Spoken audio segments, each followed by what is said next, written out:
In the world of Warlord, where players became legends, one man had clawed his way to the very top. But today, he wasn't fighting monsters. He was fighting the very people he called his family. The story opens in Woldberry Forest, a sprawling expanse of ancient trees where sunlight streams through the canopy, painting a scene of deceptive peace. But on the ground, a man gasps for air, his face smeared with blood and dirt. He's the last one standing after a brutal, one-sided battle. The forest floor is a graveyard of fallen warriors. At the center of the carnage, a woman sits on a makeshift throne, flanked by her victorious soldiers. The lone survivor, a man with powerful muscles and white hair, glares up at them and spits a curse. One of her men approaches, reporting that their primary target still hasn't shown up. He asks for new orders. The woman on the throne just hums, her face a mask of utter boredom, her eyes glowing with a cold blue light, narrow with impatience. Her decision is as swift as it is merciless. "Kill him," she says. And just like that, a massive warrior raises a giant hammer, ready to crush the life out of the survivor. The hammer smashes down with terrifying force, shaking the ground. But it misses its mark. A sudden flash of movement. A new player has entered the battlefield. In a blur, a man in a black cloak appears, his body crackling with a cyan aura. He blocks the massive hammer with impossible ease, saving the warrior from certain death. The surviving members of his group cry out his name in pure relief. Jae-hyun! The man in the cloak, their leader Jae-hyun, stands ready, his white hair stark against the dark fabric of his hood. The enemy leader recognizes him instantly. A flicker of rage crosses her face as she screams, "It's Hirkan! Get him!" Her soldiers ready their weapons, believing their numbers will be enough to overwhelm him. But numbers mean nothing to Hirkan. He becomes a whirlwind of death, his blade a silver flash as he cuts through the charging soldiers like they're made of paper. He carves a path through his enemies, leaving a trail of bodies without even breaking a sweat. He glances back over his shoulder, a cocky smirk playing on his lips. He scoffs, asking if they seriously thought a simple mob rush would be enough to take him down. Blood drips from his chin as he looks up at them, his voice dripping with arrogance. "You guys just can't beat me." This is Hirkan, but in the real world, his name is An Jae-hyun. He belongs to the Haho Mask Guild, and his enemies have given him a fitting nickname, the Hero Slayer. His rescued guildmates rush to his side, their faces etched with guilt. One of them apologizes, explaining they were caught in a surprise ambush. Jae-hyun turns to them, his sharp features softening. "No," he says, shaking his head. "What are you sorry for?" He extends a hand to his fallen friend, a simple gesture of reassurance. A gentle, almost warm smile touches his lips as he looks down at his comrade. "I'm fine," he tells him. "Just get up." For a moment, it's a picture of perfect trust and loyalty. As he helps his friend to his feet, the others gather around, their relief obvious. Jae-hyun continues. "Besides, this wasn't even our fault, was it?" His gaze shifts, and the warmth in his eyes vanishes, replaced by pure venom as he glares at the woman on the throne. "We should blame that pathetic loser who's always lagging behind, because she just doesn't have the skills." He looks her dead in the eye, a savage grin spreading across his face. "Right, dumbass?" The woman, Suri, just stares back, her expression unreadable. One of Suri's followers steps forward, clapping slowly and sarcastically. "What a touching friendship," he mocks. "But why all the drama?" Sirai finally rises from her throne, her knights moving with her. Her voice is cold as ice. Even if trash bands together, it's still just trash. Her name is Sure, known in the real world as Che Soleon. She's the leader of the Thunder Hunters Guild and carries the title Queen of Thunder. And right now, she's looking down on Hirkan as if he's something she scraped off her boot. She lets out a short, dismissive laugh. Hirkan fires back. "And who's the one who comes charging back every time she gets destroyed by that trash?" Their rivalry runs deep and bitter. Cerise's smile tightens as she warns him, "Watch your mouth. You'll regret this." "Regret?"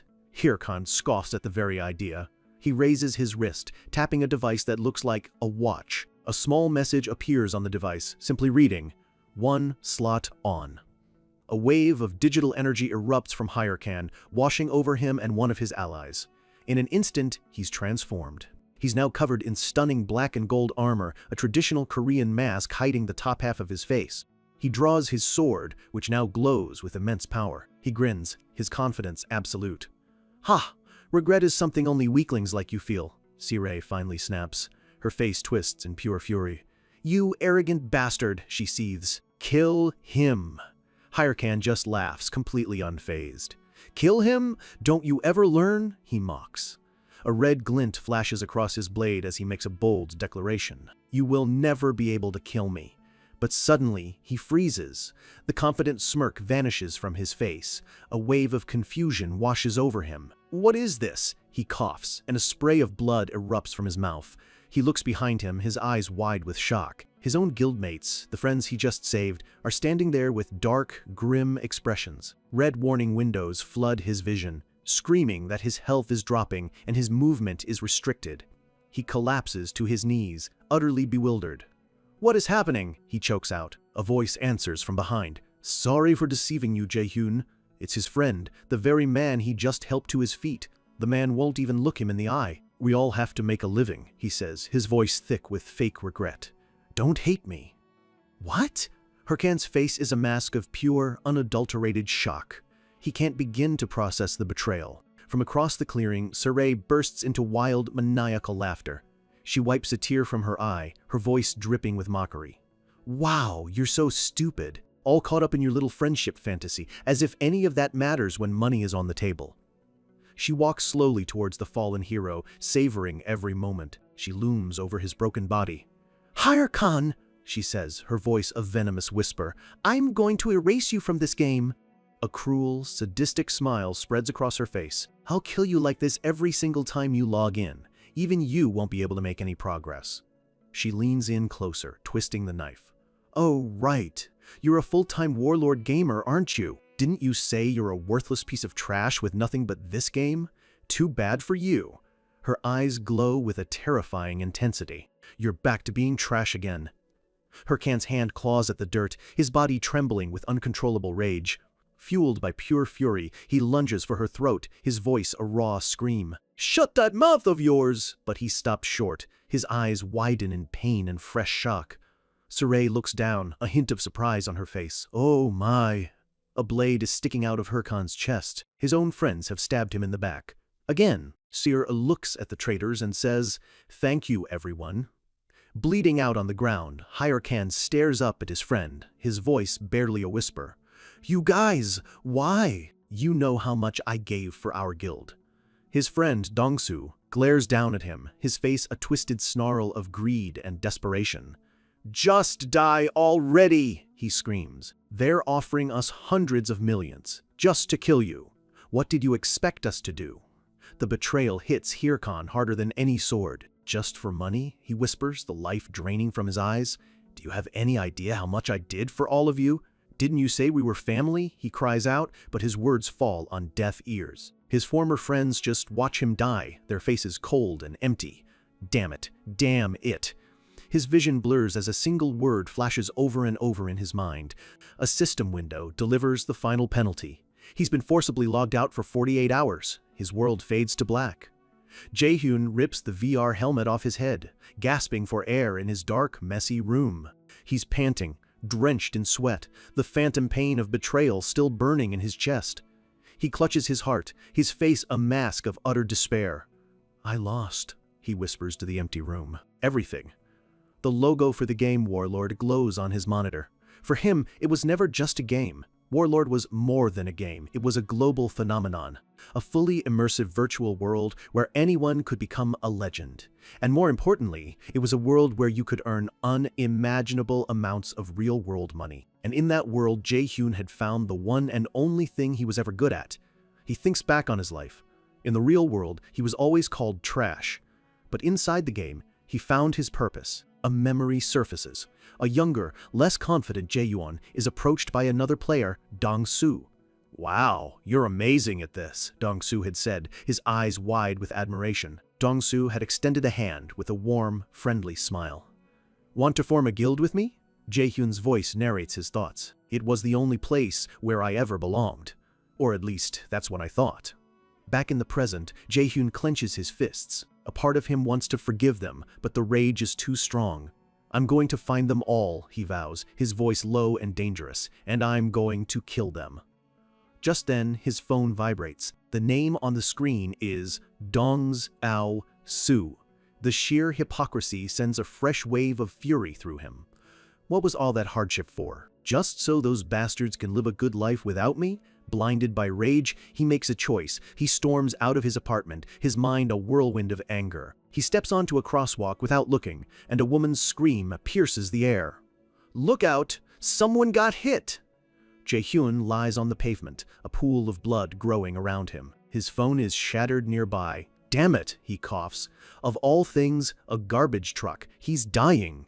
For real this time. "No," he gasps. "I can't die now." His last thoughts are filled with fire and a single burning purpose. That traitorous bastard. He remembers Dong-su's desperate, greedy face. That bastard who ruined me. He remembers Suri's smug, triumphant grin.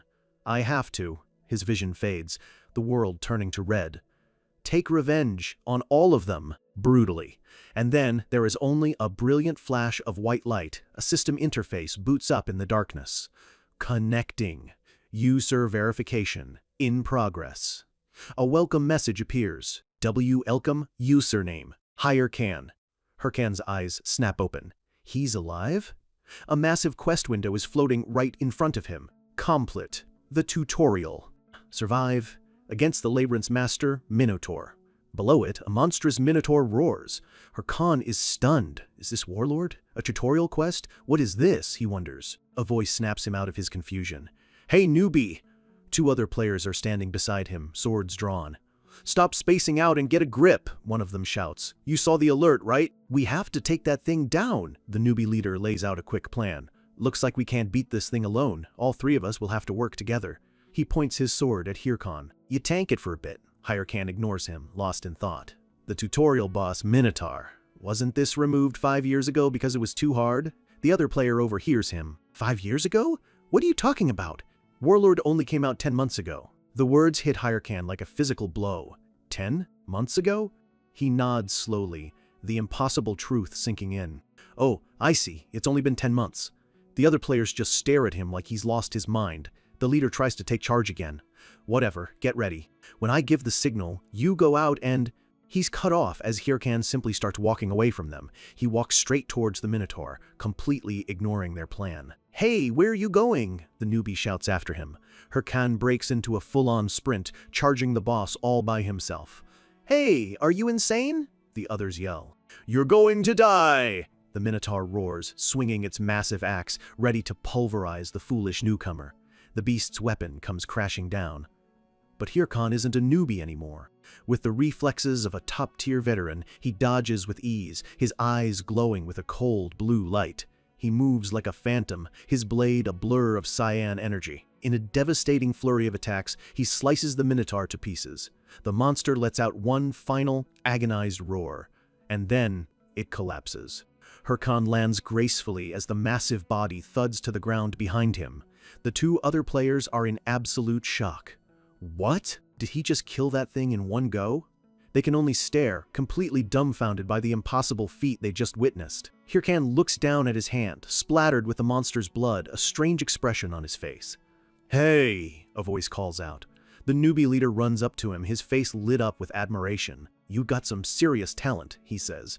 He extends his hand, just as Dong-su did all those years ago. "Do you want to join our guild?" An image flashes in Hirkan's mind, the memory of his friend, his betrayer, offering him the very same invitation. The betrayal, the pain, the rage, it all comes flooding back. His eyes, once blue, now burn with a cold, hard light. He looks at the outstretched hand. "I just made a decision a little while ago," he says calmly. Before the newbie can even ask what he means, Hirkan moves. In a single, fluid motion, he cuts them both down without a shred of hesitation, their blood spraying across his face.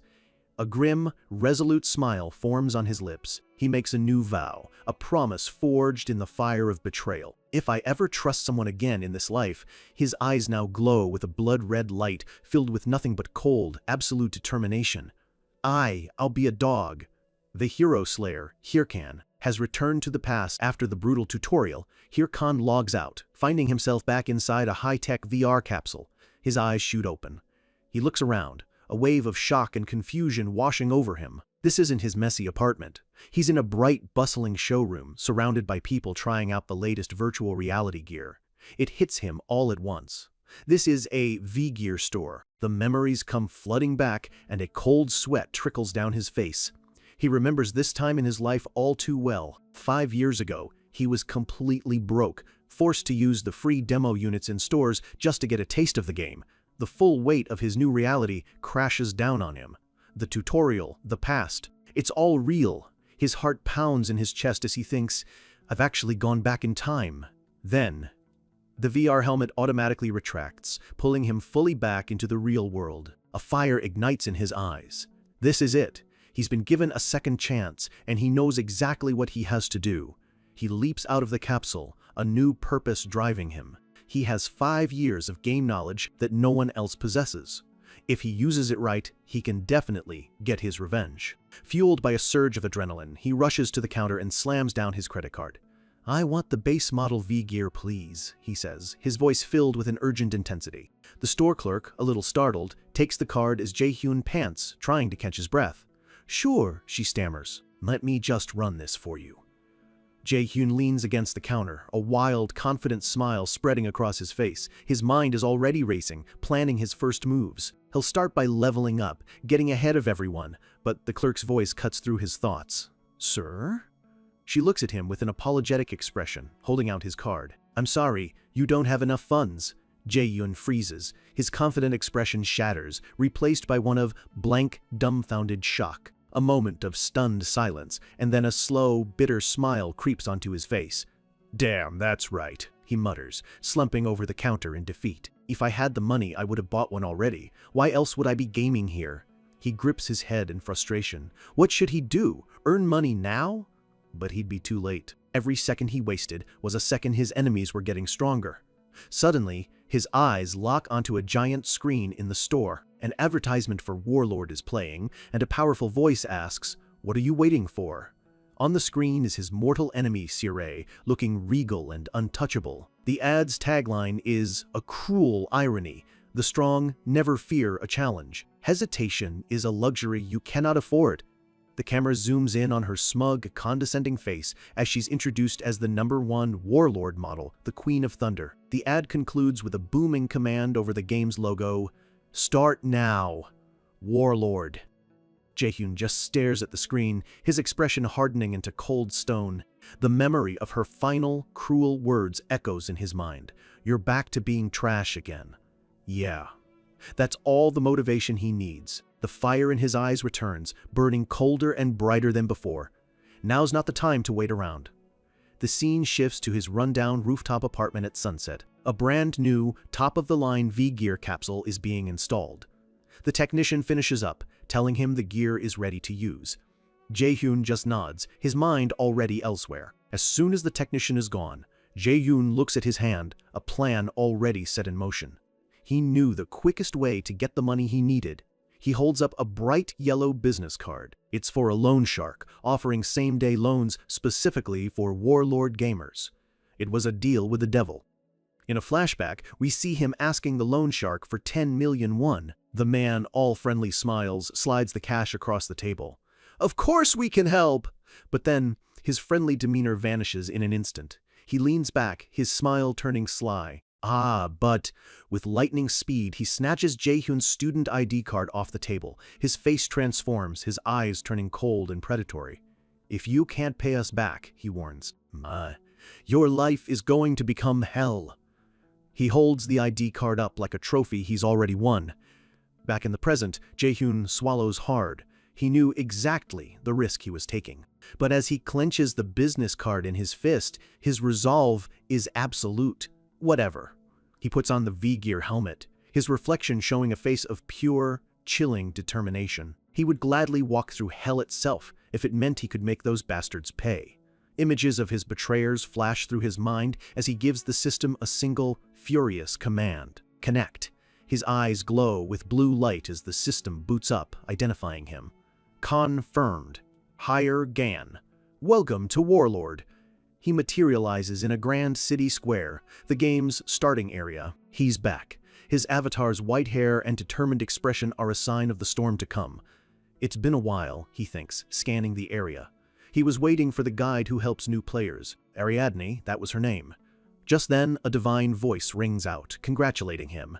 A beautiful, golden-haired NPC descends from the sky, wrapped in a radiant aura. "I'm Ariadne," she says, "here to help you choose your path." Horkin thinks to himself, "Yeah, her." "Now, adventurer," she begins. She extends her hand, a soft golden light emanating from her palm. "You must choose among the basic classes." She explains that his choice now will determine his entire future in this world. The first option appears: warrior, a frontline fighter for those who crave action. Hirkan considers it for a split second.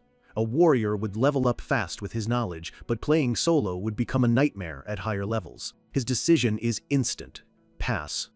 The next option is presented: cleric, a support class that heals and buffs others. Hirkan doesn't even have to think about it. He mutters with disgust, "I'm not going to be looking after anyone else's ass." He'd already made that mistake once. That only left one option. Ariadne gives him a gentle, knowing smile and a small prayer, hoping he has an entertaining adventure. A wave of golden energy flows from her hands, enveloping Hirkan and sealing his choice. A system window confirms it. He has chosen a basic class. He's teleported away, dissolving into particles of light and heading towards the corresponding class tower. He rematerializes inside a massive, dimly lit library. A wise, ancient voice echoes through the hall. "Welcome, youngster seeking knowledge." Hirkan looks up to see a tiny, old man with a long white beard floating on a giant book. The old man introduces himself as Galko, the guide to the path of magic. Galko asks what type of magic he wishes to learn, but Hirkan cuts him off, his voice firm and clear. "Dark magic." Galko floats back, completely taken aback. He seems confused, as if he's never heard such a request before. Dirt magic? You wish to learn the magic of the earth?" he asks, cupping his ear. "My hearing isn't what it used to be." But Hirkan interrupts again, his patience gone. "No, I want to learn dark magic."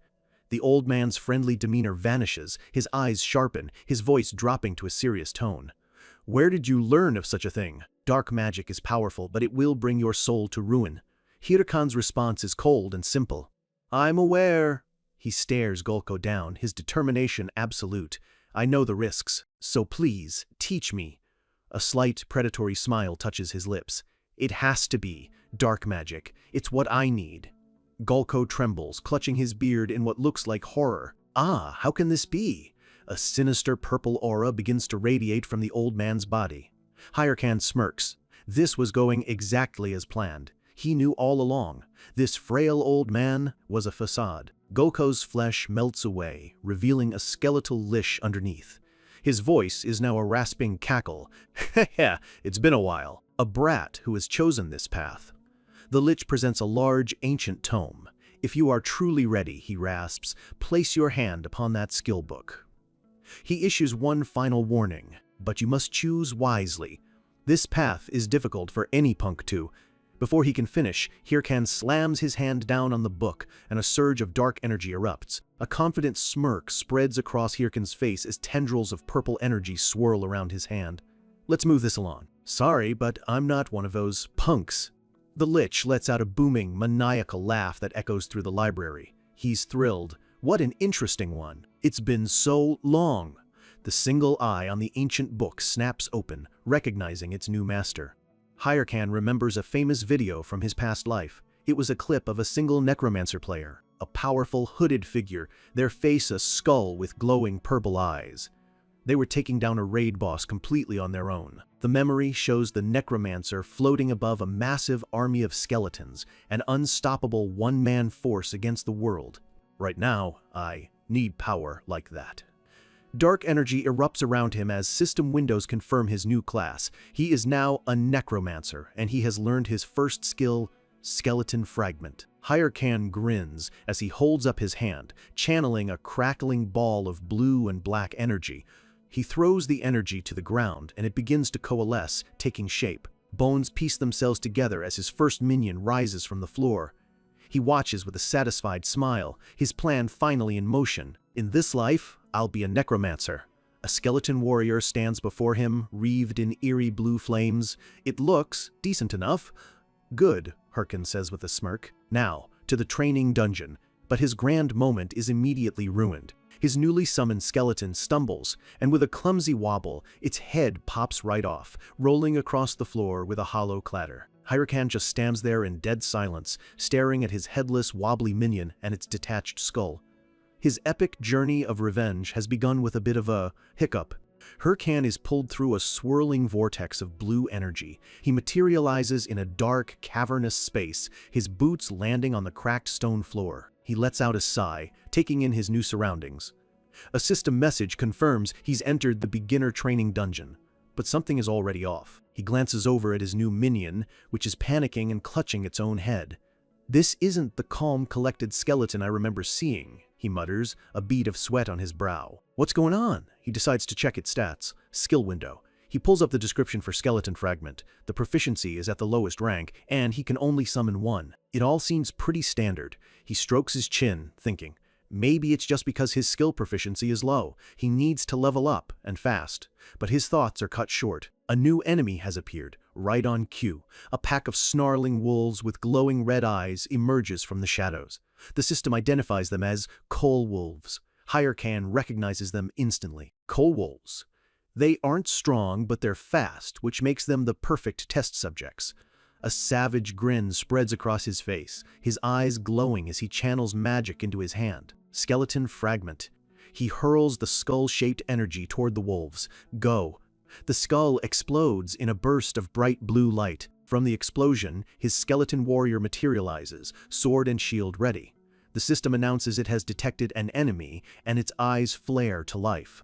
The wolves let out a collective growl, ready to tear it apart. Hyrule gives his minion a single, cold command: kill them. The wolves charge, and the skeleton braces for the attack. Hyrule watches with a smug smile. Not bad, he thinks, impressed by its stance. At this rate, leveling up will be no problem at... The skeleton bravely meets the charging wolves, and is immediately torn to pieces. Bones fly everywhere as it shatters on impact. Hyrule just stares, his confident smile frozen on his face, his eyes wide with disbelief. The only thing left of his mighty warrior is its head, which rolls to a stop right at his feet. The skull looks up at him, its glowing eyes blinking with a sad, almost teary expression. Hyrule's face contorts in pure, unfiltered rage and confusion. What the hell? Something is wrong here, he screams, frantically trying to figure out what just happened. Skill window. He pulls up the skill description again, and this time, he notices a hidden section. It explains that the skeleton has a deep learning system and learns from combat. He can set a default mode: defense, attack, or special action. He facepalms, a wave of relief washing over him. So that's it. He just forgot to set a mode. Number 1, defense mode, he commands. The skeleton's eyes flash, acknowledging the order. The result is somehow even worse. The skeleton just lies on the ground, letting the wolves use its ribcage as a chew toy. Hyrule watches, a forced, pained smile on his lips. No way, he mutters. He desperately tries the last option. Number 3, special action mode. And then, the ultimate failure. A system window announces that the skeleton has begun dancing wildly. His minion starts breakdancing in the middle of the battlefield as the wolves watch, completely baffled. Hyrule's soul visibly leaves his body. Tears stream down his face as he mutters in complete defeat. I'm screwed. In the corner of his mind, he can almost hear the skeletal lich taunting him. I tried to warn you, kid. He collapses to his knees, clutching his head. He's going to go crazy. He immediately tries to delete his character, but a massive system error blocks him. See, a character cannot be deleted. Accounts less than 3 months old cannot be deleted. He's trapped. He sits there defeated, his useless skeleton posing beside him. He can't delete the character, he can't change classes, and his first loan payment is due next month. He sighs, feeling hopeless. Maybe I should go get hit by a car again. He buries his face in his hands, completely dejected. Why doesn't anything ever go right for me? Just when I thought things were finally looking up. He glares at his skeleton, which is now trying to practice its sword swings with all the grace of a drunk toddler. This dumb bonehead isn't any help at all, he groans. He grabs his head, at his absolute wit's end. You're driving me nuts. He stops. A thought strikes him. How did that necromancer he saw in his past life handle a minion like this? His eyes drift back to the skill window, rereading the description. And then the words jump out at him. The summoned creature is equipped with a deep learning system and learns from combat. A light bulb goes off in his head. It learns from combat. He flashes back to the fight. He was the one who killed the wolves after his skeleton was destroyed. It was watching him, and it was learning from him. A ghost image of the skeleton appears behind him, mimicking his own movements. A slow, devious smile spreads across Hirkan's face. He finally understands. He calls out to his minion, "Hey!" The skeleton turns, tilting its head curiously. Hirkan cracks his knuckles, a new fire in his eyes. "You're lucky to have a master like me," he boasts. "People used to call me a genius. I coached my entire guild into becoming top rankers."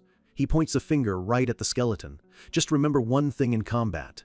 The skeleton tilts its head again, listening intently. Hirkan's face becomes a mask of pure intensity, his eyes glowing as he shouts the first lesson. "If you don't dodge, you're dead." And so, the brutal training begins. Hirkan relentlessly attacks his own skeleton, forcing it to learn. Again. The skeleton gets knocked down over and over, but each time it gets back up, a little faster, a little smarter. He punches it, sending it stumbling back. He kicks it across the floor. He yells instructions at the top of his lungs. "If you get hit, don't just stand there like an idiot. Think of a follow-up. Look for an opening after you dodge, then strike back. Got it?" The skeleton, looking a bit more competent now, gives a sharp salute. It stands ready, holding its wooden practice sword, its eyes glowing with a newfound focus. The wolves charge again. But this time, the skeleton doesn't break. It dodges the first lunge. It parries the second wolf's bite with its sword. And then, with a swift counterattack, it smashes its sword into the wolf's side, finally landing a solid hit. Hirkan watches from a distance as his student holds its own against the entire pack. The skeleton finishes the last wolf and turns to Hirkan, its eyes sparkling as if looking for praise. Hirkan just scolds it. "What are you looking at? Didn't I tell you not to get distracted during a battle?" But he can't hide a small, proud smile. "Well, your last move wasn't bad." Just then, a cascade of blue windows appears. The proficiency of Skeleton Fragment is increasing. He's surrounded by the golden aura of a level up. His skeleton stands victoriously over the pile of defeated wolves, also glowing with newfound power. Hirkan gives a nod of approval. "You pass." He's leveled up. He's teleported out of the dungeon and back to the bustling beginner village of Figus Castle. He walks through the crowd of players shouting for party members. The skeleton, he reflects, was actually worth teaching. With a few more days of grinding, he'll be able to solo the whole dungeon. He pulls his hood up, his expression grim. Now the real challenge starts. First, I need to reach level 10. As he walks, a voice suddenly calls out, "Hey!" A large, thuggish-looking player grabs his shoulder. "Don't you think you should apologize if you bump into someone?" He sneers. Hirkan just thinks with annoyance, "What is this? Some third-rate thug?" He sighs, already bored. His first thought is chillingly casual. Every second counts. Should I just kill them? The thud boss gets angry. What kind of person sighs in the middle of a conversation? He rears back his fist to punch Hirkan. A flash of movement. Before the punch can land, another player appears out of nowhere, catching the thug's fist with ease.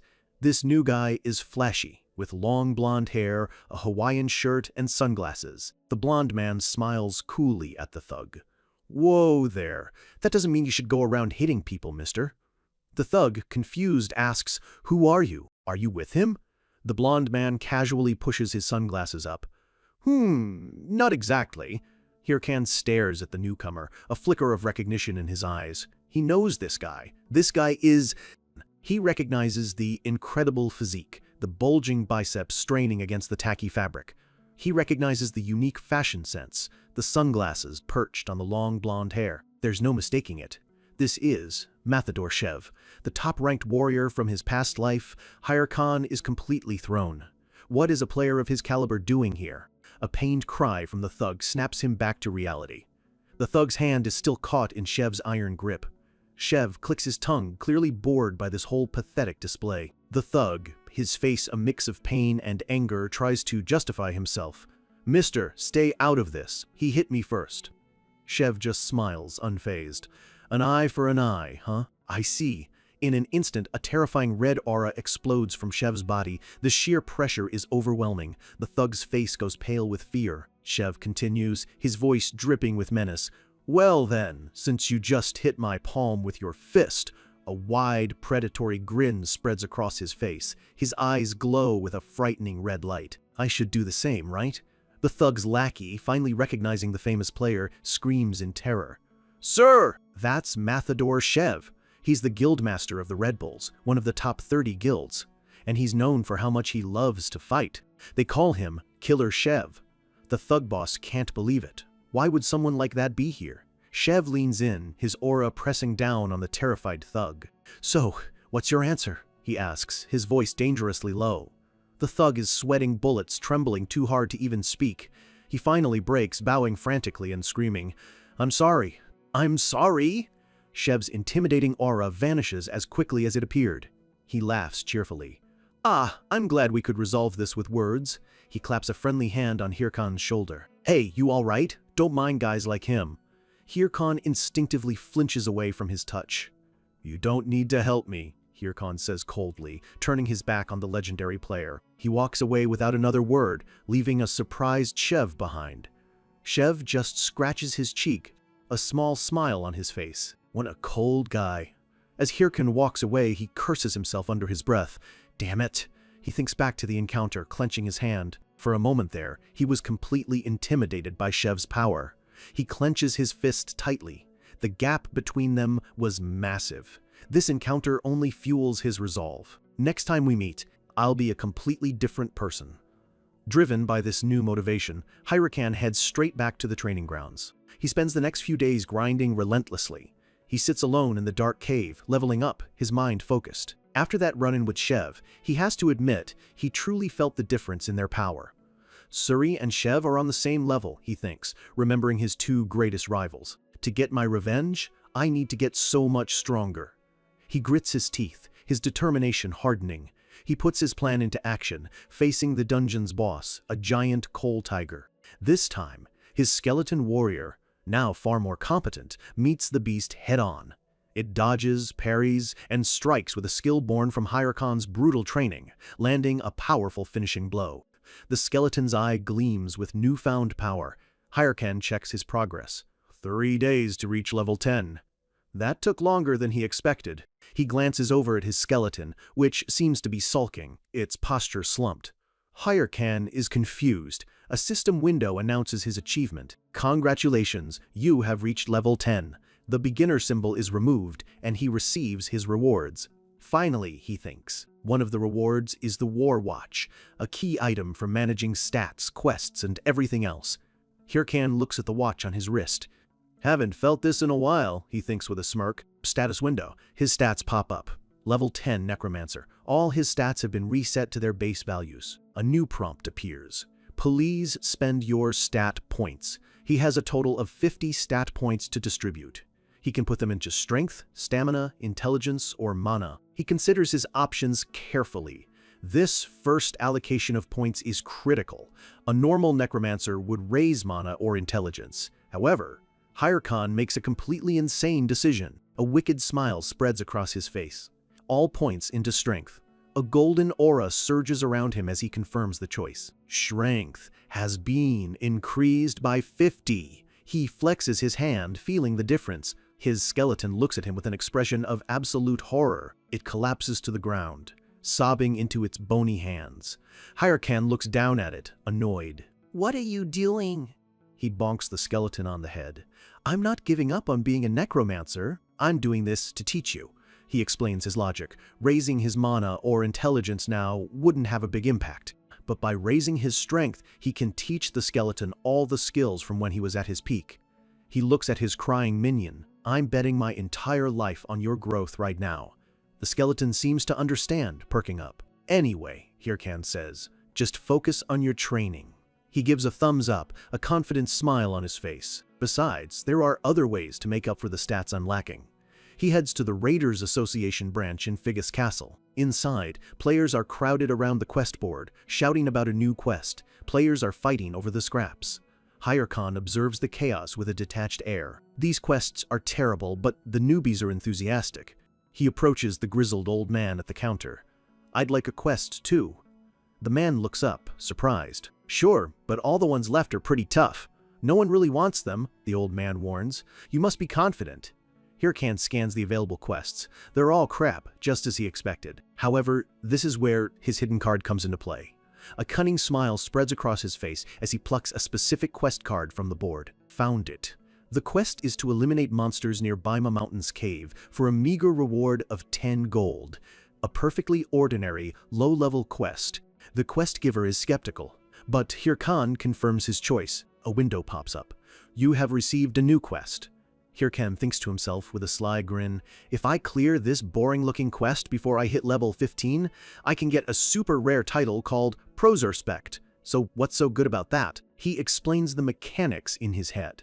Normal titles give small, flat stat boosts, but the Prospect title raises stats by a percentage, making it unbelievably powerful as he levels up. He clenches his fist, a vicious, shark-like grin on his face. In other words, this is the key to kickstarting my overpowered character. Now then, he turns to leave the association hall. Let's start with the equipment. He arrives at the towering rock formations of Bima Mountain, but as he prepares for his quest, he freezes. A look of horror dawns on his face. We see him in his new equipment. It's a ridiculous pink and yellow jester's outfit with a floppy, rabbit-eared hood. He stands in the middle of the forest, crows landing on his head, looking utterly humiliated. He grabs his stupid floppy ears in despair. Damn, it! He remembers being at the shop. He spent all his money on proper gear for his skeleton, and when he went to buy his own armor, he had nothing left. He had to take whatever he could afford. He strikes a reluctant, angry pose in his jester suit. Well, I'll just have to speedrun this quest and get new clothes first. I'll get it done as fast as possible. He sprints into the forest, a brightly colored blur of shame and determination. He arrives at a clearing. It's quiet. Too quiet. Suddenly, a bloody hand bursts out of a nearby bush. A young player with an afro crawls out, gravely injured. He gasps, "Help, please." His hand falls limp and he collapses. From the surrounding bushes comes the sound of sadistic, giggling laughter. It's a trap.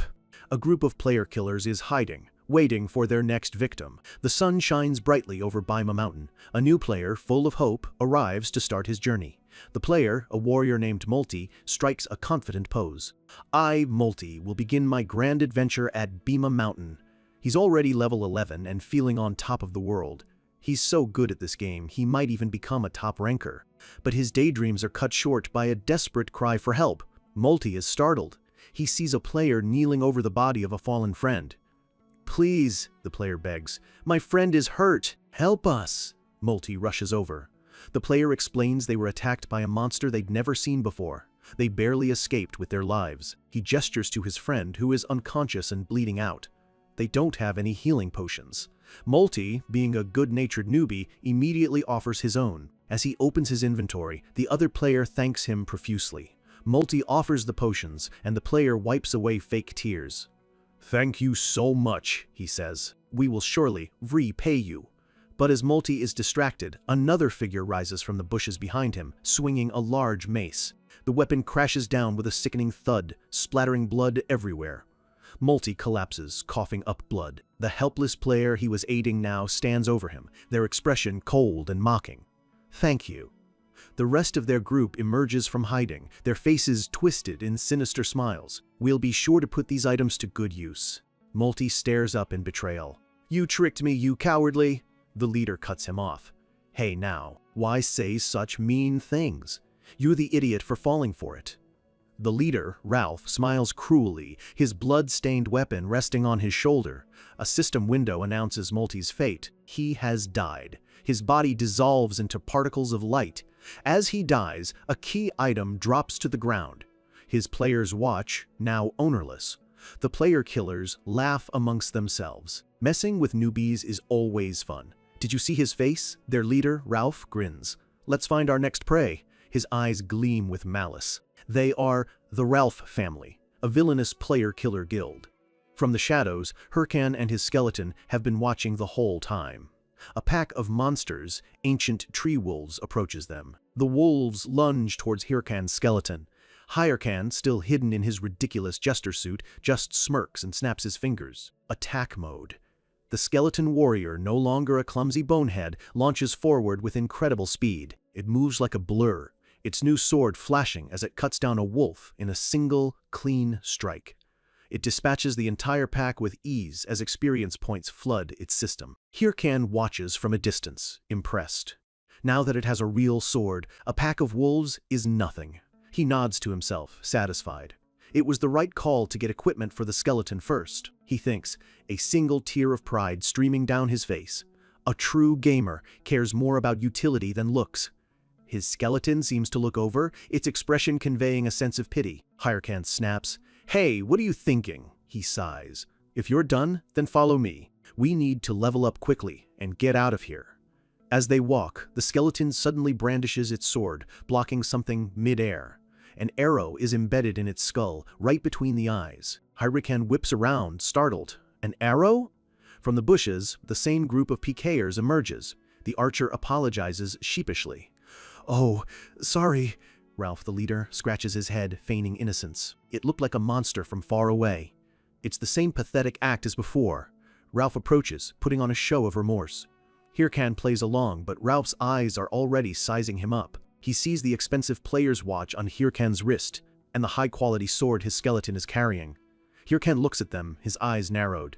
He knows exactly what they're thinking. He laughs, putting on a friendly act. "I'll forgive you," he says, leaning on his skeleton, "if you can spare a mana potion." The PKers start their routine. They don't have any potions, but since it's their fault, they'll help him level up instead. Hirkan pretends to be grateful. "Would that be okay?" Ralph's smile is sickly sweet. "Of course. It's the least we can do." Just then, a pack of monsters appears right on cue. "We'll weaken them, so you just finish them off," they say, getting into position. Hirkan meekly agrees. Ralph whispers to his subordinate, "You know what to do, right?" The subordinate smirks. "Yup. Their plan is simple. Let the monsters attack Hirkan, and while he's distracted, they'll finish him off." They watch as the monsters swarm him, and Hirkan screams, playing the part of a terrified newbie perfectly. The PKers think he'll die in an instant. They wait for the perfect moment to strike, but Hirkan doesn't die. In fact, he's not even fighting. He's just standing there, arms crossed, while his skeleton effortlessly slaughters the monsters. He looks over at them. "Can't you move any faster?" He gives them a cheerful thumbs up.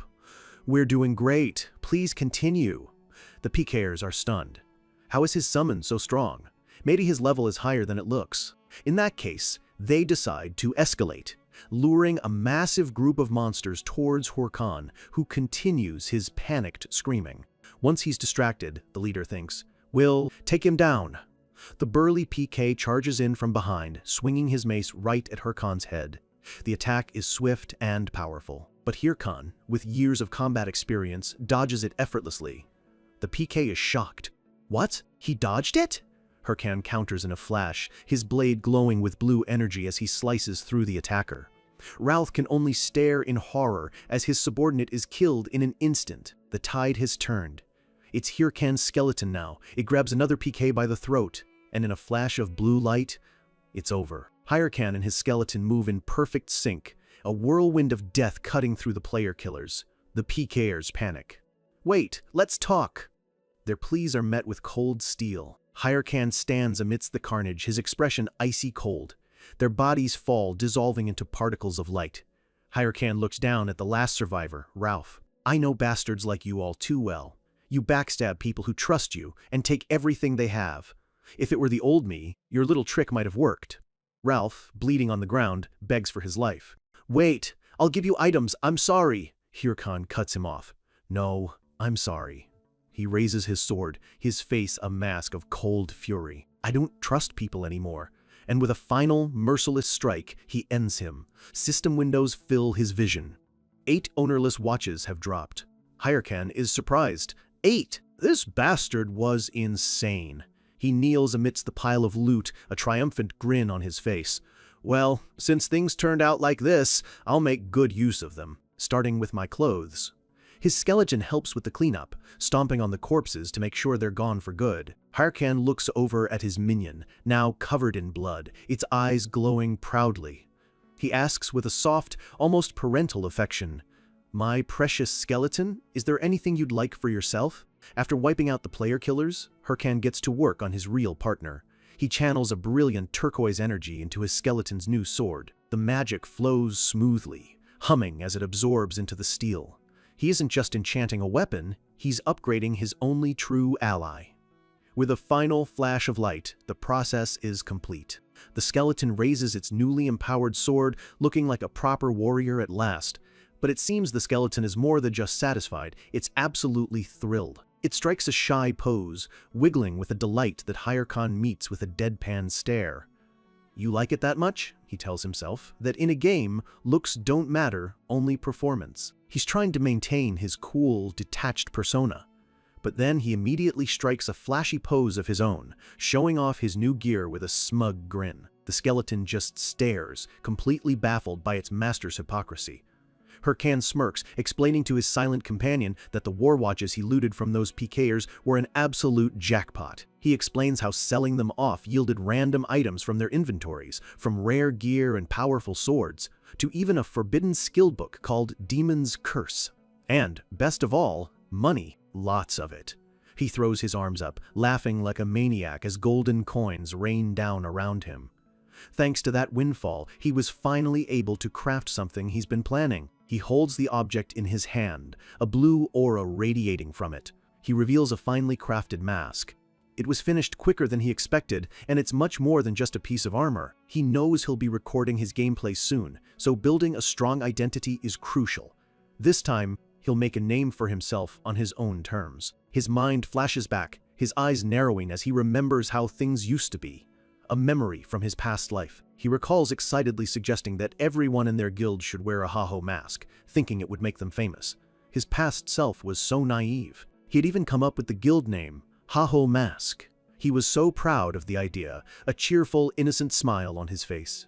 A world away from the man he is now. He holds the new mask, his expression now cold and serious. He had even considered creating a completely different identity back then. However, his goals are different now. With a surge of energy, he infuses the mask, transforming it. He's not doing this to get famous, he's doing it so no one can ever take what's his again. He grits his teeth, a fierce determination in his eyes. He will use this to prove that he was right all along. With a quiet command, "Let's go, skeleton," he's ready to move on. He puts on the new mask. His eyes glow red from the shadows behind it. The time for games is over. The real hunt has just begun. The story continues. Hirakan and his skeleton arrive at a towering ancient structure carved into a mountain, a glowing blue portal marking the dungeon entrance. They step through the shimmering energy, and a system message confirms their entry into the Baima mountain cave. Inside, Hirakan is on high alert, his new masked persona looking every bit the predator. He recalls that this place is filled with blue werewolves. He knows it won't be easy, but with his new gear, he's more than confident. A smirk plays on his lips as he sets a goal for himself, clear the whole thing in 10 minutes. "Let's go," he yells, charging forward with his skeleton ready to dominate. But a few hours later, the skeleton just looks on, bored and confused, surrounded by a whimsical, flowery background. Hirakan is on the ground, his face a mask of pure frustration. "Why?" he asks, his voice trembling. "Are there no monsters?" he screams into the empty cave, his voice echoing off the walls. His plan for a quick run is in shambles. "This is crazy," he mutters, running a hand through his hair. He wonders if it's a bug, but as he's lost in thought, his skeleton points at something on the ground. Hirakan freezes, his eyes widening in realization. Wait a second. He looks down and sees a swirling vortex of purple energy forming on the cave floor. The energy erupts into a massive, swirling portal of dark magic, consuming the space in front of them. A prompt appears, confirming his suspicion. He's discovered an instant dungeon called The Stage. Hirakan stumbles back, finally understanding. No wonder there weren't any monsters. He's stumbled upon something incredibly rare. Instant dungeons are a rare phenomenon, spawning randomly inside other dungeons and temporarily deactivating them. They're far more difficult than regular dungeons, but the rewards are exponentially better. It's the ultimate high-risk, high-reward scenario. But there's a huge catch, and a cold sweat drips down his face as he remembers it. The problem is, there's no escape. You either clear the dungeon, or you die. Logically, he knows he should walk away. If he dies, he'll be locked out of the game for 2 whole days. It's too big of a risk. But this is Hirakan, and a chance at a unique challenge with rare rewards is something the hardcore gamer inside him can never resist. His face hardens with resolve. He accepts the prompt, and the purple energy surges, pulling him and his skeleton into the portal. I just have to clear it. He feels a strange sensation as the world shifts violently around him. The portal deposits them in the center of a massive, crumbling coliseum. The scale of the place is both breathtaking and terrifying. A coliseum? He wonders aloud, his skeleton clinging to him nervously. This is kind of scary. I wonder what's going to come out. A low growl echoes, followed by a single, guttural word. Out. A colossal, dark-furred werewolf materializes before them. It's huge, towering over them with glowing red eyes and a strange symbol on its forehead. A system message identifies it as a corrupted werewolf, but its level is just a series of question marks. A truly dangerous foe. It lets out a terrifying roar. Corrupted? Hyrule thinks, stunned. Before he can finish the thought, the werewolf lunges with blinding speed. He barely dodges, the beast's claws tearing through the air where he just stood, sending shockwaves through the arena. He cries out as he's thrown back by the force of the attack, landing hard on the dusty ground. His skeleton, however, leaps out of the way, standing its ground and ready to fight. It lets out a low growl of its own, prepared to defend its master. But instead of fear, a slow, dangerous smile spreads across Hirkan's face. He starts laughing, a wide, manic grin on his face as he sits amidst the rubble. His skeleton stares, completely bewildered. "Why am I so lucky today?" Hirkan exclaims. He knows that corrupted monsters are tied to the main story quest. This isn't just a random boss, it's a major opportunity. He gets to his feet, a dangerous look in his eyes. "Hey, skeleton," he calls out. "If we don't kill it, no dinner for you."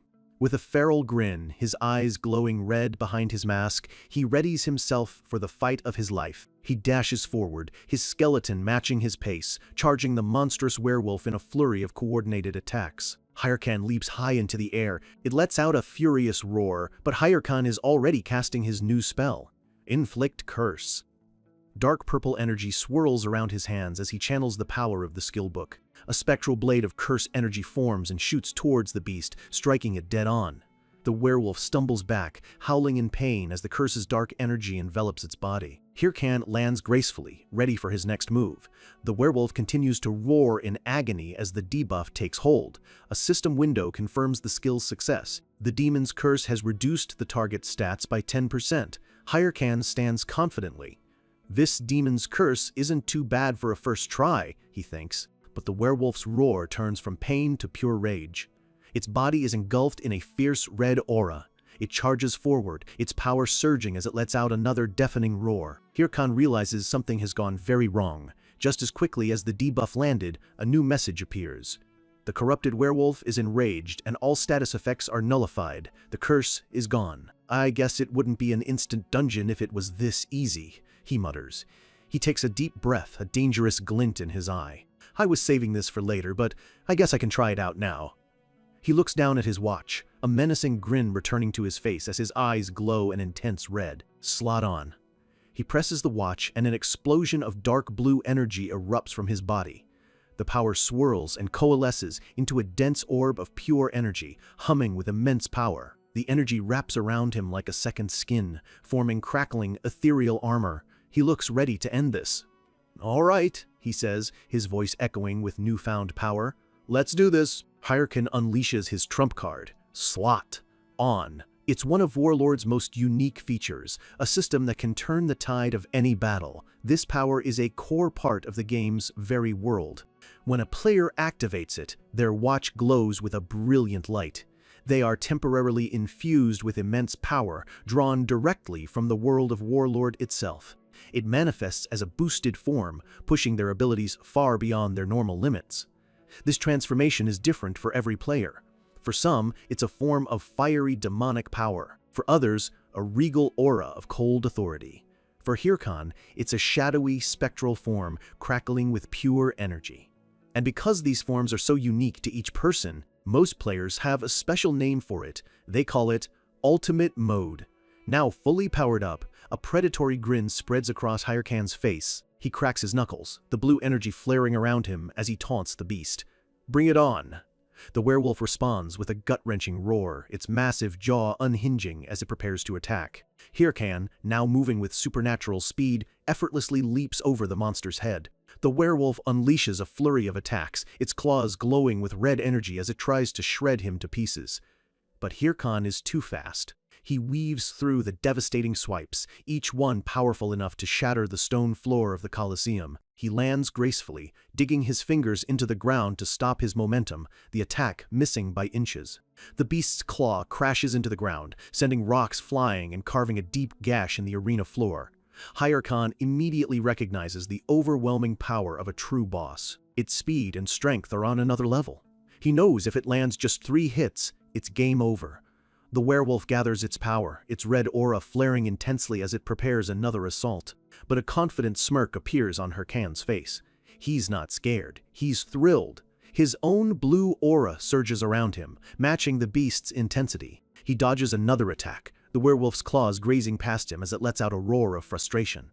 He lands, a look of pure excitement on his face. This is what makes the game fun. His thought is cut short by a sudden, jarring impact. His eyes widen in shock. The ground beneath him erupts as the werewolf smashes the floor, sending him flying. He's caught completely off guard. He lands, wiping his brow with a sigh and a sheepish smile. Right, the enraged state. I totally forgot about that. He stands tall, undeterred, even as the monstrous shadow of the werewolf looms over him. Hey, Hyreken calls out to the enraged beast. Aren't you forgetting something? Behind him, his skeleton warrior charges forward, its eyes glowing fiercely. The werewolf has been so focused on Khan, it completely forgot his partner. The skeleton closes the distance in an instant, its blade alight with a blue aura. Skeleton, let's do the move we practiced, Khan shouts. The skeleton nods sharply. All their brutal training has led to this moment. The werewolf roars, realizing it's been tricked, but it's too late.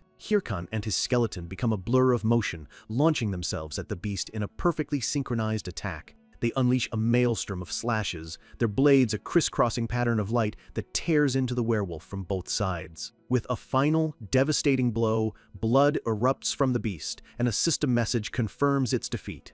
The blue aura of his ultimate mode dissipates. Khan takes off his mask, a satisfied look on his face. Not bad, he says. The rewards begin to roll in. First, the reward for the original dungeon quest. The Bhima Mountain Cave quest is cleared, rewarding him with 10 gold. A decent sum, but nothing compared to what's coming. A flood of notifications fills his vision. His skeleton skill has ranked up, he's earned more gold, and obtained rare monster parts. His skeleton pumps its fist in celebration. Khan smirks. The rewards from an instance dungeon are always juicy. But then comes the real prize.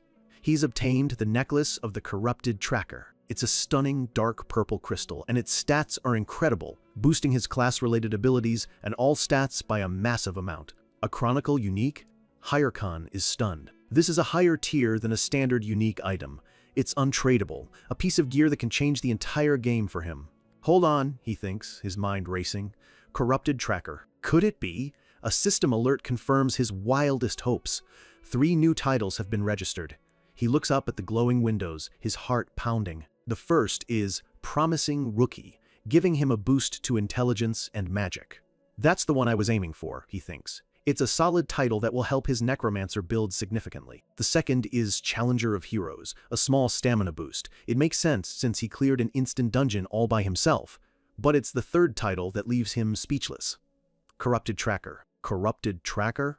He exclaims, a bead of sweat running down his face. He knows exactly what this means. It's the introductory title for the first chapter of the game's main quest. The main quest. It's not just some side story, it's the core storyline that forms the very backbone of the Warlord universe. The rewards are so legendary that every single player dreams of getting involved. It's Warlord's flagship content, the ultimate adventure. Khan is overcome with emotion, tears streaming down his face. In his previous life, he barely managed to get into the 4th chapter. And now, he's already unlocked the very beginning. Ivy hit the jackpot. His face is a picture of pure, manic joy. He immediately shouts, "Log out!" The scene shifts to his rundown apartment building as the sun sets. Back in his dark room, Khan is watching a live news stream. A player from the top-ranked Hydra Guild is making a major announcement. They are officially entering the final chapter of that very sane quest. Khan just sits there, staring blankly at the screen, a half-empty mug in his hand. His triumphant joy vanishes, replaced by utter despair. Jackpot, my foot, he whimpers, tears of frustration rolling down his cheeks. He collapses onto his desk, his mind reeling. Someone is already at the final chapter? If he tries to jump in now, he won't get anything. What a waste, he groans. He sighs, feeling completely defeated. Maybe he should just give up and aim for the next main quest. But then, a thought sparks in the darkness of his mind. Wait. His eyes snap open. Maybe this is actually an opportunity. He shoots up in his chair, his expression shifting from despair to intense focus. A brilliant idea is forming. He realizes that right now, the entire world is focused on this one quest. The hype is massive. So what if a video related to that same quest got released right now? A video of him, a low-level player, soloing a corrupted boss from the questline. The views would be insane. Visions of fame and fortune dance in his head. His eyes glow with a greedy red light. This is his chance. Good thing I recorded all my gameplay, he thinks, already typing furiously on his keyboard. I'll have it edited and uploaded straight to WTube. But he knows editing is key. He can't just leave it to anyone. A sly smile spreads across his face. Then, I guess it has to be that person. He thinks back to his past life, remembering the one person who was known as the God of Editing. He pulls out his phone and sends a message. Across the city, in a messy room filled with takeout containers, a pink-haired girl named Romani slurps noodles while scrolling through her phone. She sees the message. A dungeon-clear video editing request from a level 15 player named Herkan. She scoffs. What kind of great video is a level 15 going to make? She assumes it's just some rich newbie trying to show off, but she opens the file anyway. As she watches, she freezes. Her noodles are forgotten, her body rigid. Her eyes widen behind her glasses, her mouth slightly agape. I found it, she whispers in awe. Her entire demeanor changes. Her eyes sparkle with inspiration. A huge, excited grin on her face. MYMUs, she exclaims. This is Romini, the freelance video editor nicknamed Hellmouth, and she has just found her masterpiece. Meanwhile, in a high-rise building overlooking the glittering city at night, a woman in a red silk robe stands by the window, holding a tablet. Executive, a voice calls from behind her. Her assistant rushes in. You called for me? He asks. She doesn't turn, simply stating a video related to Count Corruption just went up.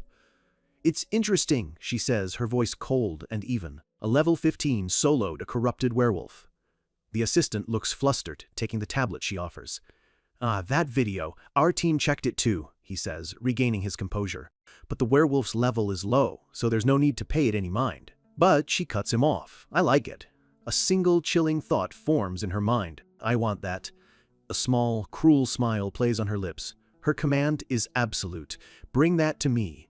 She finally turns, her gaze sharp and predatory. This is H.E. Soleon, the #1 rising star in the business world, successor to the powerful Thunder Group. And in the world of Warlord, she is known as the Queen of Thunder. Siri, Hirkan's greatest enemy, has just set her sights on him. The next morning, Hirkan wakes up, checks his phone, and his eyes go wide. What? He mutters, running a hand through his hair in shock. He's looking at the view count on his new video. He just uploaded it yesterday, and the numbers are already staggering. He zooms in, his eyes fixed on the subscriber and view count. He's already got over 200 subscribers. And the views. It's already at 6,000, he thinks, completely stunned. A manic grin spreads across his face. He remembers that in his past life, it took him months to get this many views. The timing was perfect. He sees a message from Romeni, his editor. Did you check the view count? She asks. He starts to reply, but another thought hits him. He realizes that Romeni, the legendary God of Editing, reached out to him first.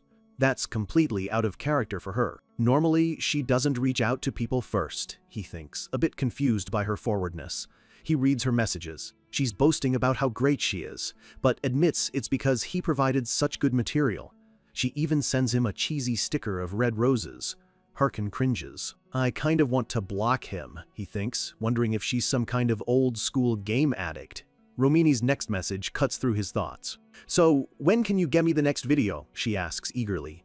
Hirkan slumps back in his chair, staring at the ceiling. I'm wondering that too, he replies. He knows he has a problem. Finding another monster like the corrupted werewolf is practically impossible.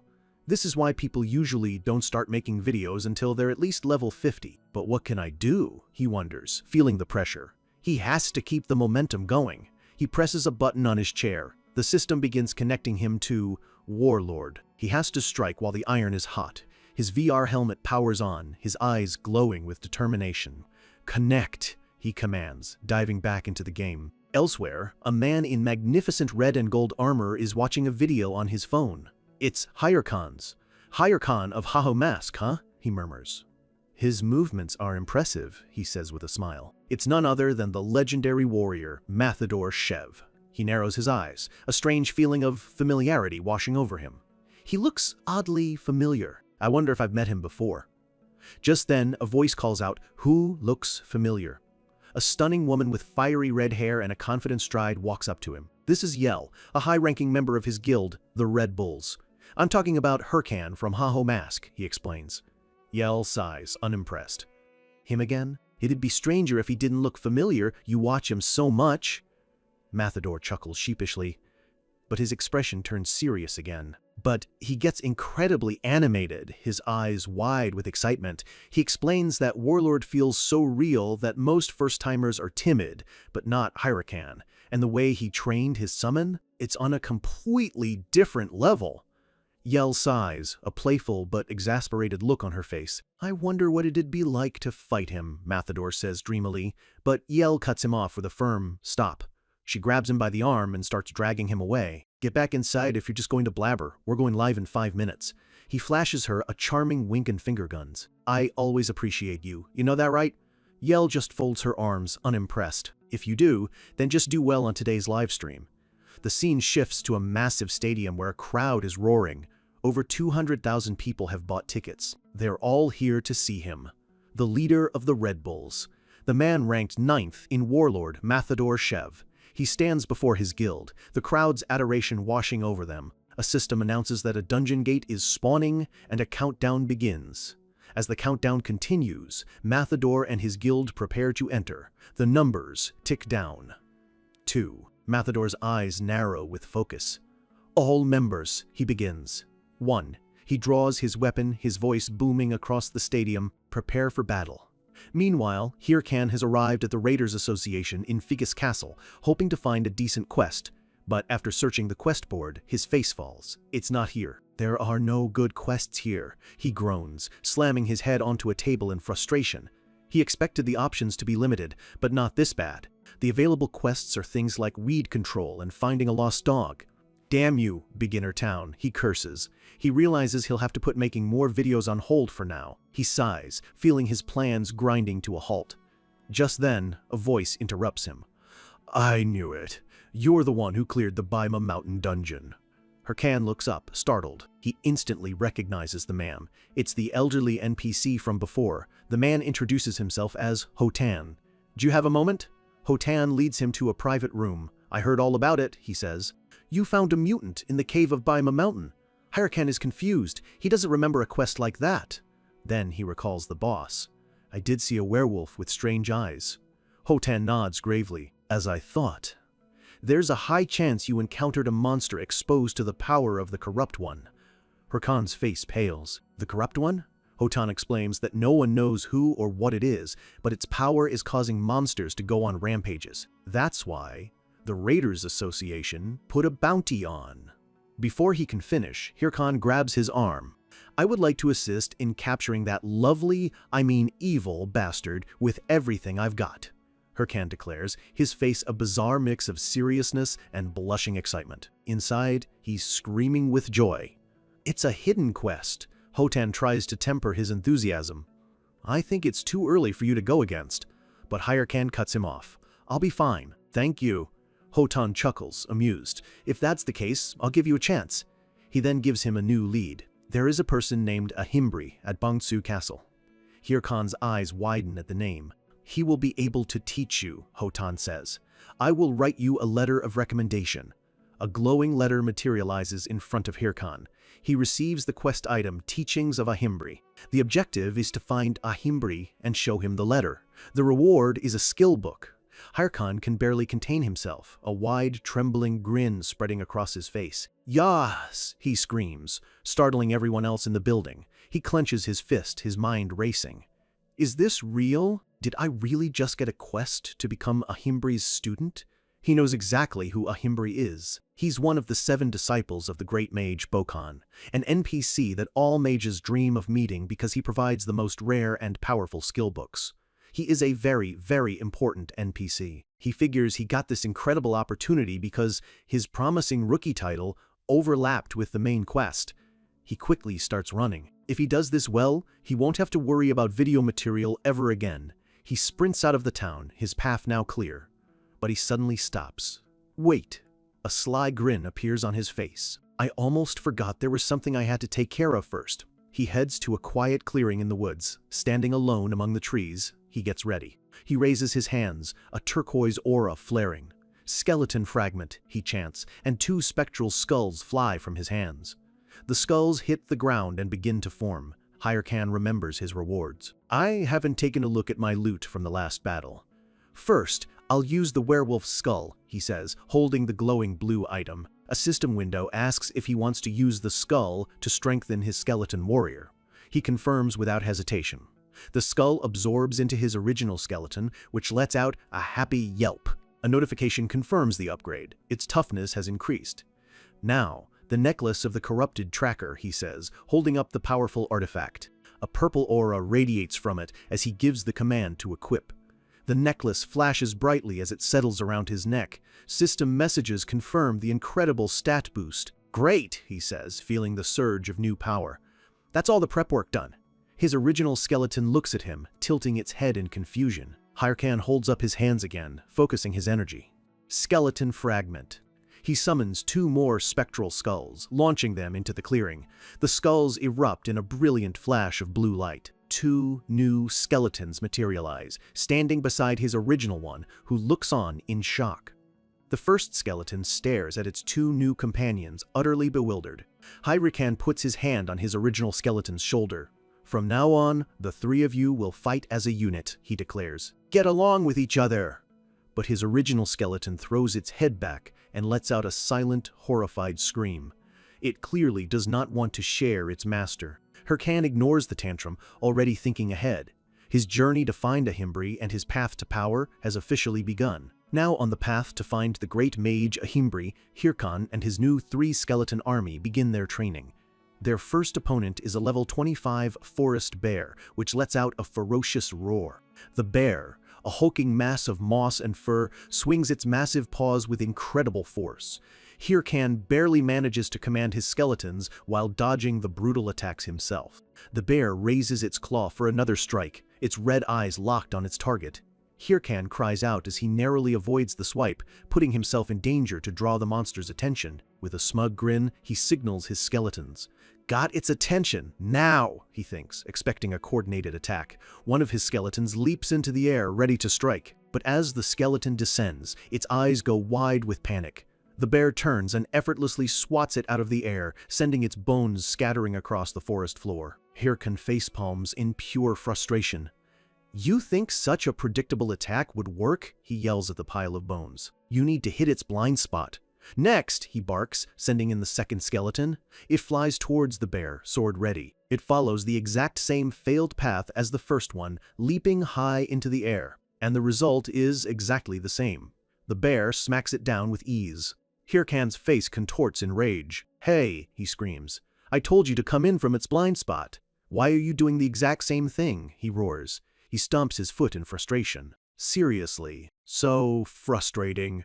But then, his last skeleton, the original one, poses heroically, a sparkle of understanding in its glowing eyes.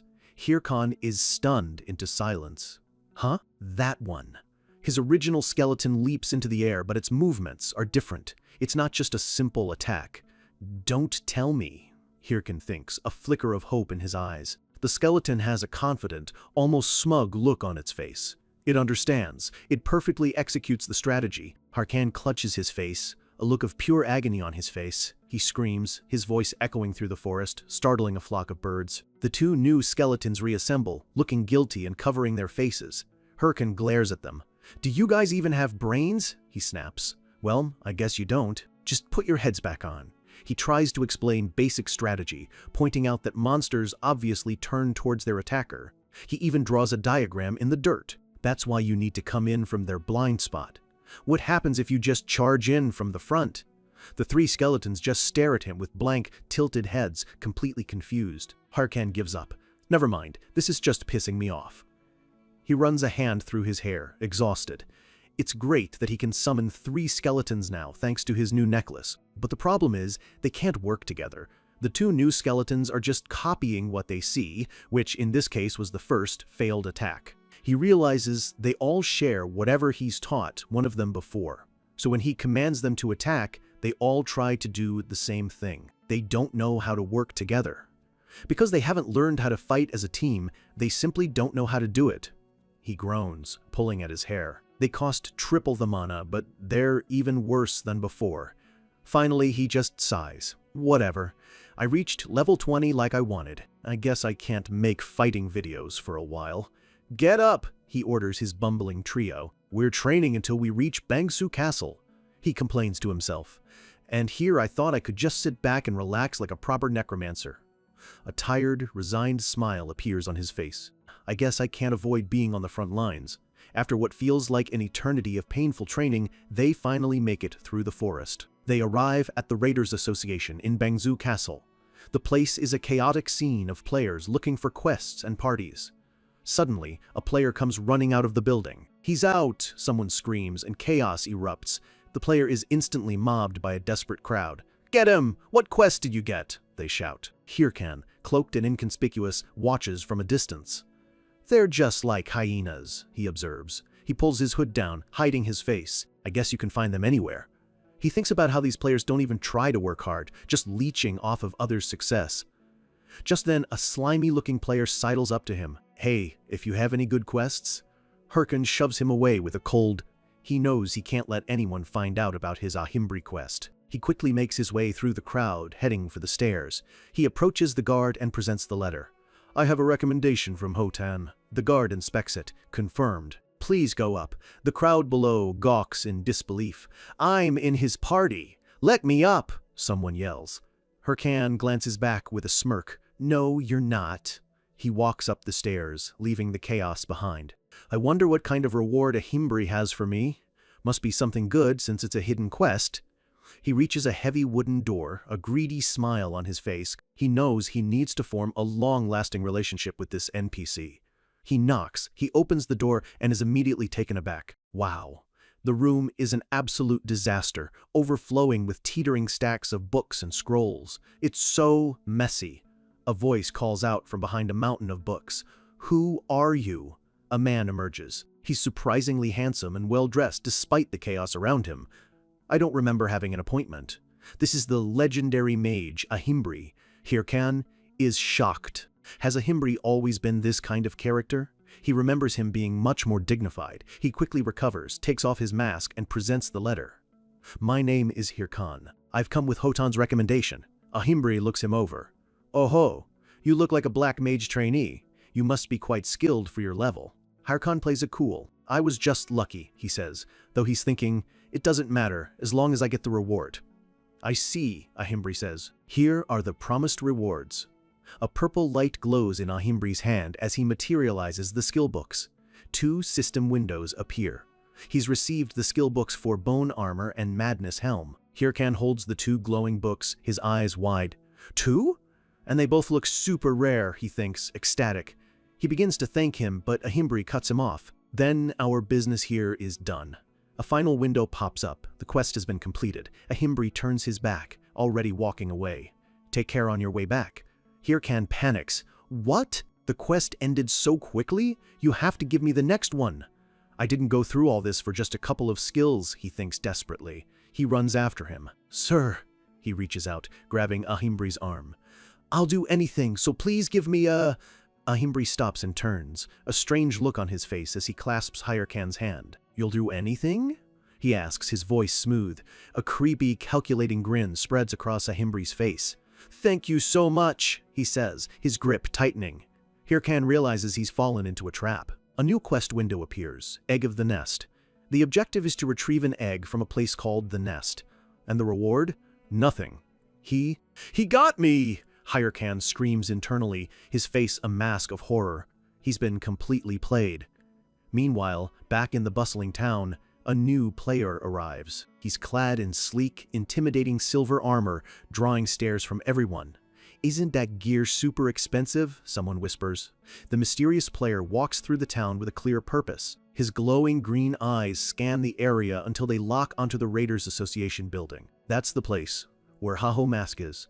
An agent from the Stormhunter Guild has arrived, and he's here for Hirkan. The door to Ahimbri's study shuts, leaving Hirkan standing alone in the hallway, completely dumbfounded. A single tear of pure disbelief rolls down his cheek. So it's possible to be scammed by an NPC, he thinks, his face a perfect picture of betrayal.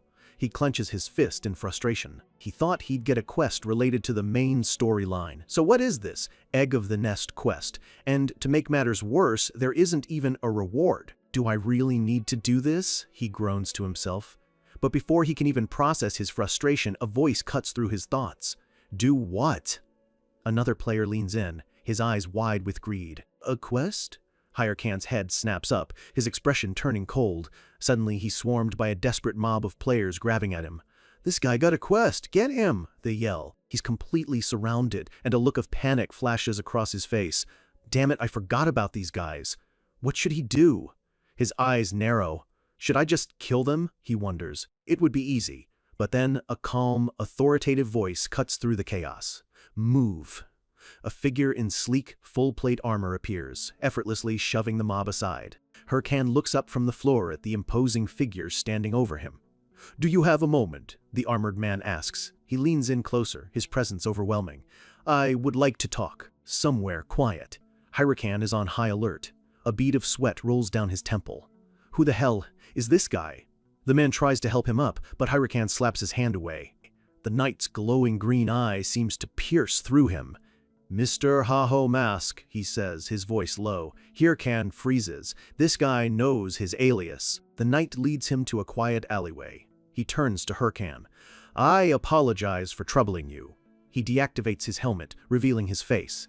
"I felt we wouldn't be able to talk properly with people around us." The man has sharp features and glasses, looking more like a scholar than a knight. Hirkan is completely baffled. He quickly analyzes the situation. From the gear alone, this guy has to be a ranker, but Hirkan can't recall him from his past. Who is he, and how does he know who I am? He wonders as the man confirms his identity.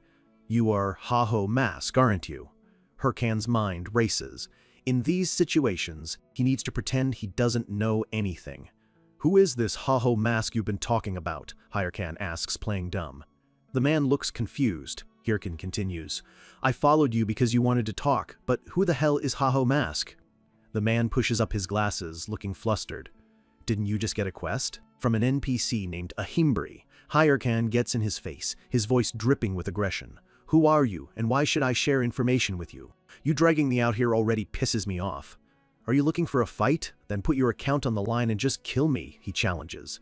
He doesn't know who this guy is, but he has a plan. All he needs to do is pretend he doesn't know. What's his next move? The armored man stares at him, silent for a long moment.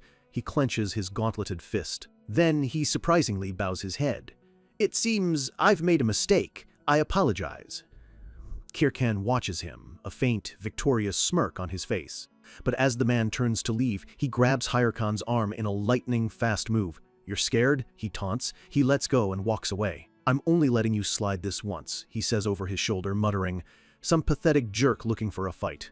The man disappears down the alley. He remains silent for a moment, processing what just happened. His partner, a female assassin, appears from the shadows. "I don't think that's him," he says. "One thing is certain, he's not a skilled player." He explains his reasoning. "If you've played Warlord for some time, you'd know better than to carelessly reach out your arm with the Warwatch." His attempt to grab Hirkan's arm was a test, and Hirkan passed by, reacting aggressively instead of protecting his watch. The assassin asks if they really need to keep watching Ahimbri, noting that the Corrupt Count quest is almost over. But the knight is certain. That Egg of the Nest quest is the main quest, he insists, a determined look in his eyes. "We shouldn't take unnecessary risks." The assassin sighs. Ugh. Then, I'm getting back in position. She vanishes into the shadows. "I'll see you later." From a window above, Hirkan watches them leave. There are two of them, he thinks, realizing the scope of who he's up against. He pieces it together. They're definitely part of an organization. But if they were a regular guild, they would have tried to make a deal with him. They're not average players, testing him like that. He narrows his eyes, a cold look on his face. Just, who the hell are those guys? Hirkan leaves the town, heading into the wilderness, his mind buzzing with this new threat. He sits on a log, flanked by his 2 skeletons, lost in thought. One thing's for certain, though. There's something more to the nest egg quest he got. The pieces of the puzzle start to connect in his mind. They probably saw his video. They knew that Haho Mask would be the one to receive the follow-up quest from Ahimbri, and since they let him go so easily, it means they don't care who Haho Mask is. They only care about the quest itself. He leans back, sighing. I don't know what's up with the quest, but if I continue like this, I'm bound to keep running into them. This means he can't upload any videos for a while if he wants to avoid them. A crazed, frustrated smile twists his face. Why do crazy people keep ruining my life? Che Solian, his ultimate nemesis, is already too much to handle, and now he has a new, unknown group of hunters on his tail. Speaking of Sire, we see her in her luxurious room. Her secretary, Park Suji, approaches her nervously. Good work, ma'am. Sire has just finished the guild entrance exam in her personal VR pod. How was it? Suji asks, trembling. Sir takes the bottle of water from her. They were all trash. She takes a gulp, her eyes burning with frustration. How could not a single one of them be useful? Suji is terrified. Siri changes the subject. Any updates from the Haho Mask I mentioned last time? Suji looks nervous. Ah, the person who uploaded the video. They seem to have entered another guild, since they haven't responded yet. Sure crushes the towel in her hand, her knuckles white. Another guild, she seethes, her face contorting with rage. The pressure is so intense, Suji lets out a terrified squeak. Of course not. I'll look into it again. Suji scrambles away. Sierra calls after her. Come back when you know for certain. Sierra leans back, a thoughtful look on her face. Suji nervously asks, what did the president say? He hasn't said anything yet, she stammers. Surrey smirks. He's not saying anything because Warlord is doing so well. She reveals that her father, the president, tried to force her into an arranged marriage when she first started playing. Now, the game's success is her shield. Suji is in awe of her. Siri gives a new command. Get a new set of applicants and report back to me by tomorrow morning. Suji's soul practically leaves her body. Tomorrow morning? That's too soon. She scrambles out of the room before her boss can get any angrier. Once she's gone, Suji mutters to herself, she has such a bad personality. Back in the game, Hirkan wades through murky water. It's been a while since I last came here. He and his 3 skeletons have arrived at the lizard swamp. He knows Ahimbri is in Bongsu Castle, so the quest location has to be somewhere in this region. And since the quest was related to finding an egg, it had to be a bird, reptile, or insect-type monster. After narrowing down the places he could go at his current level, the lizard swamp was the only logical choice. Skeleton, come here, he commands his original minion. The monsters here are high level, so I should probably use the enhancement skill I learned last time. He brings up the skill window for Madness Helm. To use it, he has to draw an engraving on the target's head and cast a spell. He begins the incantation. Helm on. A red, glowing rune appears on the skeleton's forehead. A violent surge of red energy erupts from the skeleton, swirling around it. This is sick! Hirkan exclaims, impressed. The skeleton's eyes glow a menacing red, and small horns have even sprouted from its skull. It lets out a low growl. Okay, we need to test it, so come attack me, he orders. He remembers the instructions to draw an engraving and cast a spell, but he seems to have forgotten the most important part of the skill's description. There is a chance the summon loses its sanity. Time for a test run. He orders the newly powered-up skeleton to attack him, but all he gets back is a low growl. Suddenly, the skeleton lets out a blood-curdling roar and lunges straight for its master. Hirkan's eyes widen for a split second. This thing wasn't listening at all. But his experience kicks in. He easily sidesteps the wild attack and lands a clean punch to the side of its skull. The skeleton's head flies clean off, landing in the swamp with a splash as its body crumbles. The other 2 skeletons just stand there, motionless. Hirkan is furious. He glares down at the twitching remains, his anger so intense that the other skeletons begin to tremble. He pinches the bridge of his nose, trying to figure out what just happened. Was it some kind of bug?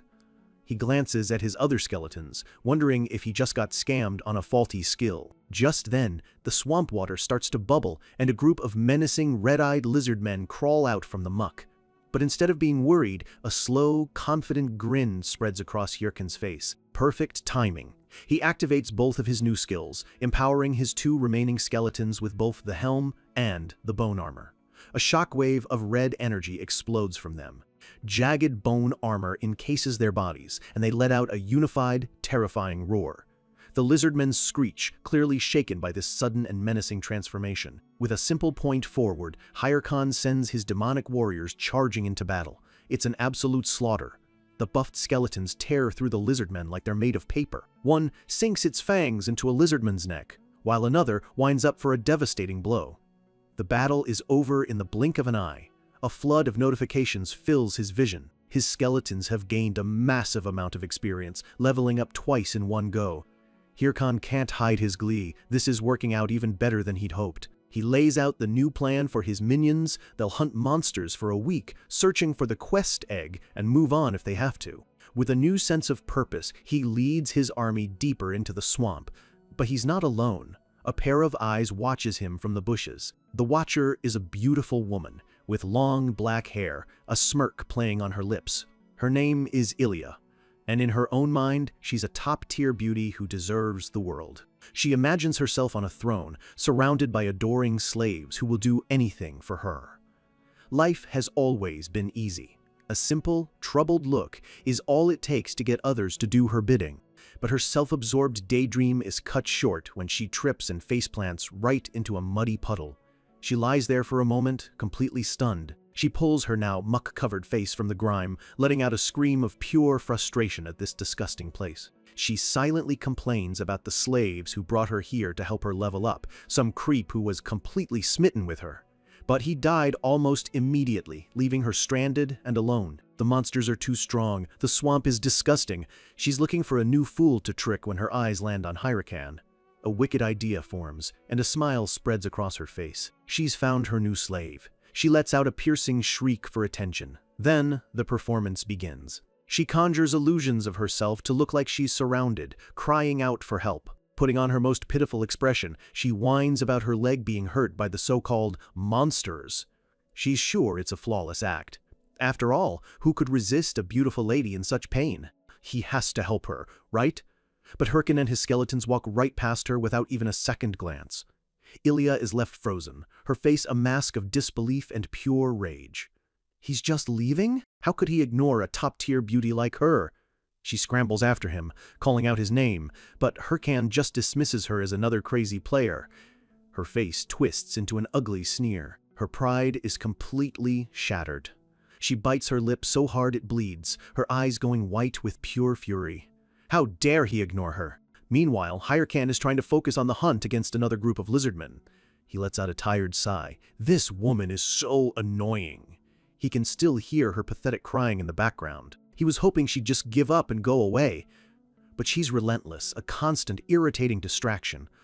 Hirkan's patience finally snaps. He thinks of all the leechers and scammers he's dealt with, the faces of his past betrayers flashing in his mind. He decides it's faster to just deal with her. He turns and asks what she needs help with, startling her mid-act. She quickly recovers, claiming she dropped her sword in the swamp. Hirkan's reply is cold. He'll help, but she needs to get lost right after. She eagerly agrees, overjoyed that her plan seems to be working. A sinister, triumphant grin spreads across her face. She thinks she's got him right where she wants him. Hirkan walks over to the murky water and points. There it is. As she starts her fake thank yous, Hirkan cuts her off, reminding her of her promise to disappear once he gets it for her. He turns to his minions and orders them to go get it. The three skeletons awkwardly fumble with the sword in the murky water, pushing each other out of the way. Ilya continues her act, but her eyes are gleaming with malice. She thinks about a common saying in Warlord, that necromancers are nothing without their summons. With his back turned and his minions busy, she sees her opening. She draws a crystal dagger, her face twisting with evil. Her entire body flares with a red aura as she hisses, enraged that he dared to ignore her. She lunges, screaming, "Die!" But Hirkan isn't surprised at all. With a bored smirk, he turns just enough to say, "Too slow." What? Ilya is shocked. Before she can react, Khan grabs her by the neck. In one fluid motion, he spins and effortlessly flings her into the swamp. A huge splash of green water erupts as she lands hard. She surfaces, sputtering and absolutely furious, screaming at him. She threatens him with her non-existent bodyguards, claiming they could destroy him in an instant. Khan just laughs and points behind her. Confused, she turns to look, and finds herself face to face with a horde of lizardmen rising from the depths, their red eyes glowing. As she screams in terror, Khan calls out, telling her she needs to be a lot better at scamming if she wants to fool him. He sticks out his tongue and pulls down his eyelid, mocking her openly. He saw through her pathetic act from the very beginning. Idiot. He's had enough of being used and betrayed. His expression turns cold and serious. He has no time to waste on people like her. Turning his back on her screams, he orders his skeletons to move out. As they walk away, his original skeleton cheekily mimics Ilya's damsel in distress pose, a little heart floating above its head. Khan is not amused. "Stop learning weird things," he scolds. "I'll kill you." The skeleton immediately slumps over, dejected. A system message pops up. Player Ilya has died. Khan is pleasantly surprised to see he got points for it, even though he didn't land the final blow. Lucky him. He scoffs at her empty threats. Bodyguards? Yeah, right. He bets his life that someone like her has no bodyguards. And he's right. Her only bodyguards are her deluded fans watching his videos from afar, completely unaware of her fate. Days have passed inside the murky, treacherous lizard swamp. A player, exhausted and covered in blood, pants for breath. He's one of the many who have been hunting Khan. Khan stands over him, sword at his throat, flanked by his skeleton guards.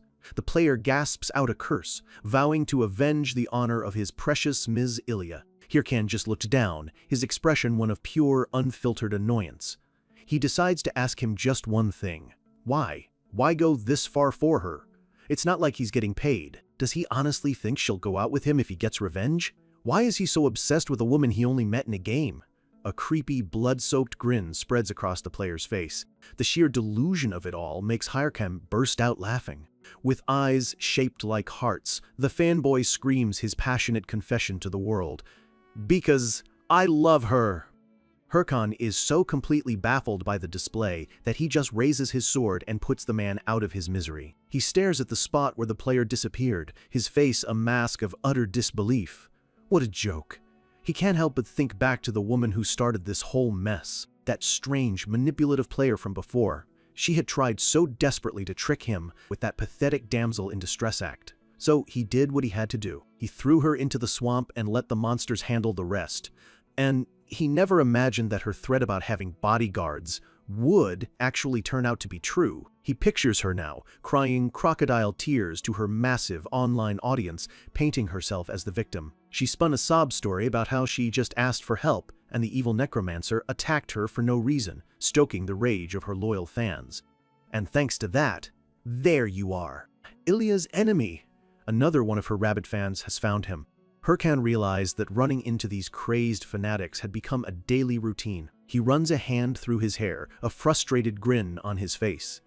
He's already stressed about his quest, and now he has a mob of lunatics chasing him. He wonders if he should just find that woman and kill her for real this time, but decides against it. Crouching down, he loots the body of the fanboy he just killed. And the loot is incredible. Over 5,000 gold, some decent boots, and a rare item. The Necklace of Promise. Khan's eyes go wide. The Necklace of Promise. Isn't that a super rare item worth a small fortune in real-world money? His entire attitude shifts in an instant. Suddenly, love is a wonderful thing. He throws his arms up in mock praise. "Thank you, you magnificent love-sick idiots." He's busy polishing his valuable new necklace when another fanboy spots him. As the player shouts, Khan just thinks to himself that he can finally afford a fancy dinner. He turns to the newcomer with a wide, welcoming grin. "Yes, I'm the trash that killed Ilya." "Welcome, every." His voice trails off. This time, it's not just one. A whole party emerges from the woods. Then another party, and another. There are dozens of them. As they roar for his head, Khan's face falls. Just how many of them are there? He can't believe it. Are there really this many people obsessed with that one woman? Sweat beads on his forehead. This is bad. He has no choice. He sends his skeletons out as a distraction and makes a run for it. The fanboys give chase, noting his skeleton summons just as they'd heard. One of them prepares to use a skill. He screams, "The power of love!" as a pink, sparkly aura surrounds him. Harem can only stare in disbelief. That's not even a real skill. His skeleton is instantly destroyed. He realizes he's in deep trouble. They're higher level than him, and there are far too many to fight head-on. "You're all dead once I level up," he yells, using a skill to launch himself away and retreat. "He's getting away! Chase him!" The fanboys shout, not giving up. Harem leans against a tree, panting, trying to catch his breath. These guys are persistent. It's hard to shake them when he's underleveled. For now, he just has to keep moving. He forces himself to run again, his lungs burning. Wait a second. He stops, looking around at his surroundings. Where is he? He's run into a part of the swamp he doesn't recognize at all. This place feels different, darker. He's been searching the area for days, but he's never seen a black swamp like this before. He thinks for a moment, putting the pieces together, and then a slow, cunning smile spreads across his face. This has to be it. Meanwhile, the fan club is still desperately searching for him. "Over there," one of them shouts, pointing. I see one of his skeletons, but as they approach, the skeleton is suddenly bathed in a pink, sparkly light, and begins dancing under a phantom disco ball. The fanboys just stop, completely bewildered by the ridiculous sight. One of them rages, furious that Harem would dare insult them like this on top of hurting their goddess. "I won't forgive you," he screams, charging at the dancing skeletons.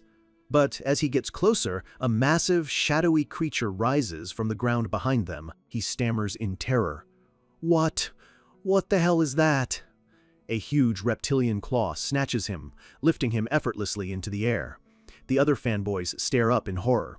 That's a dragon lizard, the massive, level 40 boss monster of the lizard swamp.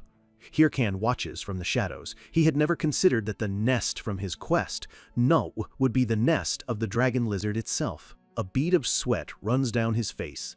This is far more dangerous than he ever could have imagined. The dragon lizard is a monster with overwhelming defense, health, and attack power. It takes a party of 20 level 40 players to even have a chance of taking it down. From his past life, Harem knows this boss was already defeated. It shouldn't even be here. However, he also knows that if someone with a related quest enters the area, a quest like his, Egg of the Nest, the boss monster will respawn. Respawning is the system that brings monsters back after a certain amount of time has passed. In other words, the fact that the dragon lizard is here means that this is the exact location for Ahimbri's quest. He sits behind a tree, processing the insane difficulty. So Ahimbri sent me, a level 20 player, to defeat that thing and bring back its egg? That old scammer. The sheer nerve of it makes Harem clench his fist, wishing he could punch that smug mage right in the face. But then a new plan begins to form in his mind. Luckily for him, he managed to gather some very dedicated teammates to help out.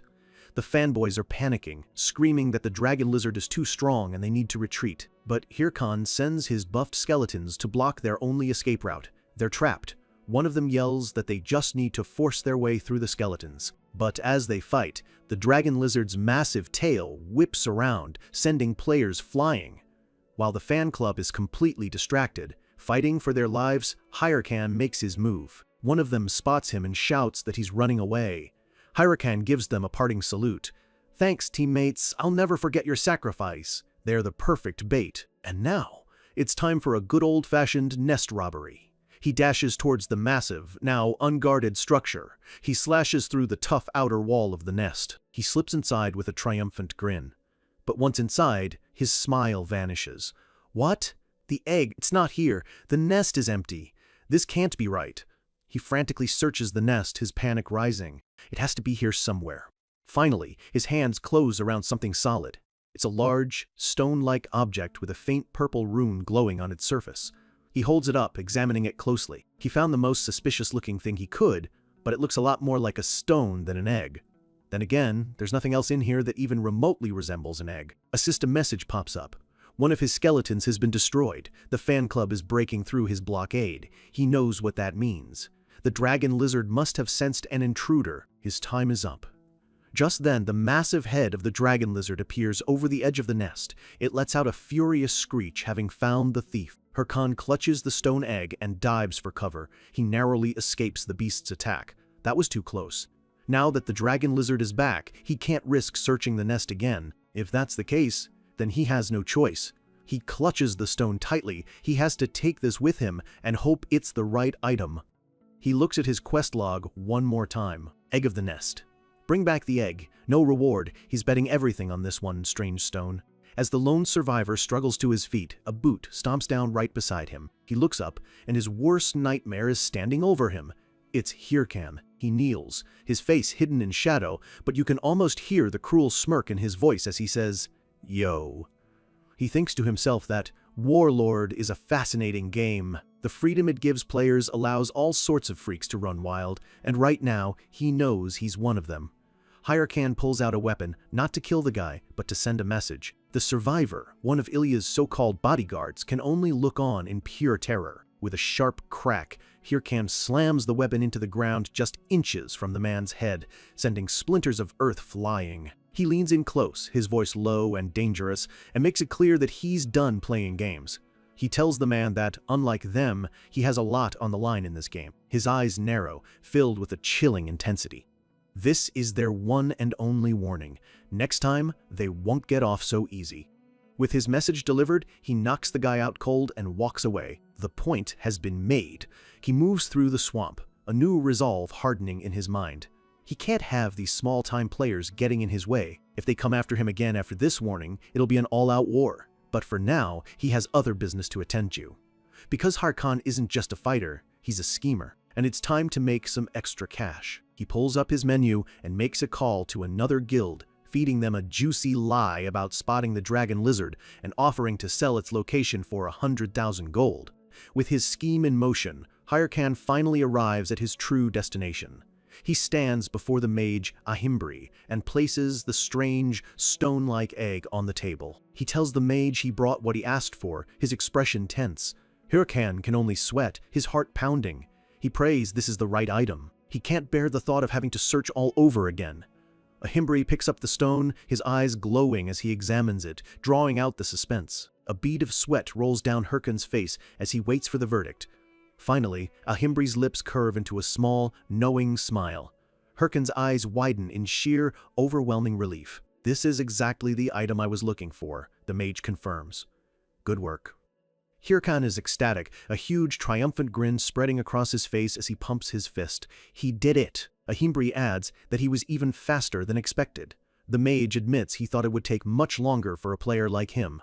Hirkan's mood sours instantly. This NPC knew how hard the quest was and sent him anyway. Hirkan grits his teeth, trying to move things along and get the next part of the quest. But Ahimbri isn't finished. He asks Hirkan if he knows what this object truly is. Hirkan's expression turns serious. He has no idea. Ahimbri explains that this thing was always found in areas with mutated monsters, which is why he gave it a temporary name, Corruption Stone. He holds it up, the name hanging in the air with immense importance. And in that single moment, it all clicks. Hirkan flashes back to the mysterious agents from the Stormhunter Guild. A cold sweat breaks out on his face. This has to be it. This stone. This is what they were after. The Corruption Stone. It's a critical item related to the main quest, pulsing with a dark, purple energy. The Stormhunters wanted to make sure it ended up in the right hands, the hands of someone who could influence the entire game's storyline. Hirkan can't believe it. He looks back at the quest he accepted. Egg of the nest. Reward, none. He genuinely thought he was being scammed. He never, ever expected this to be the main quest. The realization hits him like a ton of bricks. This changes everything. Hirkan immediately bows his head, his voice filled with a newfound respect. Ahimbri admits he knew the quest would be too much for him, but they are facing an unknown, powerful force. He needed to test Hirkan's willpower. The mage looks at him intently and asks if he's ready to fight against the coming corruption. Willpower? He has more than enough. Hirkan clenches his fist, practically vibrating with determination. Being part of the main quest, Died, is a golden opportunity.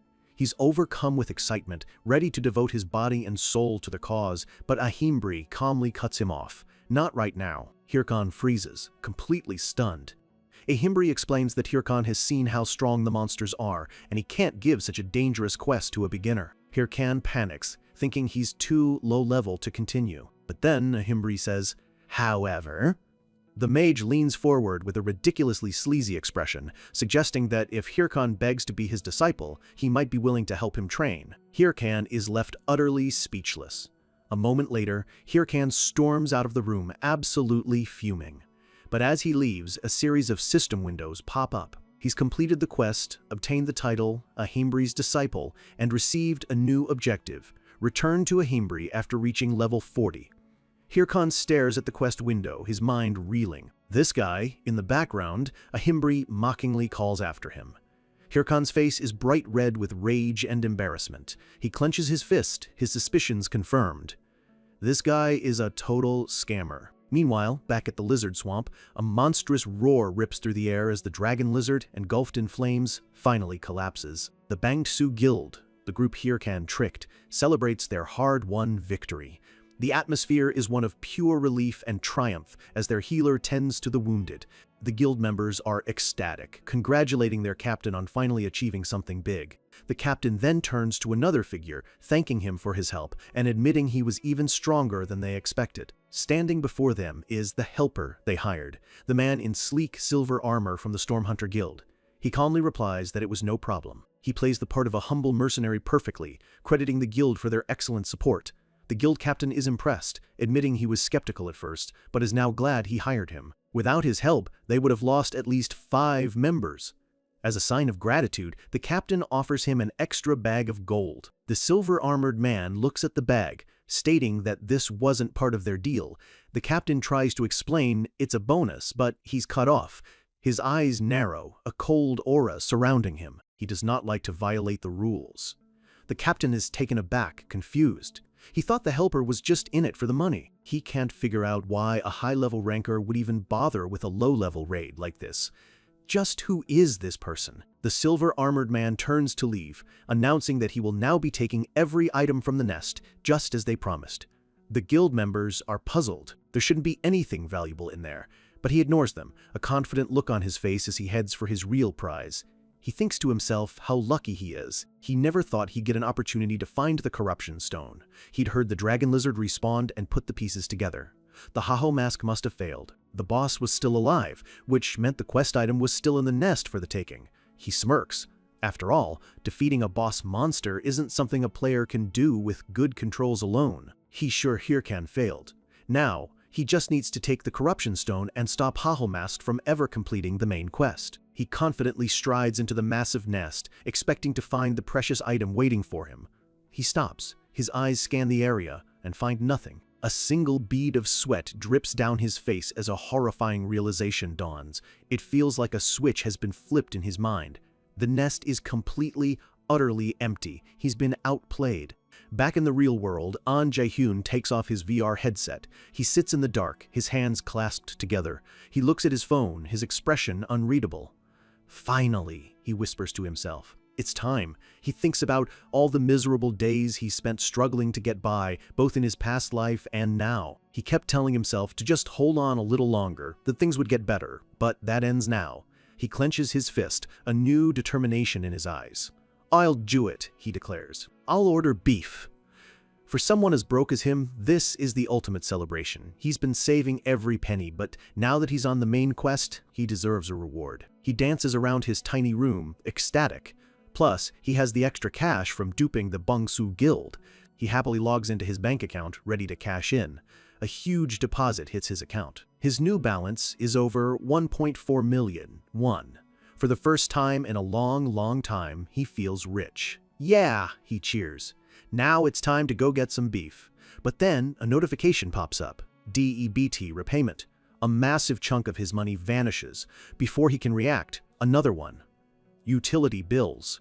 The financial assault continues. And another. Rent. He stares at the screen, his fortune gone in an instant.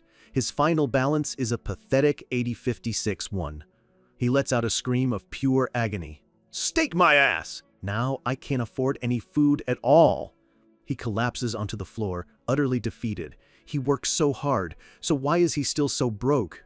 Just then, his phone buzzes. It's a message from Romeni, his video editor, asking if he's alive and if he's quitting YouTube.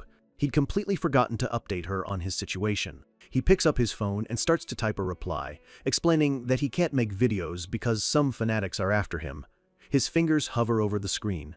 But then he stops. A thought flashes through his mind, sharp and clear. Wait a minute.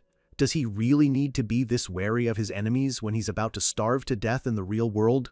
What did he even do wrong? He's just an innocent gamer trying to enjoy the game.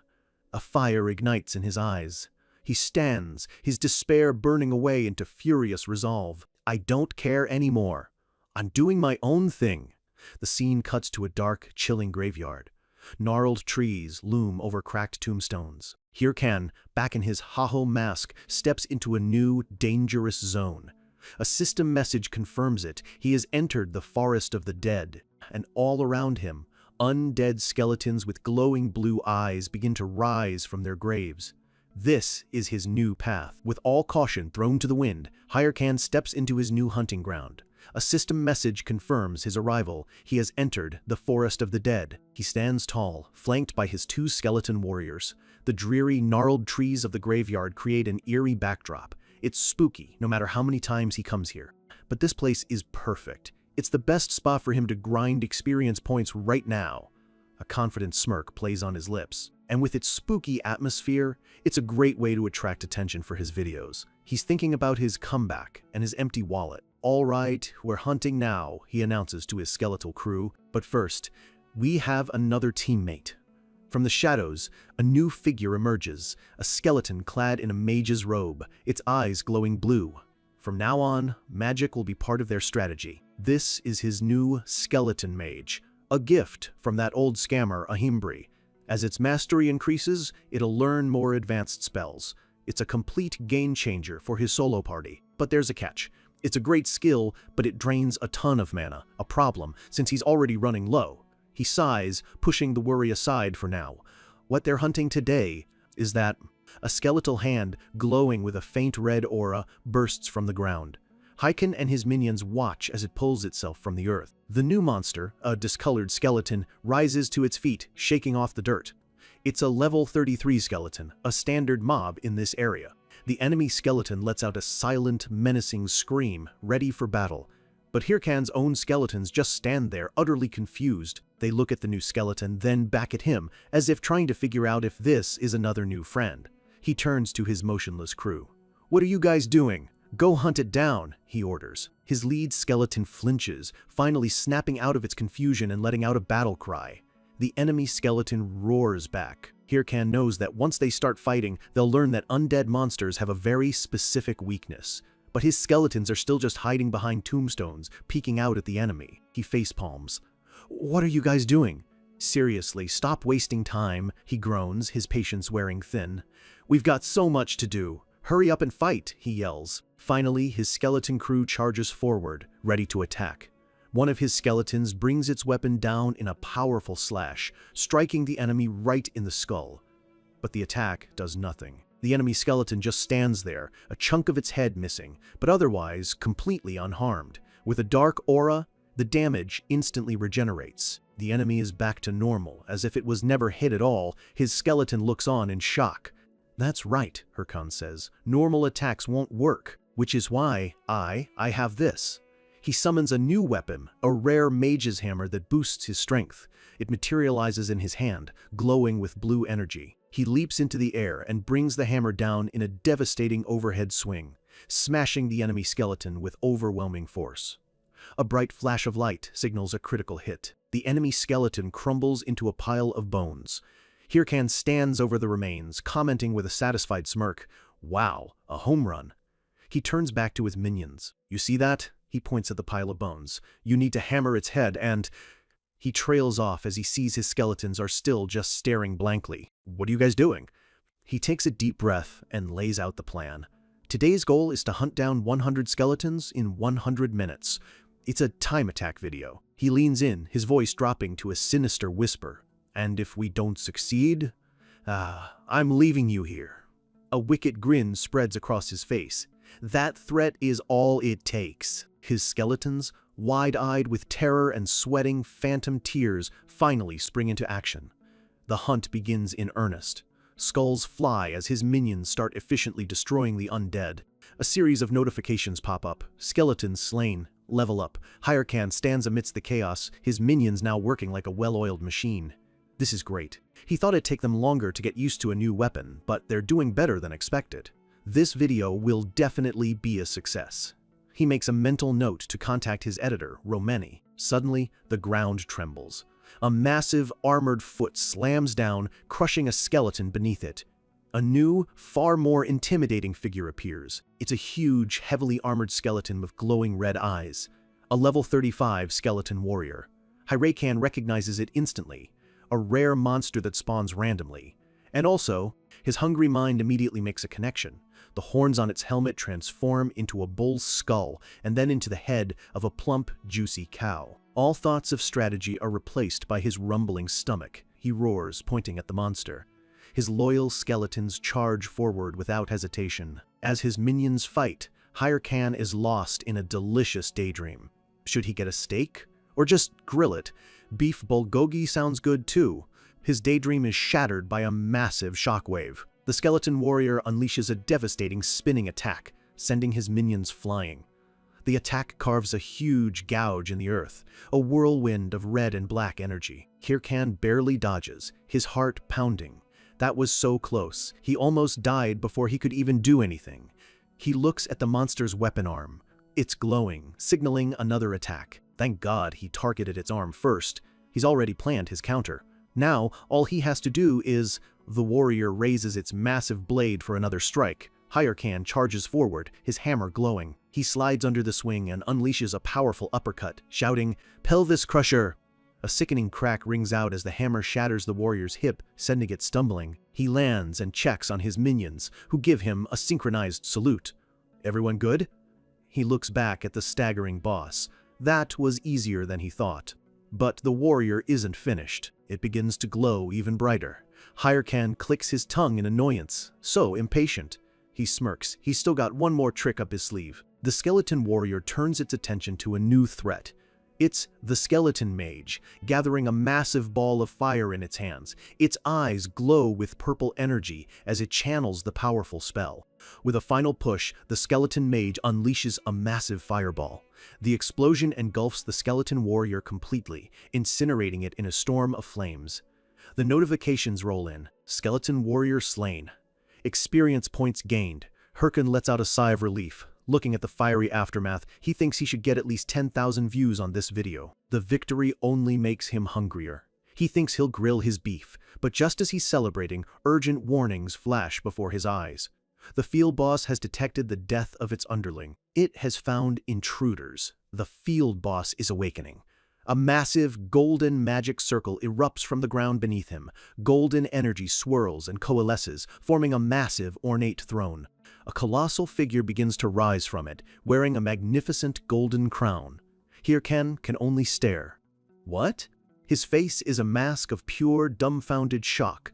The boss lets out a terrifying roar. Its nameplate appears. Golden Skeleton, level 40, Boss Monster. It's the boss monster of the Forest of the Dead, and the game's very first mage-class boss. Hyrcan knows this monster. It's a powerful boss, infamously known as the Newbie Killer. A horrible realization hits him. The condition for it to appear was defeating a lot of skeletons. He was so focused on his video, he wasn't even thinking about that. He's sweating, his mind racing. He can't guarantee he can beat it, but if he does, it'll be the jackpot. A glimmer of hope appears. He already knows how to fight it. If he fully buffs his skeletons, he just might be able to win. He begins to cast his spell, ready to summon his army for the fight of his life. His body glows with power as he prepares his buff skills. But then, a new system message appears, shattering his hopes. The summoning has been undone due to lack of mana. His face goes pale. He clutches his head, the grim reality setting in. After summoning all 4 minions and having his mage cast so many spells, of course he'd have no mana left. The golden skeleton towers over him, radiating an overwhelming power. This is a fight he isn't equipped for, leaving him with no choice. But then, a wicked grin spreads across his face. He glances at his watch, a feature most players ignore, and decides it's time for a proper warm-up. Slot on. A wave of dark blue energy erupts from him, his eyes glowing with the same intense light. This isn't a necromancer's skill, this is something else entirely. He stares down the golden skeleton, his aura clashing with its golden light. "Let's go!" He lunges forward, a blur of dark energy, as the boss raises its hands to cast a spell. Golden magic circles materialize around the boss, crackling with raw, untamed power. It clasps its hands together, unleashing its first devastating attack. A barrage of golden beams shoots out, tearing through the ground with explosive force. Hirkan is sent flying, narrowly dodging the deadly projectiles with incredible speed. He lands with a grim smile. A single hit would kill him, and the boss is throwing so many at once. Now he remembers why they call it the newbie killer. He knows he has no chance of winning if he lets it keep casting spells like that. The boss continues its assault, filling the air with a deadly light show. If that's the case, then he just has to stop it from using them. He erupts with blue energy, launching himself straight at the boss's hands. He smashes his fist into the boss's hand, shattering the bone and causing the magic circle to flicker and die. The boss roars in frustration as its spell fizzles out. His gambit worked. His theory was right. The hands are directly connected to the spells. A confident smirk appears on his face. Now he just needs to destroy all of its hands. The golden skeleton's jaw hangs open, a low, angry growl rumbling in its chest. A system window appears. The field boss is gazing at him, studying his movements. Hirkan is confused for a second. The system confirms it. The boss has seen through his strategy and is now gauging his skill level. Its hands begin to move in strange, intricate new patterns. It's changing its tactics. Instead of golden light, a sinister purple energy now crackles around the boss, preparing a different kind of spell. Hirkan is caught completely off guard, stammering, "What the hell is going on?" A brilliant flash of purple light erupts from the boss. A massive beam of purple energy tears through the battlefield, kicking up a huge cloud of dust as Hirkan is caught in the blast. He grimaces, his face contorted in pain from the impact. "What the hell is this?" he yells, as the beam homes in on him relentlessly. "Damn it, it's catching up to me." He desperately tries to outrun the beam, but it's too fast, tearing up the ground right at his heels. The attack finally connects, sending him flying through the air. He crashes hard to the ground, the dark energy still swirling violently around him. "What's with this?" he gasps, struggling to get back to his feet. "Crazy pattern I can't recall?" He stares at the massive crater. This is new. This wasn't in the game during his past life. He gets to his feet, trying to make sense of what just happened. Am I remembering wrong? Did the golden skeleton always have these hidden patterns? Or was there a balance patch he missed, like the one they did for the Minotaurs? He lets out a long, tired sigh, a weary smile on his face. He doesn't know. He can't remember. After all, it's been years since he last hunted one of these things. He grips his weapon tighter, his frustration growing. He has no skeleton summons, and he can't fully remember its attack patterns. So, how am I supposed to beat that? He wonders, as the boss begins to channel another massive purple spell. He watches the energy gather, feeling completely hopeless. I guess I'll just try everything I can. He charges back into the storm of purple beams, dodging and weaving with unbelievable agility. He tells himself that he can dodge its attacks as long as he knows the trajectory, but the problem is, there's absolutely no time for him to attack back. He's completely pinned down. He desperately scans for a blind spot, any opening he can possibly find. But in his frantic search, he makes a critical mistake. He sees an opening, but it's a trap. He grunts as one of the boss's bony appendages strikes him hard across the chest. The boss seizes the opportunity, grabbing him by the head and lifting him into the air. It opens its massive jaw, ready to devour him whole and end the fight. Hirkan hangs there, helpless, and lets out a bitter laugh. Damn it! But just as he's about to be eaten, the boss stops to charge another golden spell. At this point, it feels like the fight is just a game of pure luck. But, you know, a confident, almost insane smile spreads across his face. He also has a hidden card up his sleeve. He activates a curse skill. A demonic skeleton erupts from him and latches onto the boss, instantly weakening its stats by 13%. The boss stumbles, its spell weakening, and Hirkan drops free to the ground. He lands, his body now wreathed in blue flame. The boss just gave him the one thing he needed, an attack opportunity. He looks up at the boss, his eyes blazing with power. "Thank you," he roars, channeling all of his remaining energy into his fist and punching the ground. A massive shockwave of blue energy rips through the battlefield, rushing straight towards the boss. The golden skeleton crumbles, its magnificent body breaking apart under the immense force of the blow. Hirkan stands amidst the floating debris, a triumphant grin on his face. Boss defeated. The boss's massive body collapses into a pile of golden rubble. A system window confirms his incredible victory. You have slain the golden skeleton.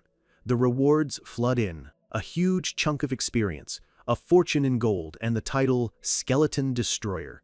And to top it all off, a level up.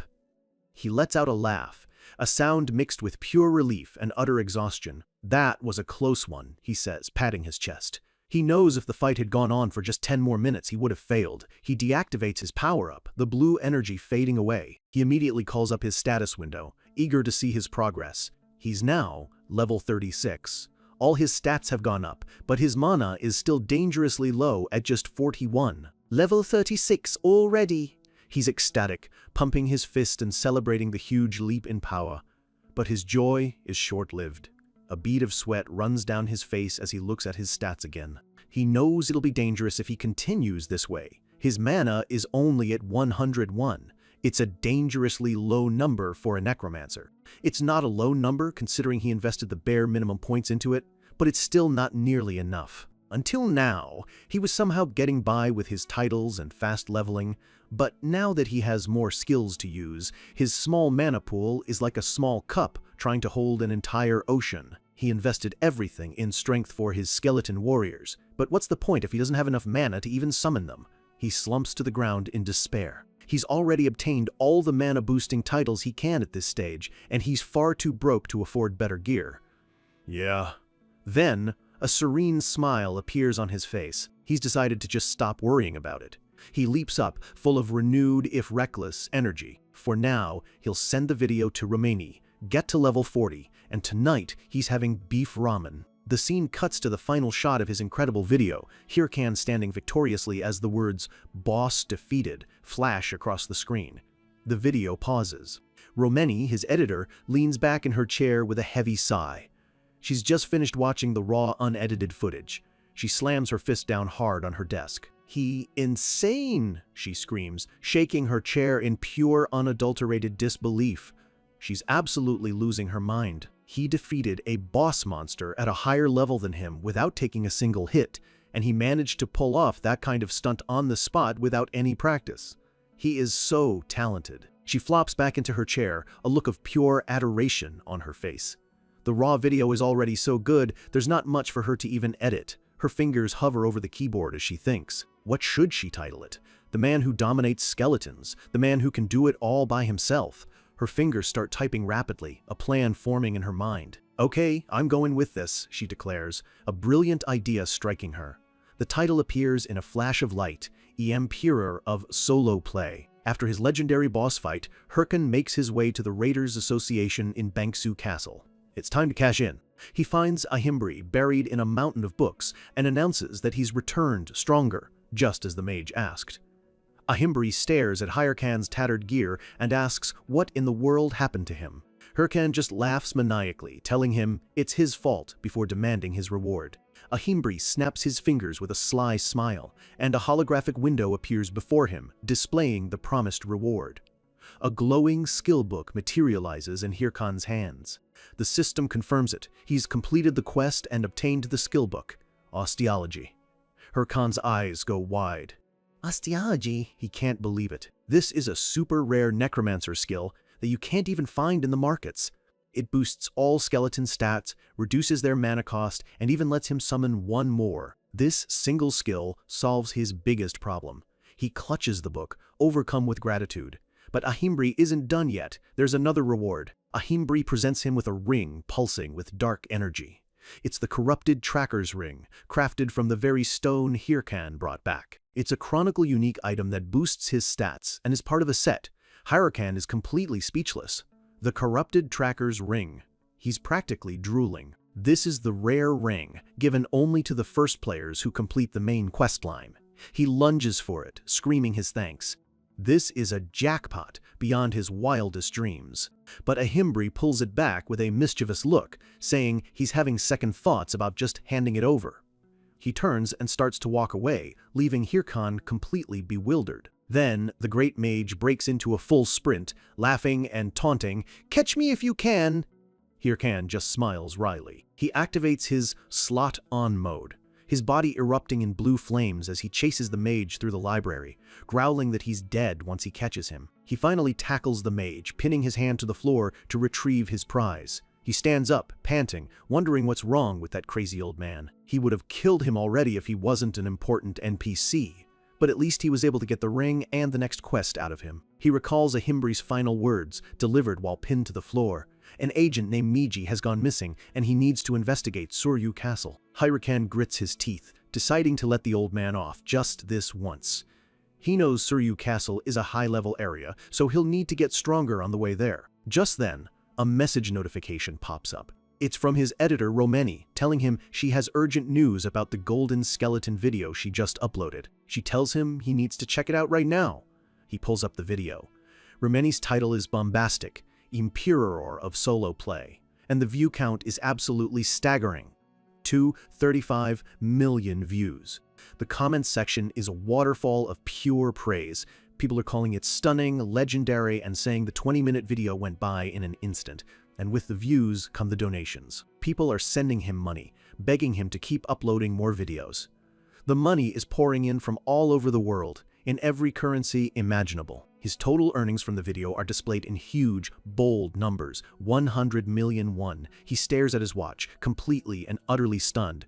He's so shocked, he stumbles backward. He falls hard to the ground, his mind reeling from the sheer amount of money he just made. He sits there, counting the zeros over and over. 1, 2, 3, 8 zeros. That's 100 million won. A slow, blissful smile spreads across his face. Tomahawk, ribeye, filet mignon. The names of every expensive delicacy imaginable flash through his mind as he weeps tears of pure joy. He can finally eat whatever he wants. He's practically drooling. What kind of jackpot is this? He knew the video would get good reactions, but he never expected this. He wonders if someone famous posted it somewhere to make it go so viral, but he shakes his head trying to focus. He needs to log out and, just then, another notification dings. It's a huge one, a donation of 1 million. One with a public comment attached. The message is from the scouting manager of the Thunder Hunters Guild. They've seen his videos and want to officially recruit him. The friendly mood vanishes in an instant. The Thunder Hunters? Isn't that where she is? A vein pops on his forehead as the image of his nemesis, Che Solyoyon, appears in his mind. His blood runs cold. They were so persistent in his previous life. A painful flashback hits him, Siri, in her officer's uniform, coldly telling him to join her team, and him, just as coldly, refusing. He remembers screaming at them that he would never join them. And even now, after all this time, they're doing the exact same thing. He clenches his fist in pure rage. He wouldn't join the Thunder Hunters even if his life depended on it. He stops, a bead of sweat running down his face as a strange sense of déjà vu washes over him. The memory is triggering his trauma, and he slumps down, completely exhausted. So annoying. A flashback to his past life shows him venting to his old guildmates, complaining about how persistent Sire was being. One of his old friends, the one who would later betray him, tells him how lucky he is, that the Thunder Hunters are one of the best guilds out there. Another adds that with her rich family, a 6-figure salary is guaranteed.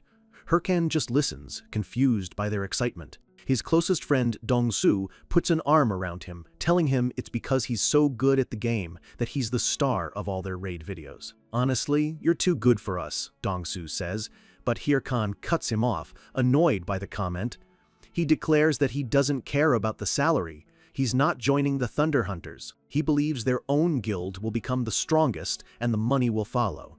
He says he'd rather keep playing with his current friends. As he speaks, Dong-su looks down, a dark shadow crossing his face. But then he looks up with a strange, unsettling smile. It was a smile Hirkan didn't understand at the time. Back in the present, Hirkan clutches his head. Now that he thinks about it, everything went wrong after that conversation. The memory of Dong-su stabbing him in the back flashes through his mind, the trauma still fresh, still agonizing. He slaps his own face hard, trying to snap himself out of the painful memory. That's right. Now's not the time to be getting distracted by money. He has to stay focused. He has so much more work to do. It's far too early to be satisfied with his progress. He clenches his fists, a determined look in his eyes. He will use all of this money to get stronger. With his resolve hardened, he summons his skeletons once more. They appear before him, ready and waiting for their orders. He points at them accusingly, reminding them that he did everything in the Golden Skeleton raid while they were useless. He announces that their training starts now. They need to practice moving more efficiently so they don't repeat what happened last time. He glares at them, asking if they can do it. He's haunted by the memory of his old guildmates and their lazy attitudes, their excuses echoing in his mind. But his skeletons are different. They give him a synchronized thumbs up, ready and willing to work. That's right. This time, things are different. A genuine, determined smile graces his face. Let's go. He stands with his loyal army, ready to take on the next challenge and become the strongest. All right, he says, turning to his crew. Our next destination is Suryu Castle. His skeletons shiver in fear as he announces they'll be training on the way there. The training is simple. They'll be running all the way there. A wicked grin spreads across his face as he holds up a club. If any of them fall behind, they'll be beaten. His skeletons let out a collective scream of terror. And so, they set off, with Hirkan chasing his terrified minions across the landscape, laughing all the way. Meanwhile, in a dark, opulent chamber, C-Ray, the guildmaster of the Thunder Hunters, sits lost in thought, her expression cold and calculating. Her subordinate, Hatch, approaches her. He asks what she's thinking about. She's sitting atop a mountain of slain Hydra heads, a gruesome testament to her guild's immense power. Hatch pulls down his hood, reminding her that it's almost time for the meeting. She gracefully hops down from her throne of corpses. Hatch asks about their progress on the corrupted Count quest, but she coldly replies that they have nothing. Her eyes flash with anger. She can't believe another guild beat them to the main quest line. It's humiliating. Hatch suggests they might get a clue at the upcoming meeting with the top 30 guilds, but she scoffs at the idea, calling them all losers. He sighs at her cold-heartedness and advises her to be careful. But she's already walking away, her mind on other things, as she strides toward the light, ready to make her next move. Hirkan is now the undisputed emperor of solo play. His epic fight against the Golden Skeleton has absolutely exploded online. The video was a massive runaway hit, and because of it, he became a millionaire overnight. Hirkan stares at the number on his screen, 100 million won. He's in total shock, completely unable to process what's happening. He was this close to completely losing himself in a fantasy of endless feasts, tears of pure joy streaming down his face at the thought of finally being able to eat whatever he wanted. He was on the verge of losing all control, but thanks to the very person responsible for all his past suffering, he was brutally snapped back to reality. That public recruitment offer from the Thunder Hunters reignited the burning flames of his revenge.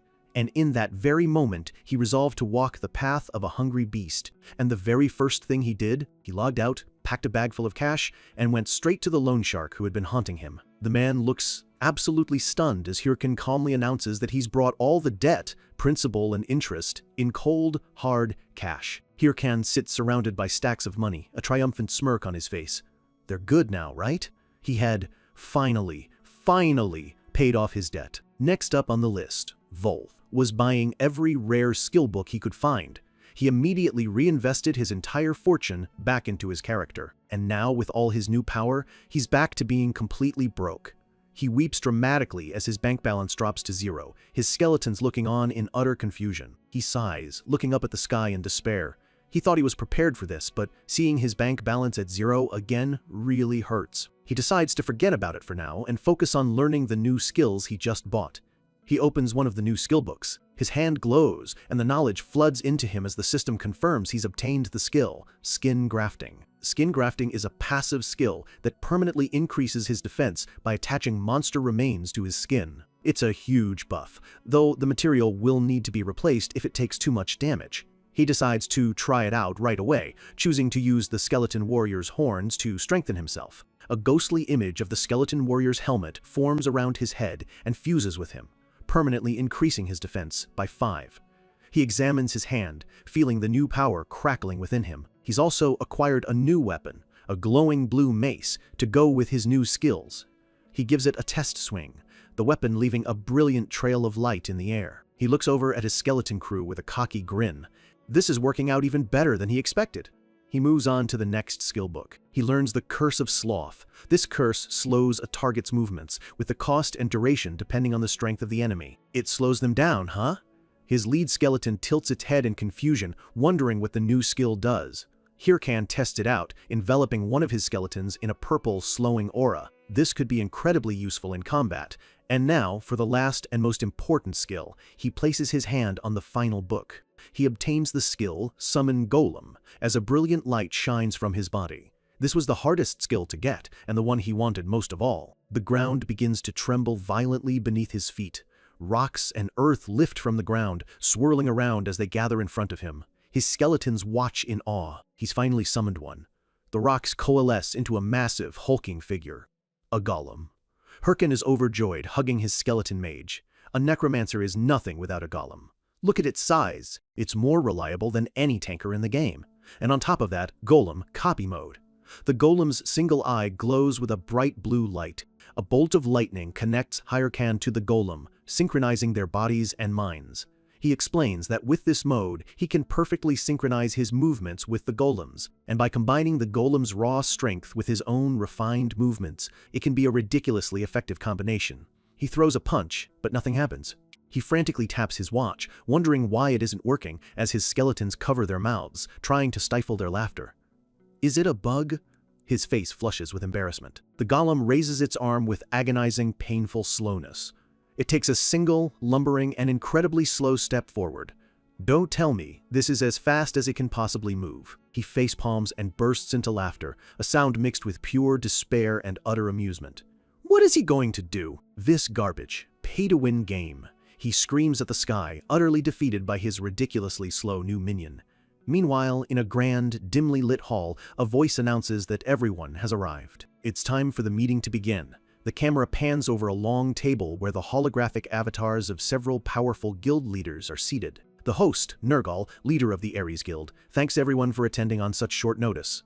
A familiar face leans back in his chair. It's Mathador Shev, leader of the Red Bulls, casually greeting the other familiar faces. Another leader, Berg of the Big Smile Guild, grunts in acknowledgement, and at the head of the table sits a silent, imposing figure, Thunderlord Siri, the leader of the Thunder Hunters Guild. Berg immediately complains that only 4 of the 24 invited guilds even bothered to show up. Mathador just laughs, saying more showed up than he expected. He reminds them that these are the top 30 guilds they're talking about. The fact that any of them showed up at all is a huge surprise. Nergal agrees. This is definitely unusual. Normally, the top 30 guilds of Warlord are in fierce, cutthroat competition with one another. It's incredibly rare for them to have a meeting like this. He gets straight to the point. The Hydra Guild has learned the identity of the Corrupt Count and are planning their final raid a month from now. Mathador whistles. That's crazy. None of the other guilds were even close.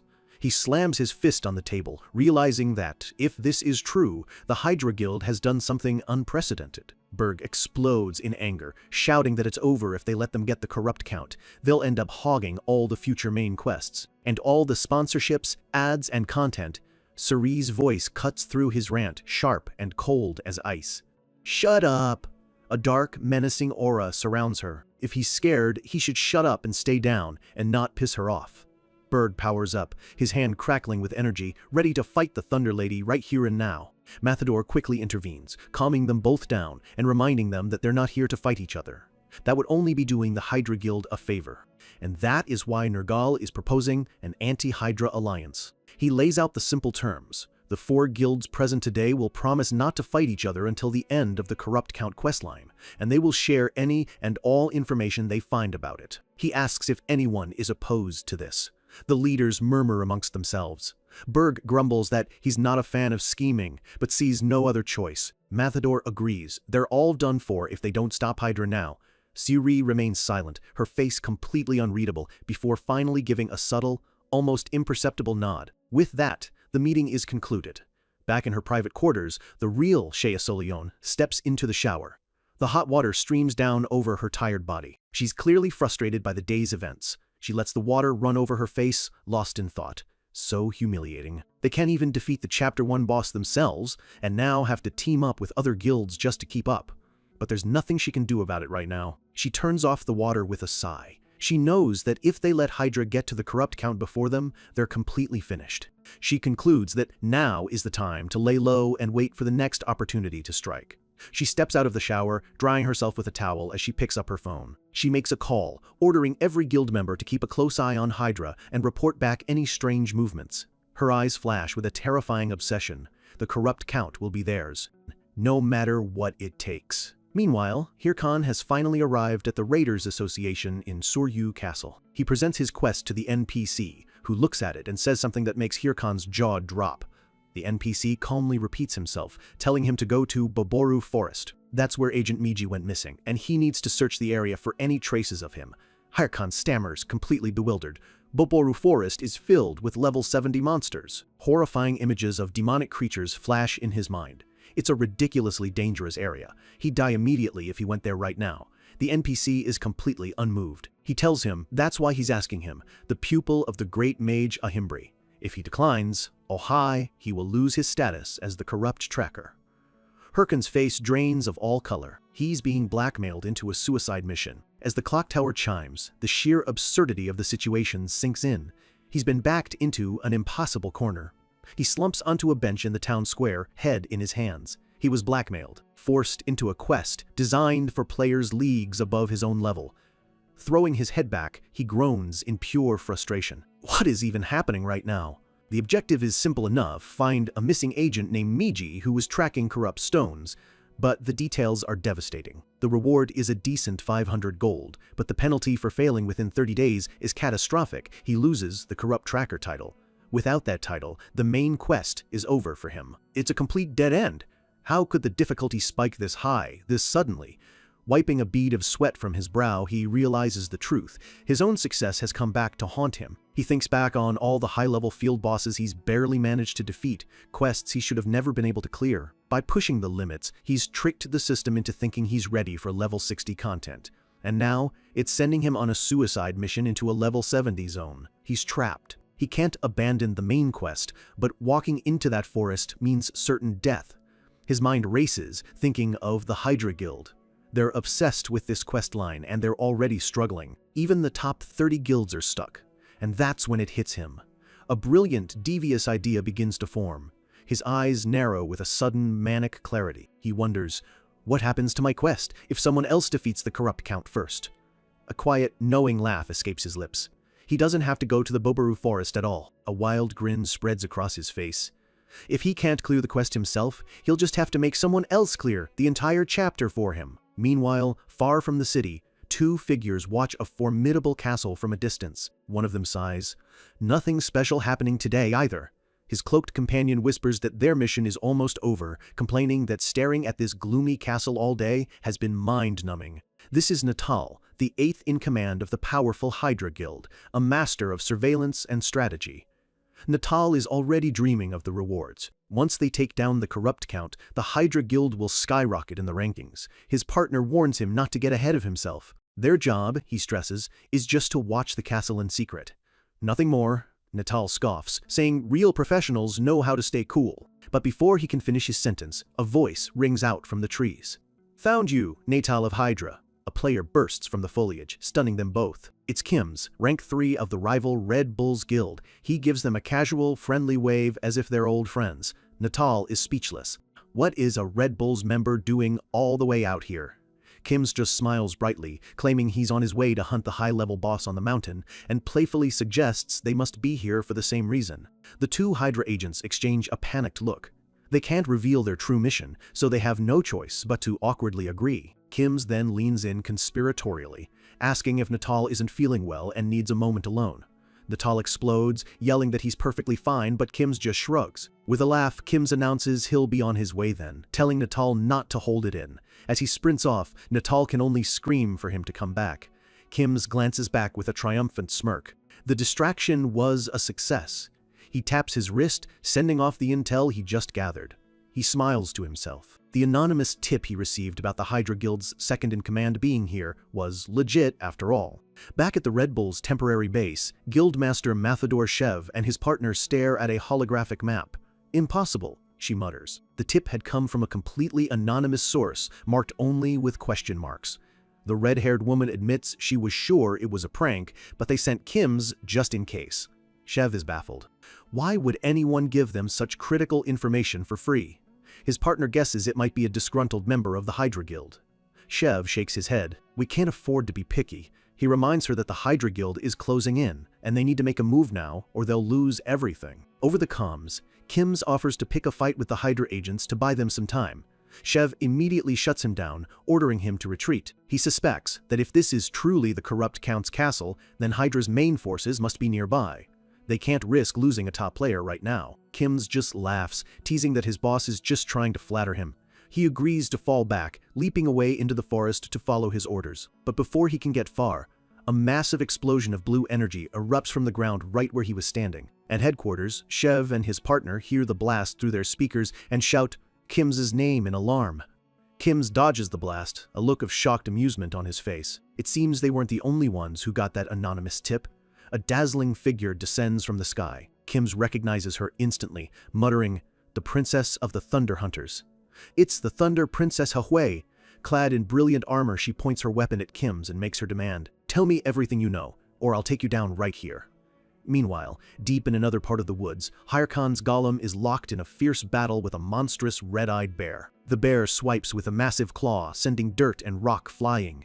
The golem stands its ground, its stone body cracking slightly, but refusing to budge an inch. It retaliates instantly, a pulse of blue light flaring from its core as it winds up a punch. Perched on a branch high above, Hirkan calmly watches his army corner the level 50 field boss. The bear roars in frustration. While the battle rages below, Hirkan checks his messages. He's searching for replies to the emails he sent out, but finds nothing. He wonders why it's so quiet. He sent the critical information to all the top guilds. Someone should have taken the bait by now. He reminds himself this is the only way. To solve his impossible quest, he has to force the entire chapter to its conclusion. He needs someone, anyone, to defeat the main boss and forcibly clear his Find Miji mission. In Warlord, the main story is broken up into chapters, and the current one, Chapter 1, is all about taking down the corrupt Count. The moment the corrupt Count is defeated, the chapter ends for everyone, which means all related quests, including Hirkan's impossible mission, will be automatically completed. He knows he could never defeat the Count himself within the 30-day time limit. His time is better spent preparing for the next chapter anyway, so he doesn't care who does it, he just needs someone to end this chapter. That's why he leaked the Count's location to every top guild he could think of. So why isn't anyone responding? Just then, a notification pops up. The Hydra Guild has started an official livestream. Hirkan leans forward, intrigued. Down below, his golem finishes its work, its heavy footsteps crunching on the forest floor. Hirkan drops down onto the beast's back, delivering the final blow. "Shut up," he says flatly. "Be quiet. I need to watch a live stream." His army stands guard as the defeated bear groans at his feet. Hirkan settles onto a large tree root, pulls up the broadcast window, and gets ready to watch his plan unfold. An armored Hydra Guild representative begins the broadcast, proudly announcing that they were the first to uncover the corrupt Count's location and are planning a raid. He leans toward the camera, preparing to announce the date. Hirkan stares at his screen, his eyes wide with desperate hope, whispering, "Please, let it be within this month." The announcement lands. 3 days from now. The words hang in the air as Hirkan's skeletal army stands silent and still behind him. A slow, relieved smirk spreads across Hirkan's face. 3 days. It's even faster than he'd hoped. His plan is working perfectly. A quiet, almost hysterical laugh of pure relief escapes him. His golem and skeletons wait patiently, their master's problem now seemingly solved. 3 days is quick, he thinks. It means his anonymous tip sent the top guilds into a panic, forcing them to move up their schedules.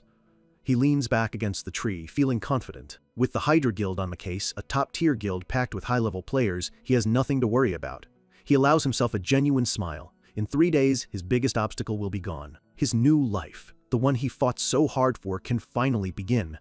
But that peace is shattered in an instant. On screen, a figure in golden armor is thrown to the ground, a spray of red marking his defeat. A notification flashes across the broadcast. Raid failed. The entire Hydra Guild has been wiped out. Hirkan's eyes snap open, his own reflection staring back from the dark screen. Total defeat? The Hydra Guild? It doesn't make any sense. He slams his phone down on his desk, the sharp crack echoing in his room. Are you kidding me? Jumping to his feet, he paces in fury. They had a whole hour before the raid. They should have had a plan, not just rushed in to get themselves slaughtered. He collapses to the floor, staring blankly at the ceiling. Had he overestimated them? He needs a new plan. A new guinea pig. Suddenly, his phone lights up with another notification. A new live stream, this time from the Red Bulls Guild. Hirkan sits up instantly. The Red Bulls. That means Mathador-Shev is involved. He feels a flicker of hope. Maybe the legendary warrior can succeed where Hydra failed. Outside the corrupt Count's castle, the lingering signs of Hydra's defeat fade away. As the great doors swing shut, the Red Bulls Guild marches forward. Mathador-Shev addresses his troops, his voice ringing out. He reminds them they all just witnessed a powerful enemy wipe out one of the strongest guilds in the game. He tells them plainly that their own chances of success are low.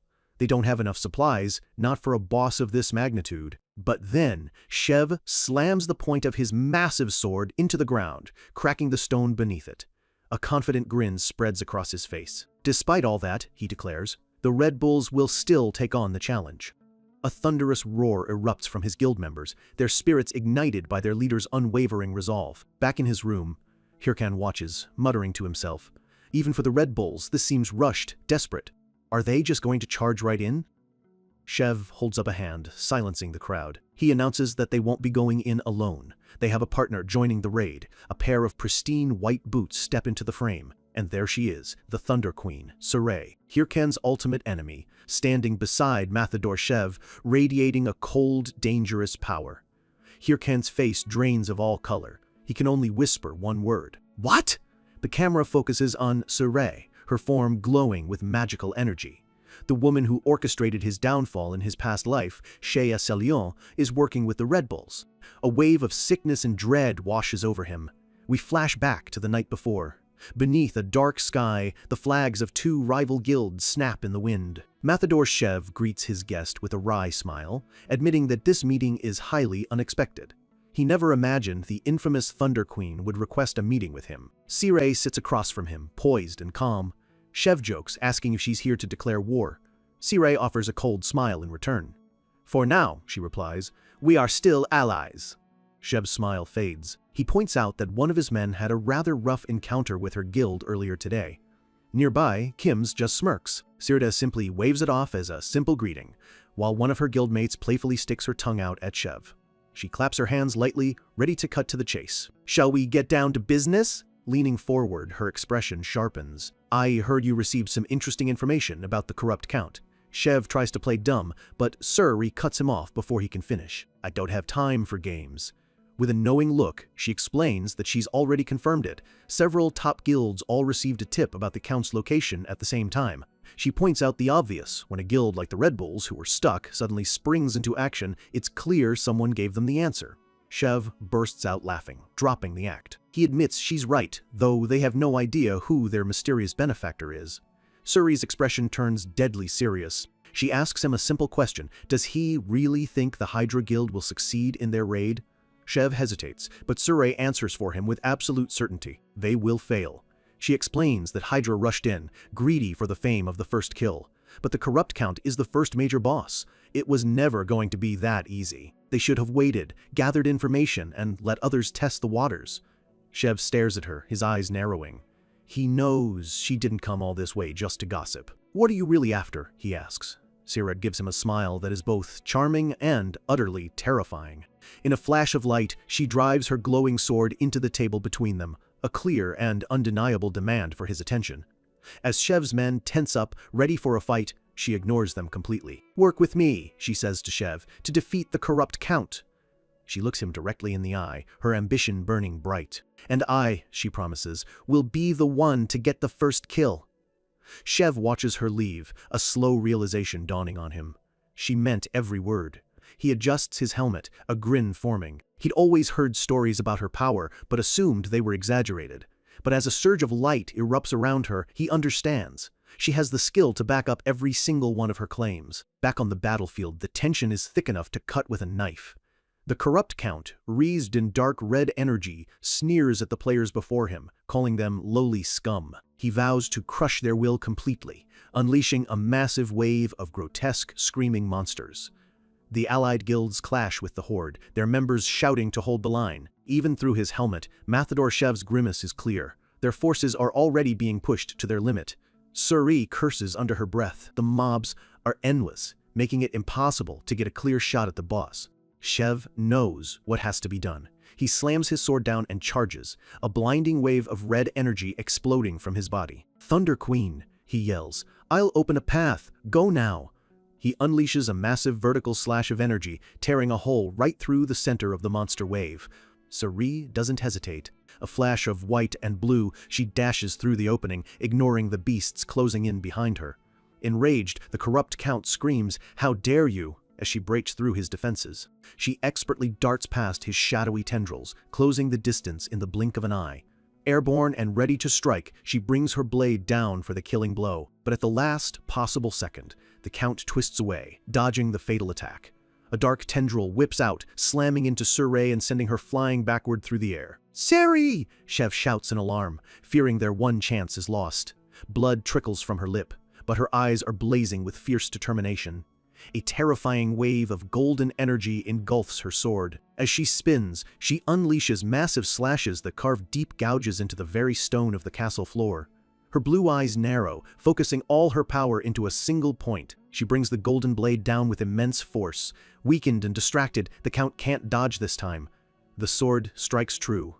Mathador Shev lets out a low whistle of amazement. He thinks to himself, "She really is scarier than I thought." The system message flashes for all to see. The corrupt Count has been defeated. Back in his room, Hirkan stares at the screen. Che Solyoyon defeated the corrupt Count. His face becomes a mask of dark, simmering fury. He forces the rage down, telling himself it doesn't matter who did it. The chapter is over. His quest is cleared. That's all that matters. But as he turns from the screen, a shadow falls over his face. He curses her under his breath. "Enjoy this moment, Siri. It won't last." His fist clenches, the leather of his chair groaning under the pressure, because the real winner of this game, has to be him. On screen, two figures stare out, two rivals on a collision course, both utterly certain of their own victory. Having navigated the chaos he created, Hirkan finally arrives at his next destination, the treacherous and imposing Bolka's Mountains. He lands firmly on a jagged cliff edge, a determined shadow against the bright sky. As he runs forward with his skeletons trailing behind, he can't help but think that somewhere along the line, he became a gamer, fueled purely by rage. His dream is simple: become the absolute strongest in Warlord and take brutal revenge on everyone who betrayed him. A cynical smile touches his lips, but he has to wonder why things can never just be easy.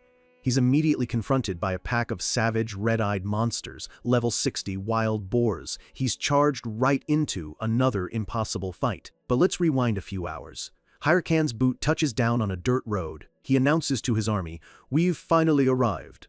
He stands before a massive, glowing red barrier, a block field, marking the entrance to the Bolka's Mountains. He knows a block field means the area is locked, waiting for a specific in-game condition to be met before anyone can pass. He reaches out, his fingers brushing against the wall of red energy as it hums with power. But Hirkan just smiles, because he knows the secret to breaking the seal. The Bolka's Mountains are the main stage for Chapter 2 of the main quest, and this barrier only unlocks flow once Chapter 1 is cleared. As if on cue, the red energy dissipates, granting him and his skeletons passage. The system immediately rewards him with a new title, first to set foot in the Bolka's Mountains, granting him a massive stat boost. He grins, knowing no one else beat him here. He turns to his grinning skeletons. "All right," he says, "time to move out."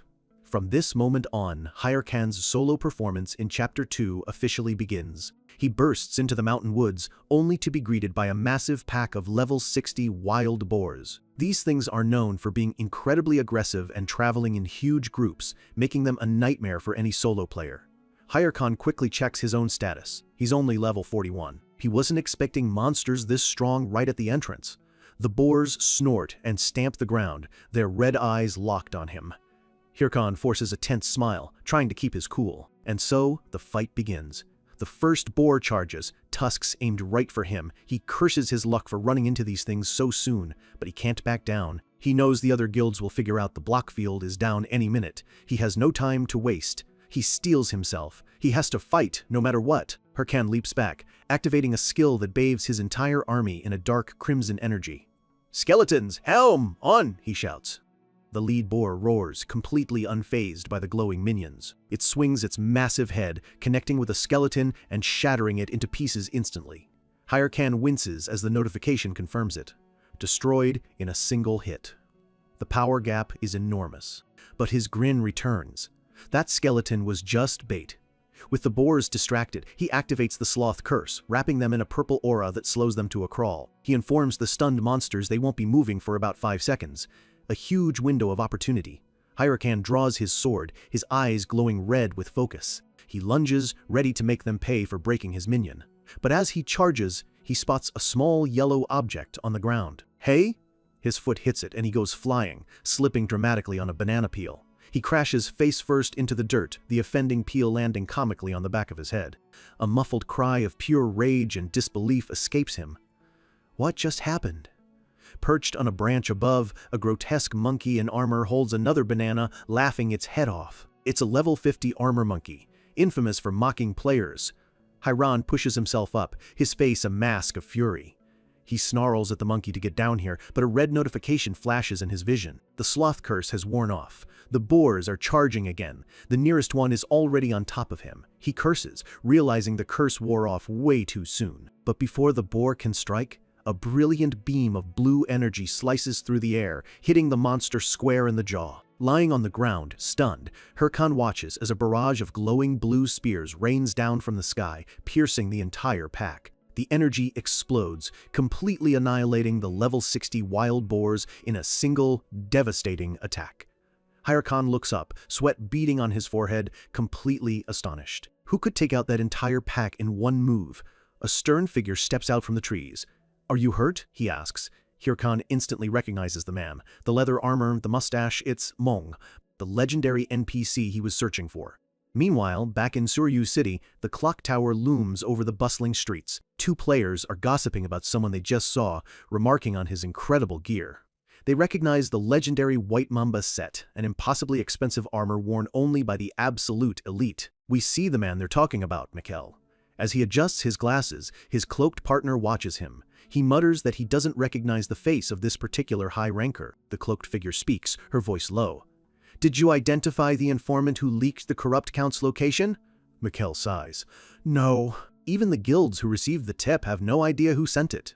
She agrees. It's unheard of. For someone to give away such crucial information for free makes them almost impossible to trace. Mikkel asks about the Haho mask, but she dismisses the idea. He was last seen in a video grinding a simple field boss. Mikkel considers it. A newbie who just started the main quest couldn't be behind a disruption of this scale. He's not a suspect. The cloaked figure changes the subject, mentioning that another guild sent a helpers to deal with the chaos.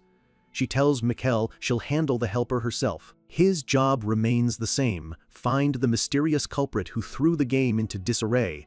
Mikkel clenches his fist in agreement. He vows that whoever disrupted the world's balance will pay the price. His eyes glow with a green light from behind his glasses as he promises that the culprit will be punished, without fail. Back in the Bulka's mountains, Mung has led Hyrule to a small cabin to recover from the ambush. Hyrule confirms with an eager smile, "Yes, that's right. I'm Ahimbri's disciple." He's thrilled. Mung is a key NPC for Chapter 2, and finding him this early is a massive stroke of luck. Mung sips from a mug, commenting that Hyrule was lucky he was out on patrol. Once a legendary swordsman, Mung was demoted after an unfortunate incident and now serves as the lonely ranger of these mountains. Hyrule knows just how important this meeting is. But then, Mung looks at him and says flatly, "Go back." Hyrule is taken aback. Mong explains that this place is far too dangerous, filled with monsters no one at his level should face. He urges him to return the way he came before he gets seriously hurt. Harkon slams his hand on the table, his expression sharp. He drops the bombshell. The corrupt count is dead. He tells Mong there's no point playing dumb. He already knows this is the trigger to begin Chapter 2. He presses on, explaining that even with the count gone, corrupted monsters are still appearing. He claims he tracked the source of the corruption here, to these mountains, and asks if Mong knows who could be behind it. Mong's expression hardens. The ranger leans in, admitting he has his suspicions but no proof. "Can you gather that evidence for me?" he asks. Hyrule beams as a quest reward window pops up. 2 high-grade titles and a permanent +114 to all stats. He can barely contain his excitement. 2 high-grade titles. This is what a main quest reward should be. He eagerly asks where to start. Mong gives him his first task: investigate the monsters nearby, eliminate 50 of them in exchange for 500 gold and, more importantly, Mong's trust. Hirkan smiles, looking out at the mountains. A monster extermination quest is perfect. He needed to grind his level up anyway. He stretches, relieved that his disastrous mandatory quest is a thing of the past and everything is back on track. He decides to avoid the level 60 boars for now and focus on easier mobs to level up safely. He turns to leave, but then he pauses, a dark look crossing his face. Looking up into the trees, he sees the armor monkey, still laughing down at him.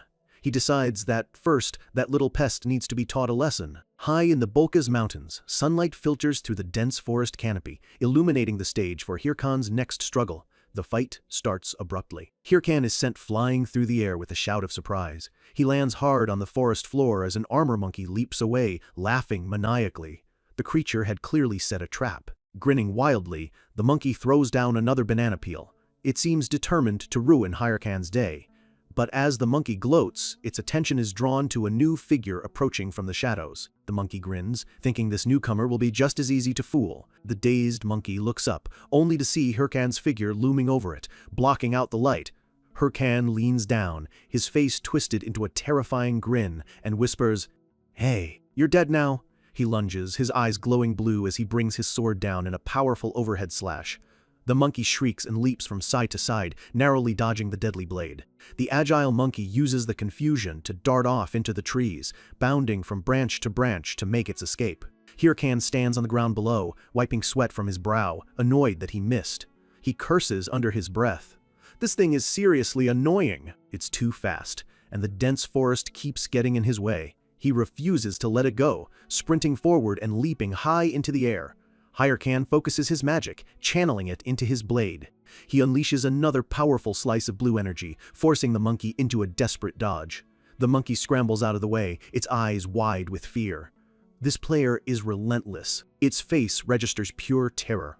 As the monkey leaps into the air, expecting another wide sword swing, its path is suddenly blocked by something huge and heavy. It's still laughing, thinking it successfully baited another attack. But down below, Hirkan just points his sword upwards. The swing was just a distraction. A massive, blue glowing golem appears directly above the monkey, its fist coming down as it activates copy mode, perfectly mimicking Hirkan's power. The resulting explosion of energy obliterates the monkey completely. Hirkan stands on a nearby branch, watching calmly.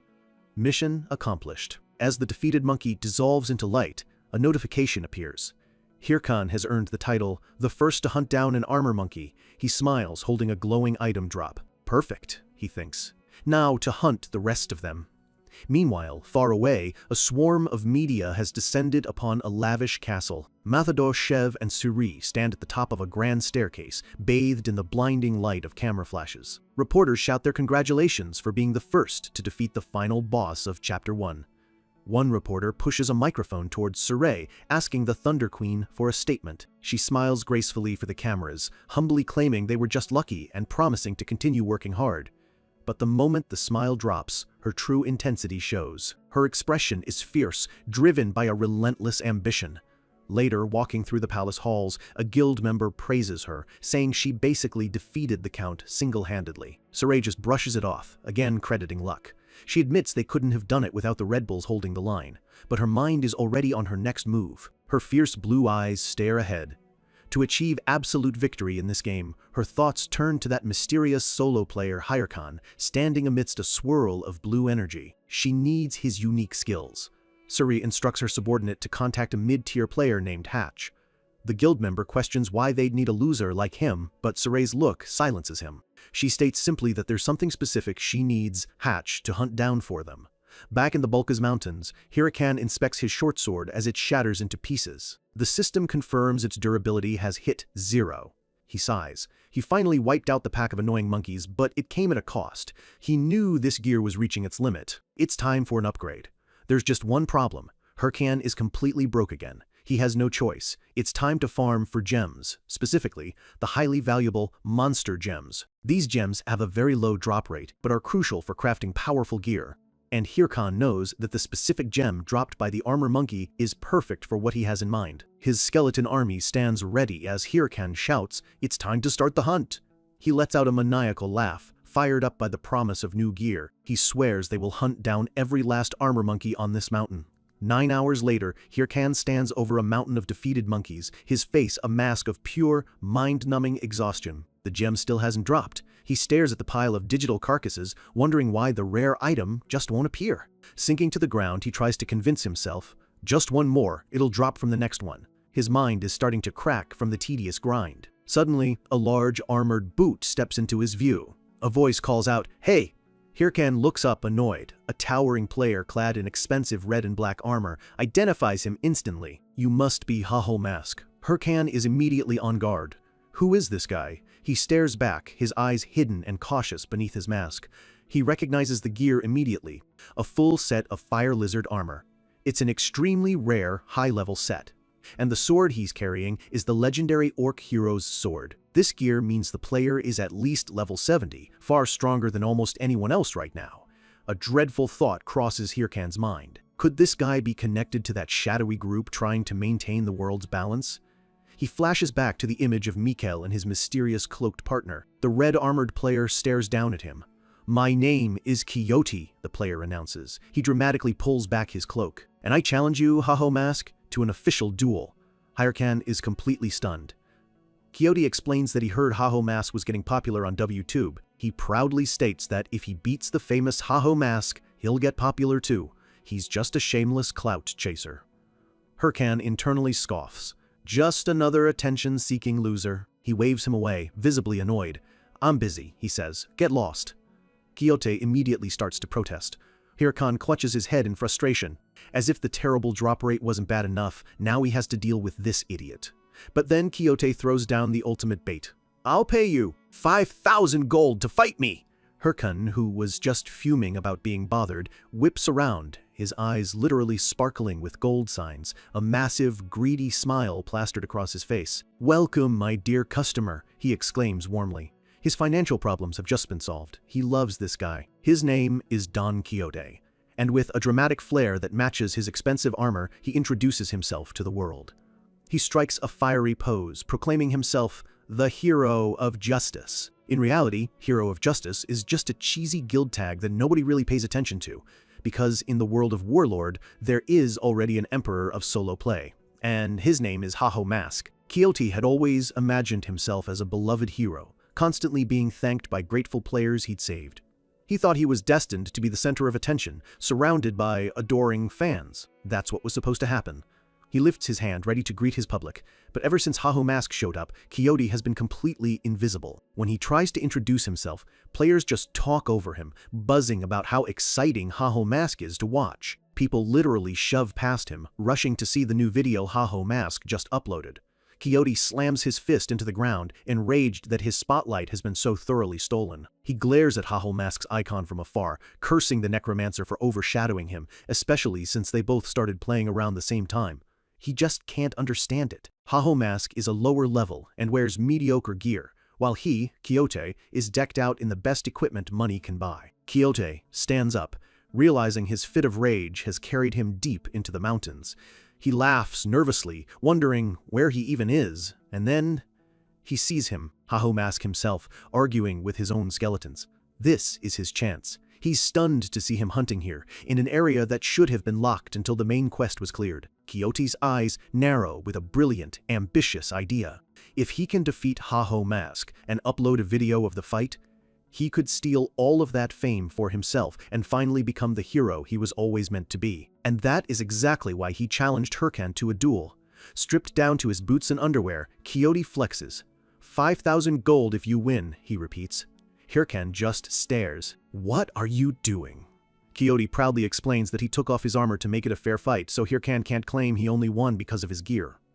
Hirkan is speechless. This idiot somehow knew his weapon was broken. Quixote stands tall, declaring this a pure one-on-one fight, a battle of true skill. Use everything you've got, he challenges. Hirkan just rolls his eyes. It's hard to take a guy in his underwear seriously. But Quixote is dead serious. He charges instantly, screaming, "Here I come!" Hirkan dodges a heavy punch, criticizing him for attacking while he was still talking. The two trade lightning-fast blows, Hirkan relying on his raw physical stats, knowing his necromancer skills would be unfair in a fistfight. Quixote lands a solid punch. "Stop dodging and fight back properly," he demands. Hirkan dodges again. I will, he retorts, if you make me feel like it. At least put your pants back on. Quixote groans in annoyance and clenches his fist, activating a warrior skill. Booster! He screams as his fist erupts in red-hot energy. Hirkan is shocked by the sheer power radiating from the attack. The area explodes behind Hirkan. He scrambles back, recognizing the skill. Booster. A warrior ability that grants a burst of extreme acceleration. He realizes that Quixote might look like an idiot, but he's a much higher level, and far, far faster. Hirkan admits to himself that if he fights this guy head-on, he will absolutely lose. If that's the case, a dark resolve flashes in his eyes. Quixote grins, assuming Haho Mask is finally getting serious. Bring everything you've got, he shouts. I'll overcome it all. He charges again, confident that he's about to prove to the world who the stronger player really is. Booster, he yells, his flaming fist rocketing towards Hirkan's face. But Hirkan ducks instantly, using his broken sword to scoop up a handful of dirt from the forest floor. The dirt flies right into Quixote's face, making him choke and sputter. He stumbles back, completely blinded and confused by the cheap tactic. Hirkan thinks to himself that if he can't win with strength, he'll just have to win with skill and a little bit of cunning. He closes the distance and delivers a vicious elbow uppercut. The blow sends Quixote reeling back, blood trickling from his mouth. Hirkan follows up with a powerful high kick, slamming Quixote hard against a tree. Quixote staggers to his feet. You coward, he sputters. How is that skill? Hirkan just smiles darkly. Who cares about being a coward when your life is on the line? He tells Quixote that he lost because he was more concerned with looking cool than actually winning. With that, Hirkan crushes the armor monkey hide in his hand. He casts a unique skill he developed himself, skin stitching. He's merging the properties of the monkey hide with his own body, full clothed, to gain a temporary buff, enhancing himself with the creature's speed and dexterity. Quixote stares in shock as a dark aura of magic swirls around Hirkan. He knows with absolute certainty that if Hirkan hits him now, it's over. Wreathed in crackling purple energy, Hirkan looms over him. You started this fight, he says, his voice low and dangerous, so you better be ready for what comes next. Quixote throws his hands up in a panic. Wait! Tears streaming down his face, he screams, I surrender! Hirkan's attack freezes midair, a devastating ball of purple energy swirling around his fist. The energy slowly dissipates as Quixote pants for breath on the ground. Hirkan stands over him, the intense aura fading as his opponent curls into a ball. Quixote shudders. That was so scary, I almost forgot this was a game. He looks up nervously. Does this mean you win? Hirkan's eyes are still glowing. Give me my 5,000 gold, he warns Quixote not to try anything funny. Quixote just nods, relieved. So cool, he mutters. His expression shifts from pure terror to wide-eyed admiration. You're so strong and wonderful, he shouts. Hirkan just holds out his hand for the money, completely bewildered by the sudden praise. Quixote, his tears of fear now tears of joy, happily hands over the 5,000 gold. But then he does something truly shocking. He pulls out his ridiculously rare Orc Hero's sword and offers it to Hirkan stares at the legendary weapon, practically drooling. He instantly calculates its worth. Plus 66, strength and stamina, 9% ignore defense, this thing would sell for at least 15,000 gold at auction, and he's just giving it to him? Hirkan clears his throat. Why are you giving me this? Quixote smiles proudly. Consider it a token of my gratitude. He explains that he'd been so obsessed with popularity that he forgot what was truly important, getting stronger. Hirkan reminded him of that. He holds out his hand for a handshake. You are worthy of becoming my brother, he declares. Hirkan is speechless. That's why he's giving him the sword? He closes his eyes. Quixote may be a complete idiot, but that was a surprisingly cool gesture. But he quickly snaps out of it, lightly punching Quixote in the chest. Forget the brotherhood, he says. Get lost. He turns to his army. Fibbies, he commands. Get him. The skeletons immediately swarm Quixote. Don Quixote, he screams dramatically as he's dragged away into the woods. Later, tied to a tree, he puffs his cheeks out indignantly. Don Quixote will return, he vows. Once I am truly worthy of being your brother. I await the day we meet again, brother. Hirkan and his skeletons just watch the display. Crazy son of a gun, Hirkan mutters. He smirks. Despite all the chaos, it seems like Quixote is actually having fun playing this game. Something Hirkan himself had long forgotten how to do, but he quickly focuses on the prize, giving the Orc Hero's sword a proud spin. A genuinely rare weapon. Now he doesn't have to hunt those annoying monkeys anymore. He holds the sword, feeling its power. This is more than enough for his next quest. But then he pauses, his foot hovering in the air. He starts to waver. Maybe, just 100 more monkeys. He can just feel it. That rare gem is about to drop. His own skeletons grab him by the robes and start dragging him away as he screams that he can feel it, begging them to let him go back. A gambling addiction is a terrible thing. But in the end, Harem now possesses the legendary orc hero's sword, a weapon of devastating power, and a huge payday whenever he decides to sell it. Harem stands before Mung the Ranger, looking over the 3 completed quest cards and the glimmering piles of gold. He can finally feel the power and the money flowing his way again. Mung confirms that his investigation was a huge success. He lists off the staggering number of monsters Harem hunted down: 750 armor monkeys, over 100 tooth wolves, and 76 poison lizards. "You've done great work," he says. While Mung is satisfied, a serious expression crosses his face. The easy part is over. The real challenge is about to begin. Harem, however, is still lost in his own world, a smug look on his face as he lightly pinches his cheek, giddy over the mountain of gold he just earned. He quickly apologizes, admitting he was a bit distracted trying to figure out how to spend his newfound fortune. But Mung demands his full attention. He slams his hand on the map between them, snapping Harem back to reality. He warns him that the next mission is going to be especially dangerous. Pointing to a spot high on the mountain peak, Mung reveals that a new, powerful threat has appeared, a massive bear warrior. This is the next stage of the main quest, and it revolves around these mysterious and fearsome creatures. The bear warriors are enormous, standing nearly 4 meters tall and clad in heavy armor, making them incredibly tough opponents. Mung explains that the real goal isn't just to kill one. Harem needs to figure out where they're getting their weapons, a crucial clue that will lead them to the mastermind behind all the trouble. Harem quickly processes the mission, defeat the monster, and bring back one of its weapons as proof. He gives a simple nod of understanding. Mung looks genuinely concerned, asking if he can really handle this alone. Even seasoned rangers struggle against these beasts. He suggests Harem find a party. Harem just smirks, radiating pure confidence. He tells the ranger not to worry. He already knows exactly how to deal with these things. Out in the forest, Harem checks his map again as he heads towards the bear warrior's territory. He's getting close. Surrounded by his loyal skeletons, he decides it's time for a little break and a little flexing. He pulls out his device, that same smug smirk on his face, feeling the thrill of having money to burn. The auction house window opens, displaying pages of high-end items, rare weapons, and expensive skill books. He knows exactly what he needs. He calculates his options. For his current level, the best possible gear is the Skeleton Snake set. He starts buying, first snapping up the glowing blue boots. He follows up with the gloves and the rest of the set, watching as the shimmering energy of new gear envelops him. Fully equipped, his defense, mana, and strength have all skyrocketed. The set cost him a staggering 37,000 gold, but he's finally geared up. Harem lets out a small, satisfied laugh. So, this is what money tastes like. He decides to spend the rest on new skills, buying 5 different high-level spellbooks for another 17,000 gold. He throws his head back in pure, unadulterated joy. He gives his new armor a confident pat. Even though he's under-leveled for the bear warrior, all this new power should be just enough to pull it off. Suddenly, his 4 skeletons gather around him, their blue eyes shining with an exaggerated, pleading look. They're reminding him that they need gear too. Harem snaps back to reality. He completely forgot about his minions. He quickly searches the auction house for skeleton armor, but it's too late. His excited expression melts into horror as he stares at the notification. INSU sufficient, balance. He spent every last coin. He laughs nervously, trying to explain to his gear-obsessed skeletons that he's completely broke. Their reaction is immediate.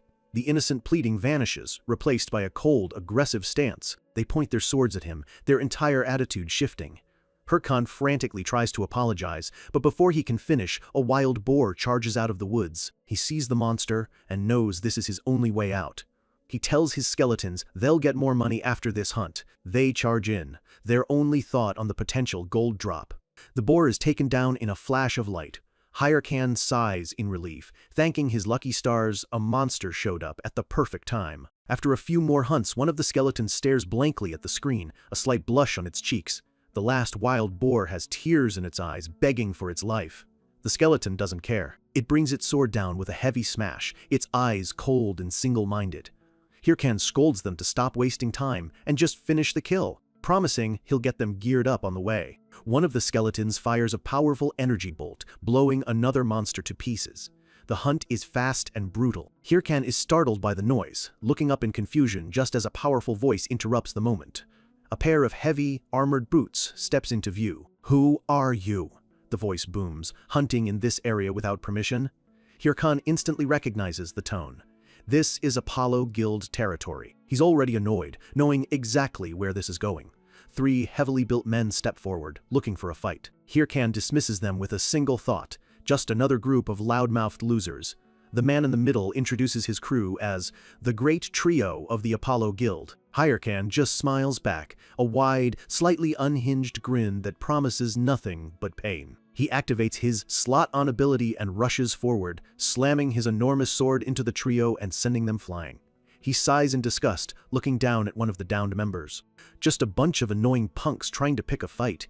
He wonders why he keeps attracting these kinds of people, joking that he might need to see a shaman to fix his luck. He decides the whole interruption was a waste of time and tells his skeletons it's time to go, leaving the beaten guild members in the dust. The leader, Wang Zhang, pushes himself up, angrily tracking Hirkan's movements.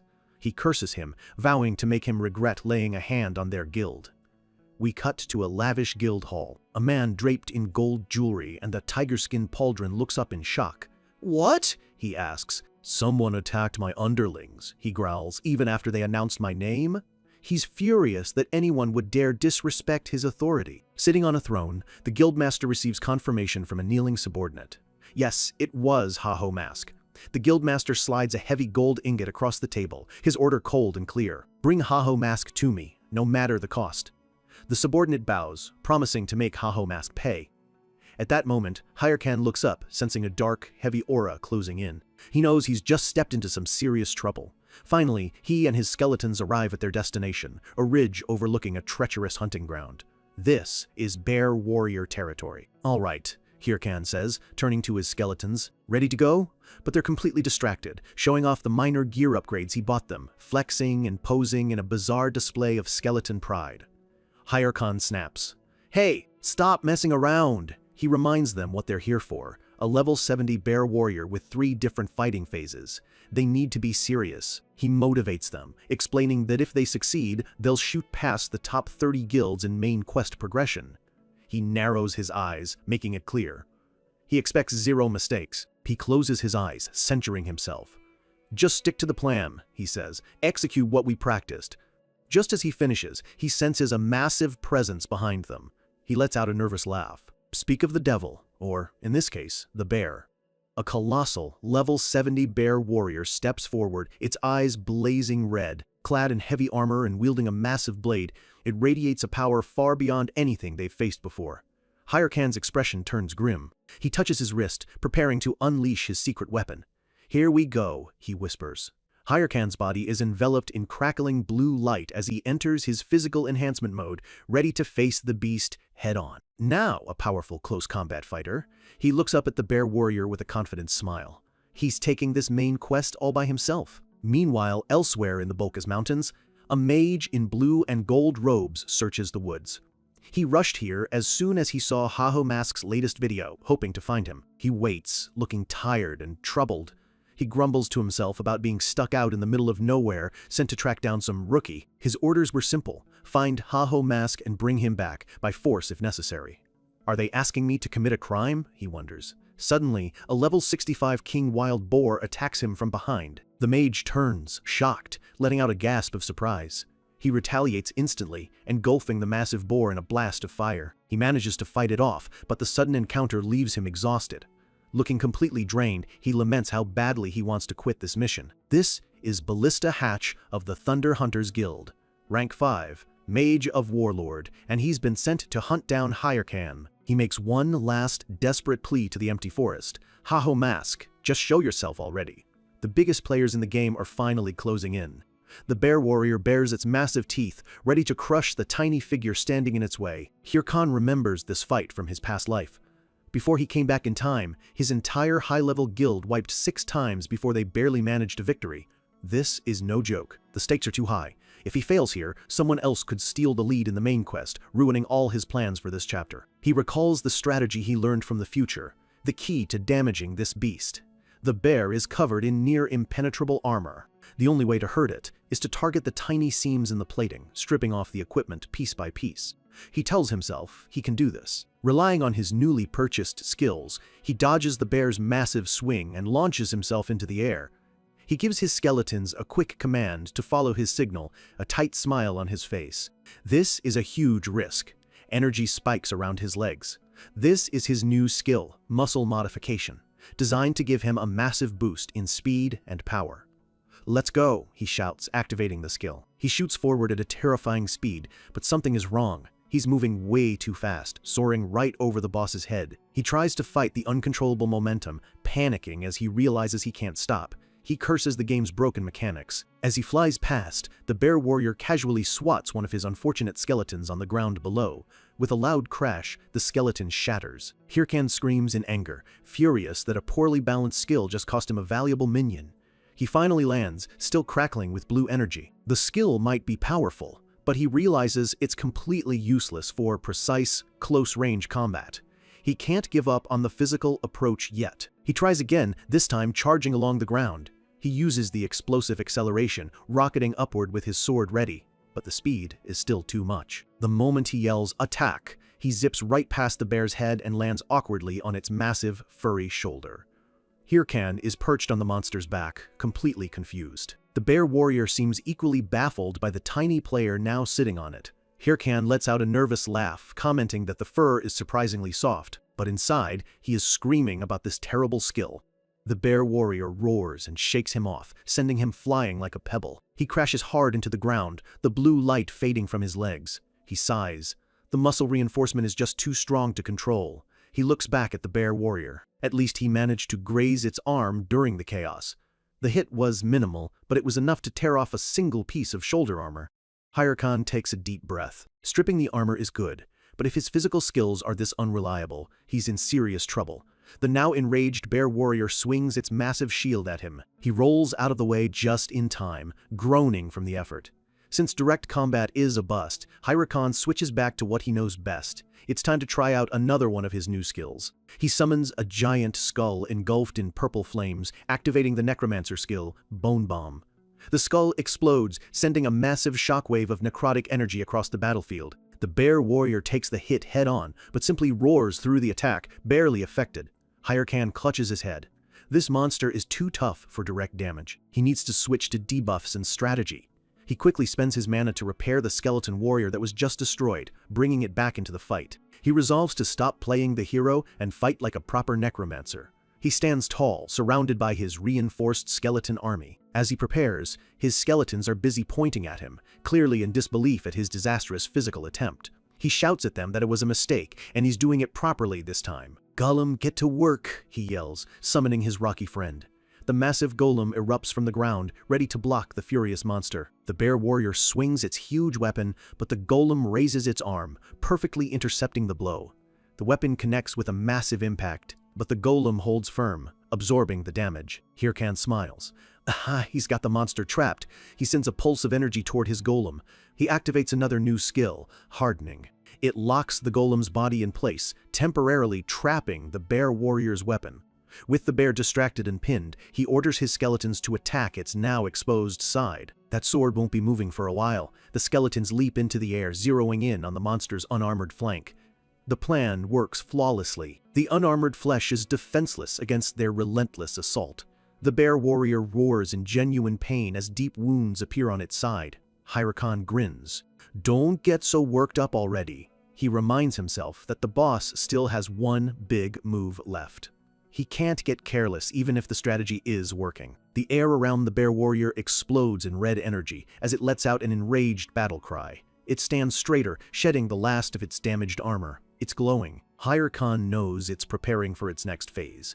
He's barking orders at his skeleton archer, telling the idiot to shoot the moment he dodges, cursing that it's trying to get him killed. The bear warrior lets out a thunderous roar, instantly healing 50% of its health.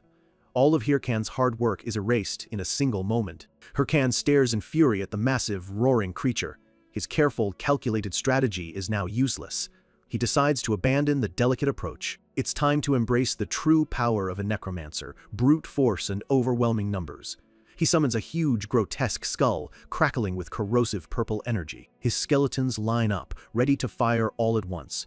Hircan laughs maniacally as he unleashes a relentless barrage of magic, determined to overwhelm the towering beast. A few moments later, a hooded skeleton stands proudly amidst a field of flowers, signaling the end of the brutal fight. The dust settles. Hircan stands over the massive, slumped body of the defeated bear warrior. He's done it. He's gained a huge amount of experience and over 100,000 gold. He closes his eyes, satisfied. He's completed Mung's trial. This was the monster his entire guild failed to beat 6 times. He clenches his fist as the blue light fades. This time, he soloed it completely. His decision to become the solo king, to rely on his future knowledge and unique strategies, was the right one. He stands tall, looking invincible in his full necromancer gear, having secured his lead in the main quest. "Good job," he tells his skeletons. Now, back to Mung. The bear warrior extermination is complete, but his skeletons are whispering amongst themselves that he fought like a coward. Hircan explodes, shouting that if they'd done it their proper way, they'd have wiped 6 times too. Meanwhile, at a bustling tavern in the Bolka's mountains, Ballista Hatch, the Thunder Hunter mage, sits alone, hunched over his drink while other players laugh around him. He lets out a heavy, exhausted sigh. He grips his hair in a panic. He's completely doomed. He can't find Haho Mask anywhere. He's been searching for days, but the viral videos have brought massive crowds, making it impossible. He knows if he goes back empty-handed, Sirei will kill him. He rests his head on the table, muttering how unreasonable it is to ask one person to search an entire mountain range. He stares at the table, cursing his life and his guild for this miserable, hopeless mission. Suddenly, his communicator flashes. An incoming call from Sirei. Hatch leaps out of his chair in pure terror, knocking over a mug. The other players stare as he screams her name. He panics, stammering his greeting, but a calm voice cuts him off, congratulating him on his hard work. "It's Sirei." She sounds surprisingly sympathetic, telling him she might have given him too much to handle. Hatch is overwhelmed, tears welling in his eyes at the sheer relief of not being scolded. Siri smiles sweetly, but then dashes his hopes. She's sending someone to help him. Hatch weakly asks if he can just come back. Suddenly, a tremendous crash shakes the entire tavern. "Huh?" he cries out. The wall of the tavern explodes inward in a flash of white light, showering him with debris. Siri's voice comes through the communicator, sharp and demanding. "Work with Hahi and find him. Properly." 2 patrons gasp as a figure steps through the gaping hole in the wall, calling Hatch an idiot. It's the Thunder Princess Hahi. She stands dramatically in the rubble, enraged. "Because of you," she shouts. "I got dragged all the way out here too." Hircan looks down from a high ridge. Since he started Chapter 2, the base camp in the Bolka's mountains has completely transformed, with a proper village now built below. He knows this means other players are finally catching on. The main quest is here, and he can't afford to slow down. He needs to get back to Mung and deliver his proof before the major guilds close the gap. Using his enhanced physical abilities, he moves like a blur through the forest, determined to maintain his lead. He skids to a halt, hearing movement ahead. A group of heavily built players is rushing toward him. He's already annoyed by the interruption. He recognizes their gear. They're from the Apollo Guild, the same ones he beat up earlier. He braces himself for a revenge fight. "Just attack all at once so we can get this over with," he groans. But then, one of the men collapses at his feet, screaming in pain. The rest of the group falls one by one, screaming for help. Hircan stops, genuinely confused. He hasn't even attacked them. As he's trying to figure out what's happening, a sharp, unseen attack whistles past his head. Another man is hit by a massive burst of blue energy and wiped out instantly. Hircan dodges, blood splattering across his face. He stumbled into someone else's fight. He finally sees the attackers, a pair of players in Thunder Hunter robes. The smaller one, Hahi, scoffs at the fallen players for begging for their lives. And just like that, Hahi and Hatch are standing face to face with Hircan. He immediately recognizes the uniform and the powerful auras of the Thunder Hunters Guild. These two are high-ranking threats. He puts his guard up, silently activating a protective barrier around himself. Hahi, the infamous Mad Dog, stares him down. "Are you Haho Mask?" she asks bluntly. This is Hahi, the Thunder Hunter's Rank 2 warrior. Her sword is drawn, her eyes glowing with an unstable energy. Her reputation as the Thunder Princess, or Mad Dog, is well earned. She's fiercely loyal to Siri and dangerously unpredictable. With her is the Thunder Hunter's Rank 3 mage Hatch. Despite his nervous demeanor, he's a genius mage who, once locked on a target, never lets go. Hirkan inwardly rages. These two were a massive pain in his past life. He can't believe he's run into them now. He knows they're here to recruit him for Sira. A direct fight against these two top players would be suicide.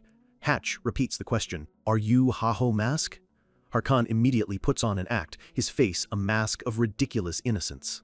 "Who's that?" he asks with exaggerated confusion. His plan is simple, pretend to be an ignorant newbie. Since no one knows his real face or name, they have no proof. But Hahi isn't buying it for a second.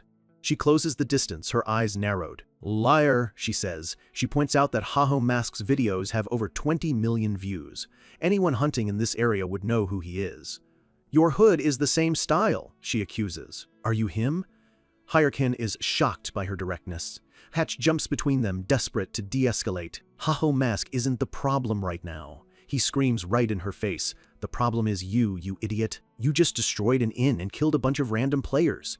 Hatch is in a full-blown panic, listing off all the collateral damage. He yells that everyone knows their guild name and they can't afford this kind of bad press. He orders Hahi to apologize to Hirkan before she ruins their reputation even further. Hirkan just watches, stunned that two of the most famous players are acting like this. Hahi reluctantly turns to Hirkan, her face twisted in a snarl. "Are you happy now?" she spits out. Hatch pushes her away, apologizing profusely to Hirkan and begging him to excuse them. Hirkan, still thoroughly confused, quickly agrees. He walks away, breathing a sigh of relief. He actually managed to avoid a fight with two of the game's strongest players. But before he can relax, he senses danger and turns sharply. Hahi has fired a brutal red energy beam right at his back, narrowly missing him. The blast leaves a massive crater in the ground. Hatch screams, grabbing Hahi. "Why did you attack an innocent player?" She just shrugs. "I thought he'd dodge it." Hirkan looks on in disbelief, spitting blood from the shockwave. She deliberately attacked an unsuspecting player. He stares at the two of them. These people are genuinely insane. His demeanor shifts instantly. He calmly puts on a pair of glasses and announces in a cold, authoritative tone, "I am filing a formal complaint against the Thunder Hunters Guild." Hatch freezes in terror. A complaint could ruin them. Hirkan threatens to make a viral post, labeling them as an evil guild that attacks newbies for fun. That's all it takes. Hatch immediately offers compensation. He shoves a heavy bag of gold into Hirkan's hand. Hirkan examines the 1,000 gold payment. "I'll let it slide this time," he says, accepting the money. Hatch thanks him profusely, just happy to avoid a PR nightmare. Hahi, still furious, yells for Hatch to hurry up. Exhausted, he chases after her as Hirkan watches the chaotic duo retreat. Hirkan removes his glasses, annoyed by the whole ordeal. He knows he has to keep a low profile for now. He just needs to wait a little longer before he's strong enough to deal with his enemies properly. A determined glint appears in his eye as he watches them leave. Hatch and Hahi continue to argue as they walk away, with Hatch lecturing her about the importance of their guild's reputation. Hahi just defends herself, asking why the guy didn't dodge. Hatch throws his hands up in exasperation. "Are you blaming the victim for not expecting your random attack?" Silently, Hahi focuses on Hirkan's retreating back, clenching her fist. "That guy," she tells Hatch, "he didn't look scared or hurt. He just looked annoyed." We see a flashback to Hirkan's cold, unimpressed glare. Hahi agrees that he's suspicious, but Hatch just begs her to stop causing more trouble. Back at the camp, Hirkan hands Mong the heavy, damaged armor piece from the bear warrior. Mong examines it, agreeing it's strange. He thanks Hirkan, saying his success has prevented more casualties. Hirkan is barely listening, nervously chewing his lip, worried about the other guilds catching up. He urges Mong to hurry. Mong presents him with a beautifully crafted wooden chest. He opens it, telling Hirkan to choose one reward. Hirkan is stunned by what's inside. The chest is filled with tightly bound scrolls. Mong explains they are maps to monster dungeons he discovered over the years. Hirkan's eyes go wide. He understands the incredible value of what he's seeing. These are treasure maps. He leans over the chest, his eyes filled with greed. These maps pinpoint every high-reward dungeon he needs to secure his lead. But he knows a reward. This good always comes with a price. Mong tells him he has one more favor to ask. Hirkan scoffs inwardly. Of course he does. Mong explains that armored monsters have been spotted beyond the mountains and asks Hirkan to investigate. Hirkan quickly agrees, fumbling his words in his haste. He asks for the location. Mong tells him it's the Parung forest. Hirkan's face twists into a grimace of absolute horror. He stammers that it's no problem, but his reaction says otherwise. He closes his eyes, letting out a heavy, defeated sigh. Outside, he slumps over in despair. Porung Forest is a level 90 area. He needs to level up, and fast. The thought of the grind is incredibly annoying. He pulls himself together. The best place to level up right now is Sura Canyon, home to level 75 monsters. He's confident that after the Bear Warrior, he can handle it. He leaps into the air, ready to start the grind. But as he lands, he senses a powerful presence and looks around anxiously. Standing casually nearby is Matador Shev, the guildmaster of the Red Bulls. The best leveling spot in the game is already occupied. Meanwhile, across the server, Ballista Hatch is making a frantic video call to Sirei, tears streaming down his face, begging her to let him stop working with the savage Hahi. Sirei just sits back, clearly enjoying the sight of her top agents suffering. She calmly thanks them for their efforts. Hatch, still crying, points out that the Red Bulls have already taken over Sura Canyon. Maybe they should focus on the main quest, instead of wasting time on Haho Mask. Suri looks thoughtful. She agrees. There's no point trying to recruit someone who clearly doesn't want to be found. She makes her decision. The hunt for Haho Mask is over. The Thunder Hunters will now focus all their efforts on the main questline. Hatch and Hahi instantly stop crying and cheer in relief. Alone in her guild hall, Suri confirms her decision. She sighs, content with the outcome. She knows the paths of the strongest players are bound to cross eventually. She doesn't need to hunt him down. He'll come to her. Back in Sura Canyon, Hirkan is already furious, staring down Matador Shev. "Let's see how much longer you can run from me," he shouts. His skeletons are already collecting monster drops, ready to grind. Hirkan has found his next target, both for leveling up and for disrupting his rivals. Deep in Sura Canyon, Hirkan and his skeletons are locked in a fierce battle with a demonic, level 75 demon goat. A flash of blue energy from Hirkan's magic pierces straight through the creature's head. And with a final slash from a skeleton sword, the high-level monster collapses, exploding into loot. Success. A cascade of notifications confirms 2 level-ups in a row. Hirkan hits level 62, pumping every new point into strength to prepare for his next destination. He figures with a bit more grinding, he can head straight for the level 90 Porung Forest. But his moment of satisfaction is cut short by a sound from behind. It's a mob. A swarm of players with adoring smiles are rushing toward him, shouting his name, Haho Mask. They close in fast, their voices echoing in the canyon, yelling, "It's really him!" Behind his mask, Hirkan's face is a picture of pure dread. This isn't just a few fans, it's a horde. Internally, he's screaming for them to get lost as he shoves past his own skeletons and makes a run for it. Switching to physical mode, he leaves his bewildered minions in the dust. He curses under his breath. His fame has reached a point where getting caught by the crowd is as good as a death sentence. And this is why his life is suddenly so difficult. His Bear Warrior solo video has gone viral, hitting over 3 million views and more than 1 million likes. His editor, Romeni, is absolutely thrilled, beaming as she watches the numbers climb. But for Hirkan, this fame is a curse. He can't even hunt properly without being constantly swarmed. Everywhere he goes, players pack in around him, yelling his name and desperately trying to get his attention. He tells his skeletons the plan has changed. They're heading for the deepest part of Sura Canyon, where the high-level monsters should scare everyone off. But as he arrives, he sees someone is already there. He and his minions weave through the canyon's rocky terrain, desperately trying to shake the mob following them, and he runs straight into Matador Shev. The guild master of the Red Bulls grins, sunglasses perched on his head, and gives him a cheerful greeting. Hirkan freezes. He's trapped. Of all people, why is the leader of the Red Bulls here, in the one place he needed to go? Shev recognizes him instantly. "Hey, it's the rookie from the starting village," he laughs, clearly not taking Hirkan's awkward departure from their last meeting personally. He's genuinely impressed. "Wow, you're leveling fast," he says. "A few months ago you were a newbie, and now you're already in Sura Canyon." Hirkan forces himself to speak, trying to sound casual. "What's a top ranker like you doing in a place like this?" Shev looks surprised by the question. "You haven't heard? As of yesterday, the Red Bulls have claimed this entire canyon." Hirkan's mind reels. They must be setting up a base for the main quest. It confirms his fears. The major guilds are all closing in on his location. Shev adds with a friendly smile, "Actually, I was kind of hoping I might run into Haho Mask." Hirkan immediately plays dumb. But Shev just pulls up the viral video, explaining he heard the famous player was spotted around here and that he's a huge fan. He leans in closer, as if sharing a secret. "So, aren't you curious about that super rookie too? Hirkan throws his hands up in denial. Haho Mask? Never heard of him, he says, trying to push past the enthusiastic guild master. Finally, he manages to break away, leaping through the rocky landscape to make his escape. He lands, cursing his luck. It feels like everyone is after him, from obsessive fans to his biggest rivals. He pictures his two main enemies, C-Ray and Chev, laughing at his predicament. He's being squeezed from both sides, and the whole situation is just absurd. He slumps to the ground beside his skeletons. At this rate, he can't level up or even continue the main quest, and there are no other good hunting spots nearby. Then, an idea strikes. He remembers the map he got from Mong.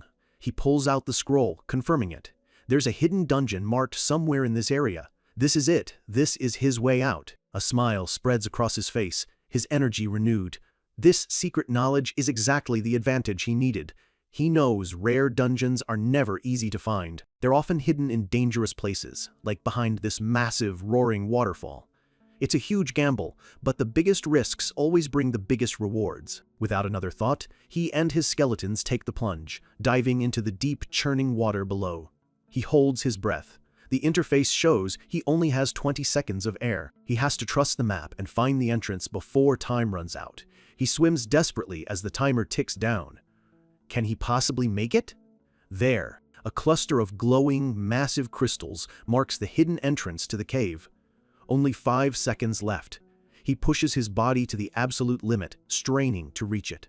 With just 1 second to spare, he breaks through the crystal barrier. He surfaces, coughing up water. He made it. He finds himself in a massive cave filled with glowing blue crystals.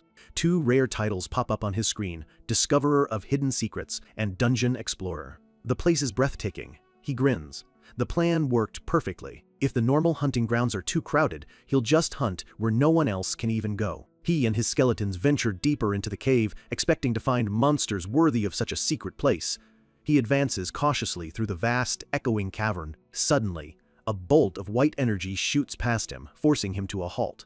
He looks up, his eyes widening in genuine surprise. Because standing in front of him is a simple, low-level green slime with cartoonishly large eyes.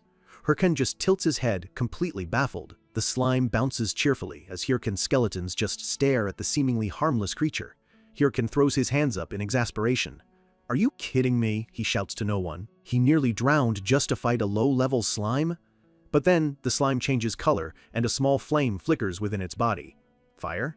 And then it clicks. This isn't just any dungeon. It's filled with elemental monsters, some of the rarest and most valuable types in Warlord. Their drops are essential for crafting powerful elemental gear. In other words, he's just stumbled upon an absolute gold mine. He pulls out his knife, a greedy glint in his eyes. Every single drop here is worth a fortune. He bursts out laughing. "All right, boys," he tells his skeletons, "let's go make some money." The slime lets out a sharp shriek as the skeletons charge forward. They close in on the bouncing, seemingly helpless creature. But just as they're about to strike, Hirkan senses something is very wrong. In a blinding burst of fire, the tiny slime erupts, transforming into a ferocious, level 70 salamander. "A salamander!" Hirkan shouts as the creature opens its mouth to launch an attack. A massive fireball scorches the air, and Hirkan barely manages to leap out of the way in time. His clothes are smoking from the near miss. This thing isn't playing around. It opened with one of its strongest attacks. He realizes he can't afford to mess around. He needs to take this seriously and end it quickly. It's time for an upgrade. Hirkan begins casting, enchanting his skeletons with dark energy and summoning bone armor and madness helms. Then he pulls out his trump card, the black orc skull he spent a fortune on, preparing for a special summoning. Dark magic swirls around one of his skeletons, reshaping its very essence. In its place stands a skeleton knight, clad in dark red and gold armor and radiating a terrifying purple aura. This is no temporary buff, it's a permanent, high-tier evolution. Even the ferocious salamander seems to recoil in shock at the sight of this powerful new threat. With a command from Hirkan, the skeleton knight charges forward, its powerful sword crackling with dark energy. The salamander is completely overwhelmed, torn apart by a flurry of impossibly fast purple energy strikes. Hirkan watches, a perfectly satisfied smirk on his face. The investment definitely paid off. With his new powerhouse leading the charge, he gives the order to clear the rest of the dungeon. He has finally secured a private hunting ground and, with it, a massive advantage over his rivals. Deep in a hidden dungeon, Haho Mask is surrounded by terrifying fire salamanders, monsters that most players wouldn't dare face alone. He's outnumbered, with no backup in sight. But as he looks up at the massive, three-headed creatures, a confident smirk spreads across his face. The salamanders let out a unified, earth-shaking roar, fire gathering in their mouths as they prepare to unleash a wave of destruction. Mask's eyes narrow under his hood, his expression firm and ready. This is exactly what he came for. He doesn't charge in himself. Instead, he summons his ace, the newly evolved Skeleton Knight, ordering it to meet the monsters head-on. The Skeleton Knight becomes a blur of purple energy, its blades slicing through the salamanders with incredible speed and power. With each kill, flames extinguish and experience points flow to Mask. He stands back, relaxed, watching his minions do all the work. The Skeleton Knight strikes a victorious pose over a defeated monster, its power so immense that even the other skeletons gather around, looking on in awe. Mask lets out a laugh of pure joy. This is the life high-level monsters, and his Skeleton Knight handling it all automatically. He'd successfully transformed a basic minion into this unstoppable warrior, and now he was reaping the rewards. The rare materials these creatures drop are worth a fortune, more than covering the cost of the upgrade. His plan? Keep grinding until all his skeletons are this powerful. With a determined pump of his fist, he urges his army forward. They'll clear this entire dungeon, boss and all, then head straight for the Purung Forest. But his easy grind only lasts for an hour. He rubs his forehead, a sudden shift in the air putting him on edge. It was all going a little too smoothly. Suddenly, a swirling vortex of dark purple energy erupts from the ground. A system message appears. An instant's dungeon has been discovered. The throne room. Mask clenches his fists in frustration. An instant's dungeon is a one-shot deal. Once you enter, you can't leave, and he has no idea what's waiting for him inside. The stakes are massive. If he fails, he'll be locked out of the game for 2 full days, more than enough time for his rivals to leave him in the dust. He looks at his skeleton crew. He's stuck. There are no other good hunting spots nearby. With a heavy sigh, he realizes he has no choice. He has to take the risk. He raises his hand, reaching toward the swirling purple portal, committing himself to the gamble. A grin spreads across his face, fueled by the dark energy of his power. At this point, all he can do is trust his luck and his knowledge of the future. The system confirms his entry. He is now inside the high-risk, high-reward throne room. The dungeon is a massive, ruined temple lined with silent, imposing statues of knights. His small army of skeletons looks tiny marching through the enormous hall. He observes the sheer number of statues, guessing it must have been an abandoned temple for some powerful order. But as he looks closer, an unsettling feeling washes over him. Every single statue is covered in deep, fresh blade marks, as if a fierce battle just took place.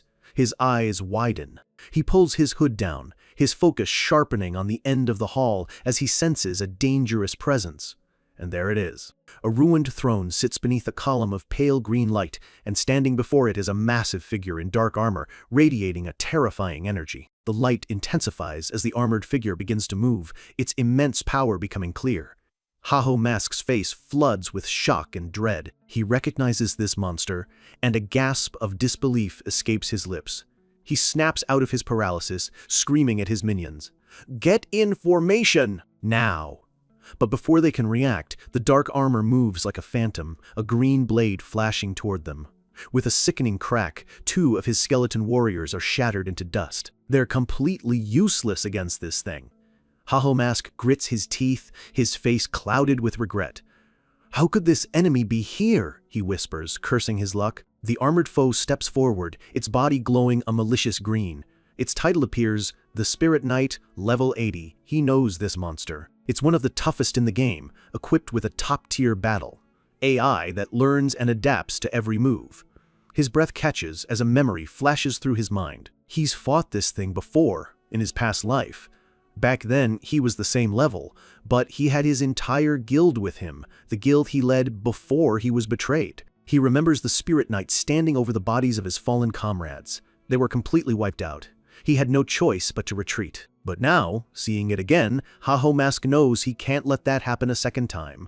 Rage and determination burn in his eyes. Retreat isn't an option this time. He has to win. Ignoring the painful memory, he instantly summons a fresh wave of skeleton warriors, their bones radiating a cold, icy light. He decides they're going all out from the start. He, the Skeleton Knight, and the new minions rush the Spirit Knight all at once. The Spirit Knight's massive, ghostly sword gleams, ready to counter the assault. With a single swing, it shatters another wave of skeletons effortlessly. His usual swarm tactic is pointless. Haho Mask barely dodges the follow-up strike. This thing isn't just strong, it's terrifyingly fast and precise.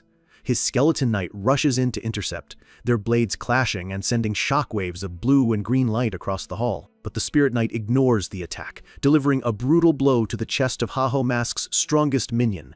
The Skeleton Knight staggers, its armor cracking under the force.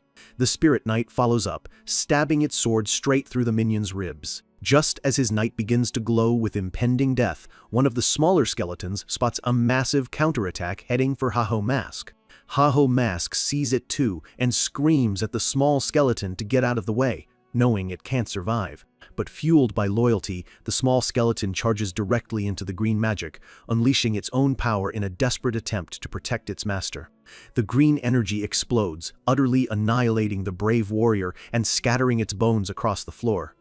Haho Mask leaps back, watching his minion disappear. He realizes the stab his knight landed wasn't even a critical hit. This thing has no heart. The Spirit Knight is completely unfazed, its glowing green core pulsing with energy as it prepares its next attack. His mind races. His skeletons are useless. His golem won't do much better. His strategy has failed. At this rate, he's going to lose. Suddenly, a phantom voice echoes in his mind, sharp and condescending. He pauses, tilting his head slightly. It's the voice of an NPC from a past quest. The voice is mocking him, reminding him of a time he charged recklessly at a monster 4 times his size. In the memory, Haho Mask just shrugs, trying to justify his recklessness. He grins and gives a thumbs up, saying, "I only charged because I thought, if I don't beat this monster, I don't get dinner." The NPC just stares back with a look of pure disbelief. The memory snaps him back to reality. He snarls, cursing himself for overthinking. He's not the type of player who wins with strategy. He's a fighter. He charges the Spirit Knight with raw, desperate power. If he can't get a critical hit, he'll just keep hitting it until its health bar hits 0. And it works. He's dealing damage, and a look of manic confidence returns to his eyes. He just has to keep up the relentless assault. But the Spirit Knight's AI adapts instantly, matching his ferocious speed. Its green energy sword lashes out at a blinding pace. A crushing blow lands, sending Haho Mask staggering backward, spitting blood. He stops, gathering his strength and glaring up at the creature. He straightens up, wiping the blood from his lip. "That was a fake-out," he yells. "A sacrifice to get close." While the Spirit Knight was focused on him, his damaged Skeleton Knight had moved in, stabbing its glowing sword deep into the monster's body. Haho Mask's body begins to radiate a powerful, dark blue glow as he settles into a combat stance. Now he's ready. He locks eyes with the Spirit Knight, fueled by simple, primal hunger. "If I don't beat you," he declares, "I don't get dinner tonight." Meanwhile, far from the intense underwater battle, we're back in the desert town of Sura Canyon. Matador Shev and his Red Bulls Guild are enjoying their easy domination of the area. Shev confirms that with the area under their control, their supply routes are stable, allowing them to power level without any interruptions. His partner mentions the possibility of Haho Mask showing up, and Shev stops, intrigued by the thought. She admits she doesn't understand his obsession, pointing out that Haho Mask just hunts low-level monsters by himself. Shev smiles, disagreeing completely. He explains that while those monsters might be low-level for an elite team, for a solo player, they're incredibly dangerous. In a game where you can actually feel pain, he says, only 2 types of people fight monsters stronger than them, the crazy and the natural-born warriors. Haho Mask is clearly both. And finally, we cut back to the regular skeletons, sitting quietly on the sidelines, having been completely useless this entire chapter. Haho Mask and his Skeleton Knight charge the massive Spirit Knight, the necromancer shouting that this is non-negotiable. If they lose, nobody eats tonight. But the Spirit Knight is unfazed, countering instantly by gathering immense fire energy in its hand. It unleashes a massive wave of golden flame, forcing Haho Mask and his knight to scramble back to avoid the devastating blast. A laugh, mixed with frustration and excitement, escapes Haho Mask's lips. This thing is ridiculously tough, but even after taking a hard hit, he's thrilled by the challenge. He takes a quick breath, pushing through the pain to prepare for his next move. Then, with a slow exhale, he gathers his focus and leaps back into the fight. He and his knight charge back in, dodging the Spirit Knight's massive energy sword as the monster's magic makes the very floor crackle and explode beneath them. The explosion sends massive chunks of rock flying as the Spirit Knight lunges, its fiery attack threatening to obliterate everything. Huge slabs of stone rain down from the ceiling. Ha-Ho Mask narrowly dodges a sweeping fire strike, his only goal now to keep the monster occupied.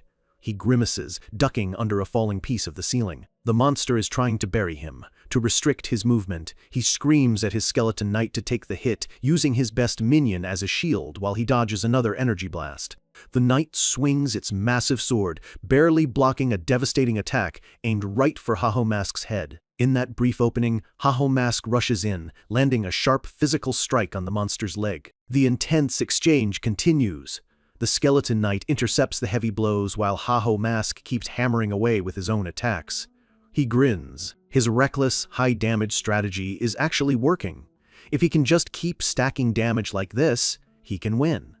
The thought of victory fuels his determination, pushing him to focus even harder. But the Spirit Knight instantly powers up, its armor radiating an even more intense, crackling flame. It moves so fast, it becomes a streak of fire, completely overwhelming the skeleton knight. Ha-Ho Mask dodges the fiery swing, but he can barely see through the heat and chaos. He curses under his breath. The monster's AI has already adapted, powering up its defense and speed once again. The sheer force of the flames begins to push him back. He takes a solid hit, letting out a grunt of pain as the fire washes over him, blinding him for a moment. Every attack now carries significantly more force. He knows he can't survive many more direct hits. He's getting desperate.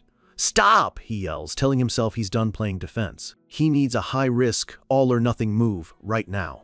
He points to one of his standard skeleton minions, ordering it to rush the target, knowing full well he's sending it to its doom. As the small skeleton charges forward, it's instantly incinerated by the Spirit Knight's fiery sword.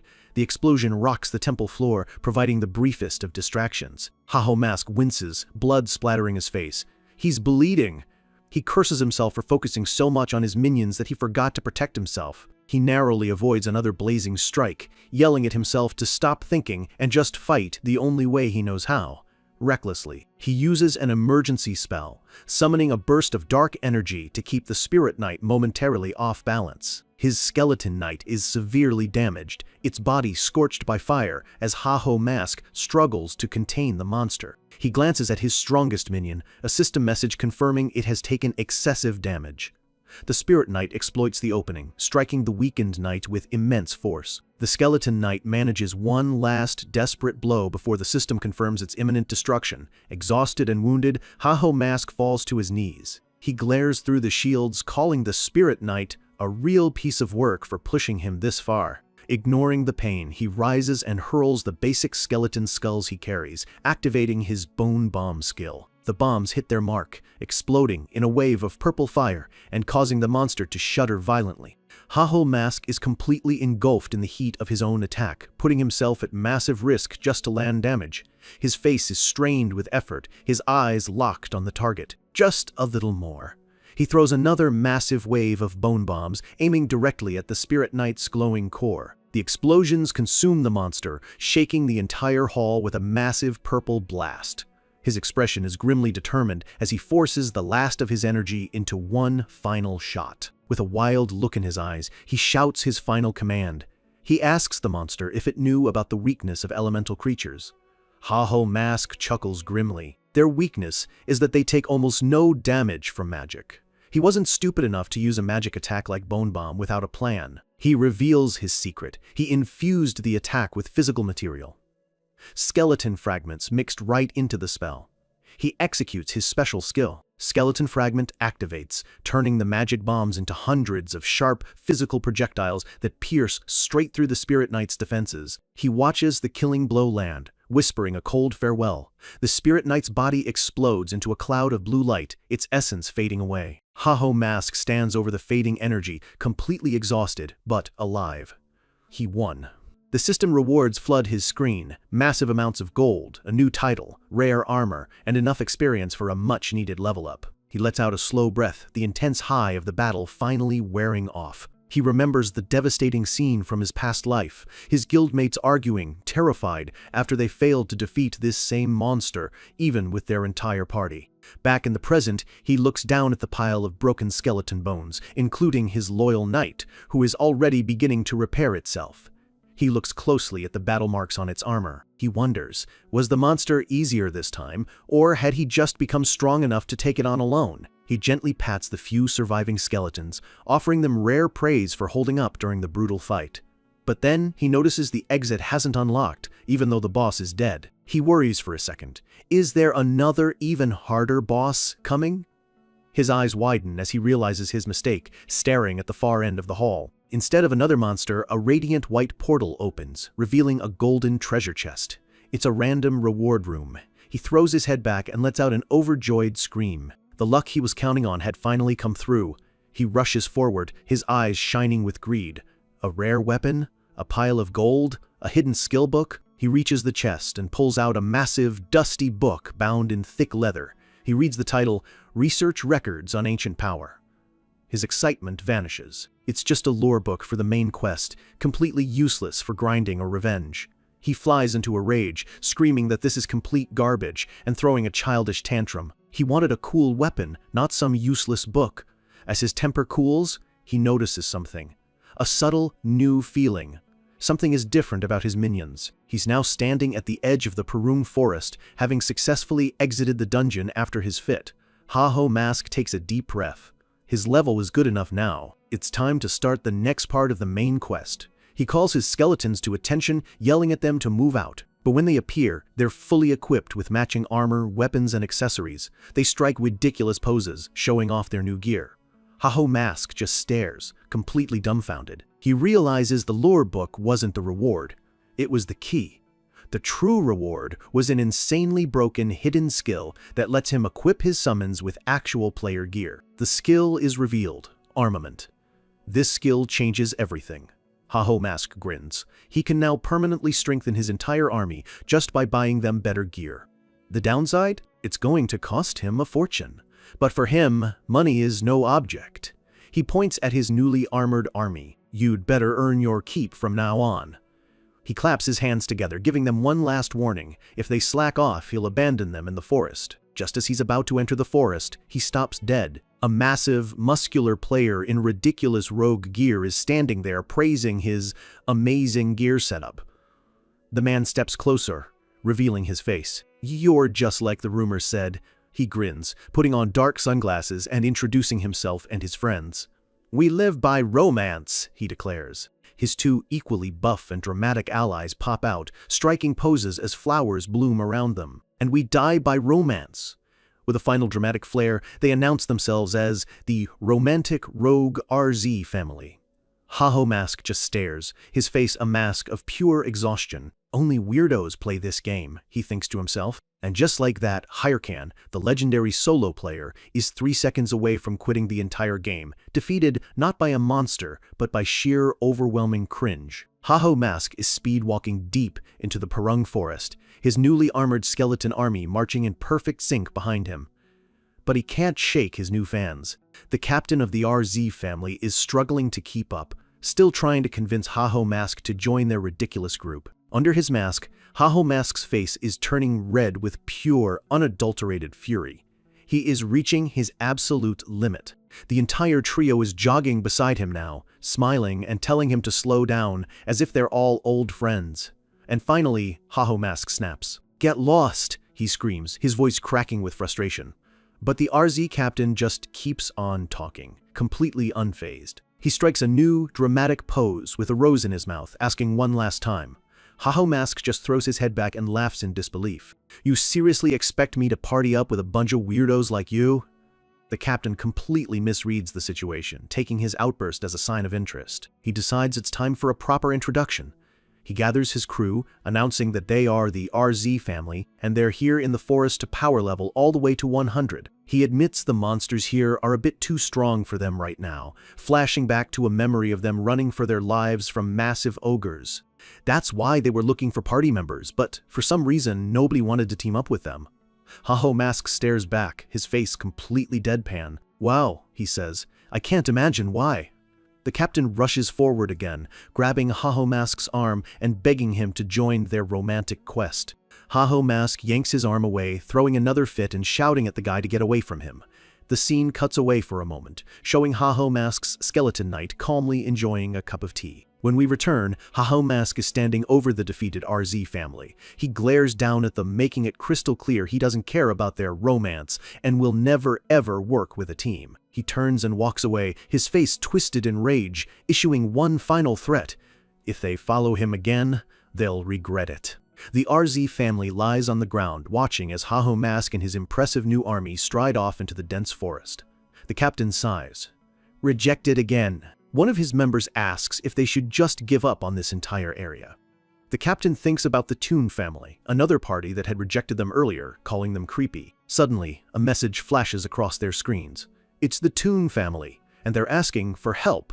The RZ family looks up, completely shocked by the sudden request from the very same people who had mocked them. Meanwhile, Haho Mask is deep in the forest. A huge ogre-like black gore lets out a dying scream. All at once, he commands, and his newly equipped army moves like a highly trained strike force. He ducks and weaves through the chaos with incredible speed, landing perfectly aimed physical blows. A massive, glowing blue strike lands square in the chest of a black gore. The monster is instantly vaporized. Haho Mask catches his breath, satisfied with the kill. He looks over the battlefield, littered with the bodies of 55 defeated monsters. After fighting the level 80 Spirit Knight, he thinks to himself, these things feel way too easy and predictable. He smiles. Even if the fights are simple, he's leveling up faster than ever, and that's all that matters.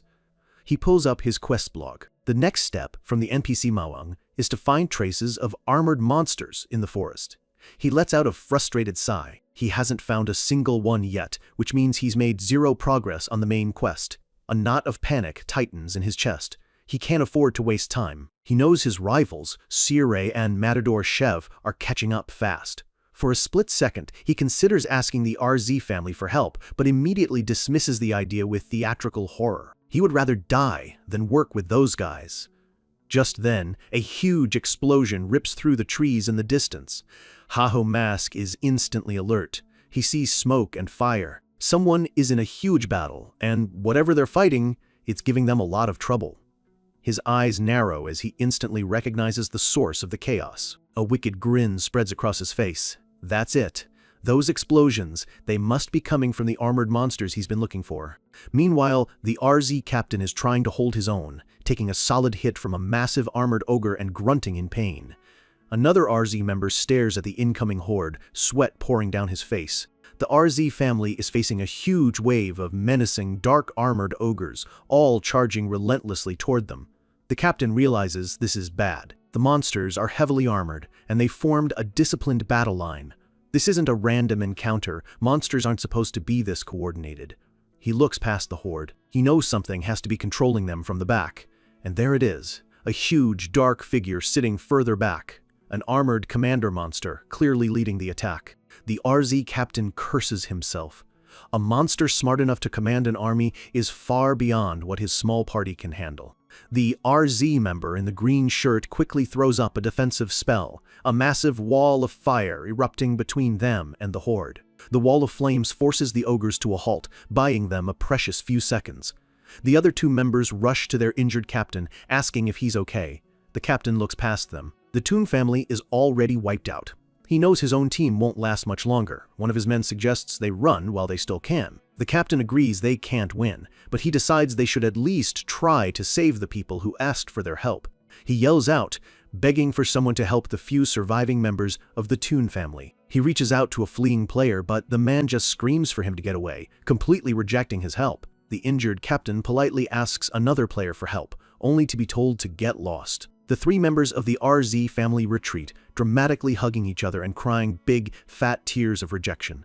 The RZ captain pauses, his jaw clenched as he stares into the flames. "Use all your power to make an escape route for them," he tells his men. They're stunned by his willingness to sacrifice himself. He explains that he knows exactly how it feels to be abandoned when you need help the most. His two comrades are deeply moved, understanding his need to uphold their romantic code of honor. The captain charges forward alone, shouting that he'll hold the horde off while they help the others escape. He dashes into the flames, determined to hold the line. He manages to land a clean hit on one of the ogres, a flash of red energy erupting from the blow. The captain grins, believing his sacrifice is working. But the massive armored ogre is barely scratched. It slams its enormous fist right into the captain's body. He collapses, coughing up blood, realizing the raw power of the monster. He whispers a curse, knowing he's failed. The ogre commander steps over him, raising its massive boot to crush him. The captain closes his eyes, bracing for death. But just then, a brilliant blue flame appears, and a cold voice tells him to stop trying to act cool. The skeleton knight, covered in glowing blue energy, appears and intercepts the monster's crushing stomp.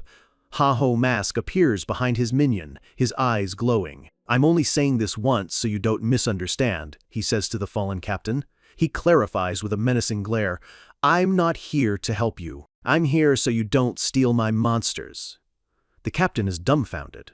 Ha-Ho Mask ignores him completely and yells a swift, cold command to his troops. "Get them," he orders. His armored army charges into the fray without a moment's hesitation. A rain of dark energy descends upon the armored ogres, tearing through the formation that the RZ family couldn't even dent. The RZ captain stares, absolutely speechless. How can a necromancer's summons move like that? This level of coordinated, powerful combat is beyond anything a normal necromancer should be capable of. Ha-Ho Mask looks back, his eyes glowing intensely under his mask as he enjoys the chaos.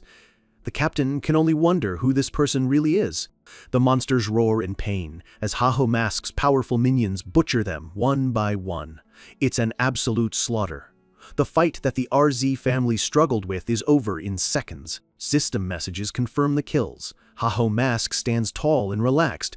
"All right," he says, now that the small fry are out of the way. He points his sword at the massive armored commander, the monster the RZ family was too afraid to even approach. He taunts it. "I heard you lost your underlings. Don't worry, you'll be joining them soon." The commander lets out a furious growl. But before he engages, he orders his skeletons to move the captain aside. He's in the way. The captain is left speechless, utterly humiliated by the casual power of the man who just saved his life. With its army wiped out, the massive helm ogre lets out a furious roar that shakes the entire forest. The ground is littered with the bodies of its fallen soldiers, a brutal testament to the power of the lone figure standing before it. Ha-Ha Mask and his own small army look on calmly as the survivors of the other parties watch from a safe distance. He points his sword at the enraged monster, his voice dripping with cold confidence. "Hey you!" A cruel grin is hidden behind his mask. "You are sad about your underlings being gone," he taunts. "Don't worry, you'll be joining them soon enough." The helm ogre just growls, its red eyes burning with pure hatred. The ground trembles as the beast takes a heavy step forward, its armored boot crushing the earth beneath it. Ha-Ho Mask stands his ground, a calm, almost bored expression on his face. He's completely unfazed. The helm ogre looms over him, a towering wall of muscle and steel. A system message identifies it as a level 80 boss monster. Watching from the sidelines, the injured RZ family members look on in terror. "That was scary," one of them says. "Can even Ha-Ho Mask handle this?"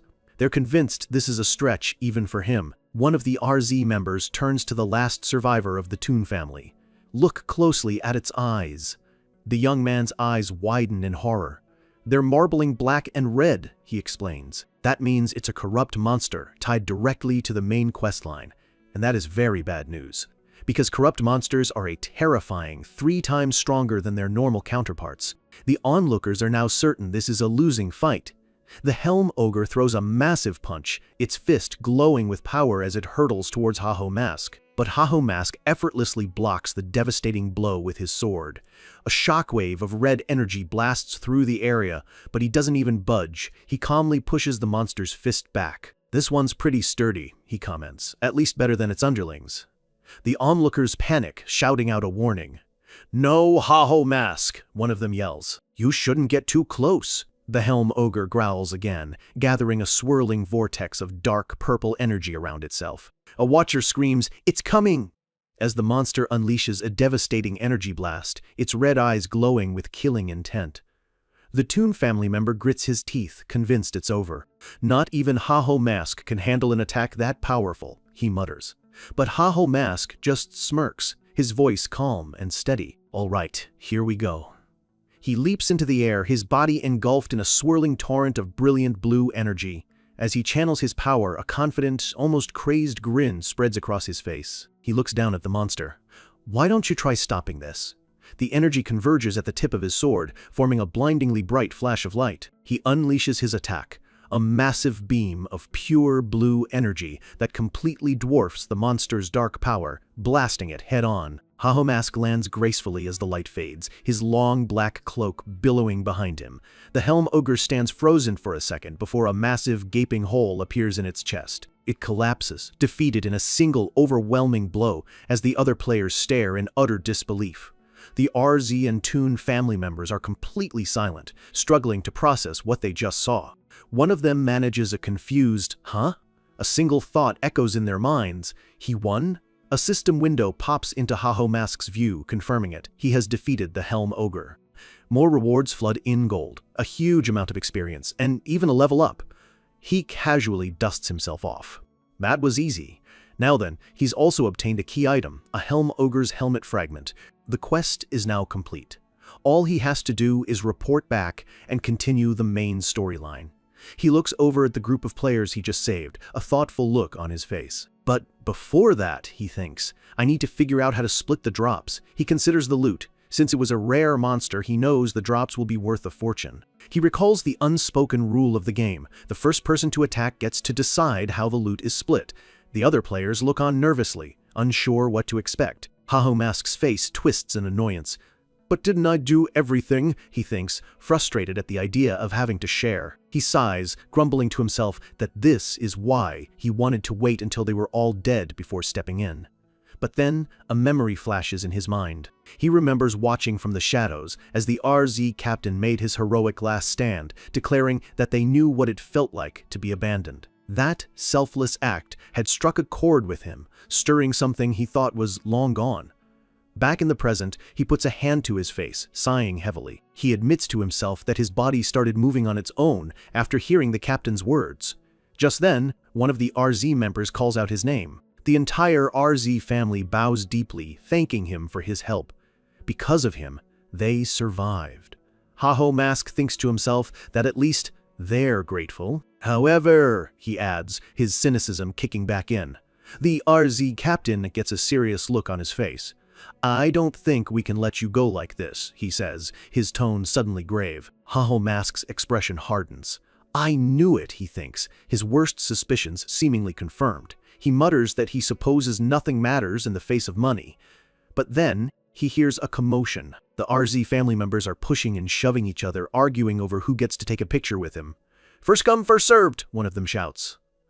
Haho Mask is completely bewildered. What are you? He starts to ask. The captain cheerfully explains they're trying to take selfies with him. Confused, Haho Mask asks, don't you want to split the drops? The captain looks genuinely puzzled. Split the drops? He turns to the Toon family member and asks if he needs any of them. The young man is just as confused. He starts to say, of course, they're worth a fortune, but gets cut off.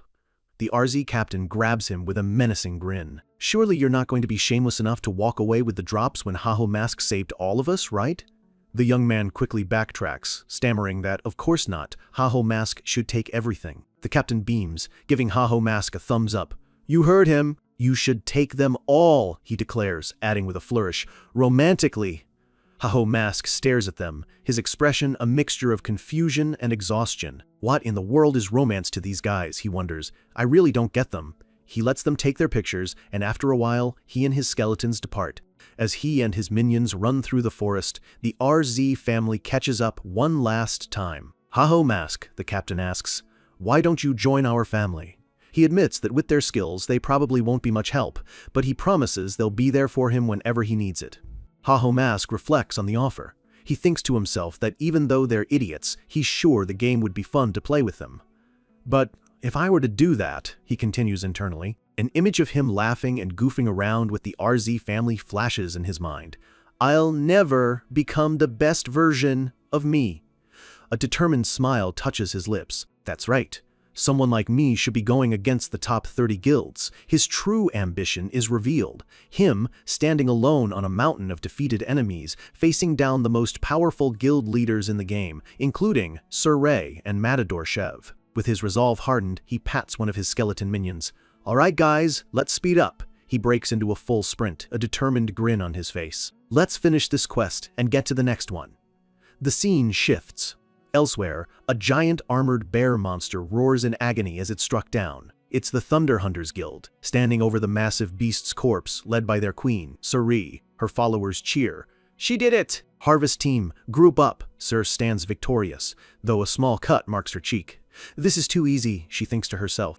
One of her bubbly followers runs up to her, calling her Thunder Queen. Sir calls out for two of her officers, Hahi and Hatch. Her followers shower her with praise, but she cuts them off. "What's the matter?" Hatch steps forward, looking serious. "We have 2 new pieces of information to report," he begins. "First, 2 of the top 30 guilds have started a war. The Triple Wing Guild and the Big Smile Guild. It started when an officer from Big Smile picked a fight with a Triple Wing member during a raid. Since then, the 2 guilds have been pouring enormous resources into the conflict, with the Big Smile Guild taking the heaviest losses." Sirei scoffs. "A war during such an important part of the main quest? How foolish." She closes her eyes, a small smile playing on her lips. "I hope one of them goes down after this." Then she asks, "And the second piece of news?" Hatch gets a nervous look on his face. "Well, that's..." He reports that Haho Mask has defeated the Helm Ogre. Suri's eyes widen slightly. Hatch adds that for some reason, Haho Mask always seems to be one step ahead of them. A slow, calculating smile spreads across Siri's face. Her underlings are shocked. They expected her to be angry. But Sirei is simply amused. "I guess we need to speed things up as well," she says. Her expression turns sharp and determined. "Get the next quest from Ma Wung. The Thunder Hunters Guild will take over the second chapter of the main quest line." Meanwhile, Haho Mask arrives at Bangsu Castle to turn in his quest. But instead of Ma Wung, he's greeted by a man with glasses and a goatee, laughing maniacally. "Long time no see, my apprentice." Haho Mask's face turns pale with horror. "Why am I back with this guy?" he thinks. It's his eccentric and annoying teacher, Ahimbri. Ahimbri explains that Ma Wung told him Haho Mask had carried out his missions well. As a reward, he was told to give him this. He holds up a dazzling golden ring. This is the Secret Order's ring. A stats window reveals its incredible power, a unique item that grants a massive boost to all stats. Haho Mask grits his teeth, sweating. Everything's been going so well until now. He knows there's a catch. He flashes back to his conversation with Ma Wung. With a greedy grin, he had eagerly said, "Perfect. I'll join the Secret Order then." Ma Wung had warned him to think it over, saying members should be prepared to put their lives on the line. Haho Mask had cut him off. Of course. With a crazed expression, he declared he wasn't afraid to fight evil, but his internal thought was much more selfish. "If I join, I get the ring with all the stat increases. Why wouldn't I want to join?" Ma Wung, seeing right through him, had sighed. "I understand, if that's what you think." Haho Mask had celebrated internally, thinking the ring was his. But then Ma Wung told him to go find his teacher again. Haho Mask's smile froze on his face. Back in the present, he remembers yelling, "What? What for?" Ma Wung had calmly explained that his teacher was also a member of the Secret Order and would be the one to give him the emblem. Haho Mask glares at Ahimbri, his face filled with dread. But that guy isn't just going to give it to me for free. He imagines Ahimbri with a sinister grin, holding the ring just out of reach. "Now say, 'Please give it to me, teacher.'" Ahimbri looks at him expectantly. Haho Mask slams his hands on the table. He leans forward, his voice strained. "If you really think that that's going to work on me every time." He then immediately flips into a perfect handstand on the table. "Then you'd be correct. Please give it to me, teacher." Ahimbri bursts out laughing. Haho Mask thinks to himself, it's too good of a reward to refuse. He snatches the ring, his face beat red with humiliation. "Darn it! Darn it all!" Ahimbri, covering his face to hide his laughter, says, "Now that you're part of the Secret Order, I'll give you your next mission." Ahimbri's expression turns serious. "What you need right now is a mission that'll make you stronger." He holds up a glowing blue cube. "That's why you'll be heading to the war zone next." A holographic map appears, and Haho Mask's eyes widen in shock. The war zone? The final image shows a glimpse of this new area, a brutal, chaotic battlefield under a blood-red sky, filled with countless players and monsters locked in a massive, unending war. Haho Mask steps into the lawless zone, feeling the weight of history under his feet. This place is a massive turning point in the game's story, and he whispers to himself that this is where he was always meant to be. He looks up at the towering gates of Terbe Castle, confirming his arrival. This is the war zone, a terrifying but rewarding battlefield he was never able to clear in his past life. This is a place where the normal rules are suspended, and only strength matters. The event itself is a massive defense quest. Endless waves of monsters pour in from beyond the walls, turning the entire zone into a chaotic, overwhelming battlefield. But for the players, high risk means high rewards. The objective is simple: stop the monsters. The more you defeat, the greater your fortune. Mask remembers wanting to come here years ago, but his old guild was never interested in these kinds of grind-heavy events. Now, he's back, all alone, and a smirk spreads across his face. He's genuinely excited to get started. But first, he needs to prepare. He watches the other players milling about as he checks his inventory. Across the area, a female player with short green hair and a wide straw hat is focused on her own screen. She turns to a hidden ally. "I think I found him," she says. Mask. Mask doesn't notice the eyes on him as he reviews his supplies, wondering if he brought enough potions for the grueling battle ahead. But our story jumps away from the battlefield for a moment to a dark, luxurious room where a player lies beaten and bleeding on the floor. Another figure collapses nearby, clearly having just lost a serious fight. In the center of the room, a massive, powerful tiger snarls over one of the defeated men, who shrinks back in pure terror. The player grovels, pleading desperately for mercy. The figure looming over them stays silent for a moment. He looks down at his defeated subordinates, his voice dripping with disgust. "You fools," he growls, angry they couldn't even handle a single rookie player. This is Apollo, the guildmaster of the Apollo Guild, a man whose presence fills the entire screen in his bulky gold armor. He roars in anger, demanding to know why they returned empty-handed. The sheer sound of his rage seems to shake the air, his powerful body radiating dominance. The defeated player scrambles to correct himself, stammering that he didn't mean to insult the guildmaster. He explains that they almost had their target, but members of the Thunder Hunters Guild suddenly showed up, interfering with their plans. He couldn't fight back against one of the strongest guilds in the game. A second defeated player points out that the Thunder Hunters are trying to recruit Mask, which means they're protecting him. He curses Mask, calling him a sneaky manipulator. Apollo regains his composure, letting out a sinister laugh. He figures Mask must be acting arrogant because he thinks the top guilds have his back. Apollo decides he'll use that very belief against him. A virtual call suddenly connects.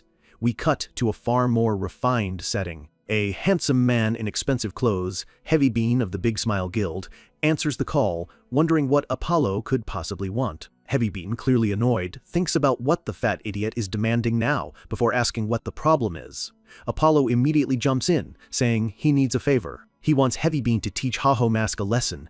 Heavy Bean raises an eyebrow, recognizing the name of the rising rookie. He asks why Apollo cares so much. Apollo's face tightens with resentment. "That Mask," he seethes. Apollo rants about how Mask not only attacked his guild members, but also refused to apologize for it. But the true reason for his rage comes out. Mask dared to humiliate him, to make him look like a fool. Apollo's face is red with pure, wounded pride. Heavy Bean nods slowly. So, this is just about Apollo's pride. He suddenly adopts a stern, cold look. He dismisses the matter, saying Apollo's personal grudge isn't their problem. The Big Smile Guild can't get involved in something so petty, it would damage their reputation. Apollo's voice drops. Realizing he's being refused, he decides to escalate. He threatens Heavy Bean directly. If he won't help, Apollo will immediately stop sponsoring the Big Smile Guild, cutting off their massive stream of real-world money. He reminds Heavy Bean that it was his money that allowed the Big Smile Guild to become one of the top 30 guilds in the first place. Heavy Bean stares down, his teeth clenched in fury. The blackmail is working. Apollo presses his advantage, saying if Heavy Bean can't grant this small favor, he has no reason to continue funding them. Driven by anger and fear, Heavy Bean slams his fist on the table, yelling Apollo's name in frustrated rage. But instantly, he forces a broad, fake smile onto his face. He tells Apollo that he was right all along, and that Mask truly is the worst. He agrees to teach him a lesson right away. Heavy Bean offers a quick, false thank you and promises to contact him as soon as the deed is done, ending the call instantly. The moment the screen closes, Heavy Bean snaps, grabbing his head in frustration and sending food flying from the table. He screams that rejecting the demand would cost them too much, but attacking Haho Mask openly will ruin their guild's carefully crafted image. He cries out that he's just one person trying to manage a guild. Suddenly, a calm voice breaks through his distress. "Do you need some help?" Heavybean looks up, surprised by the sudden presence of a woman standing nearby.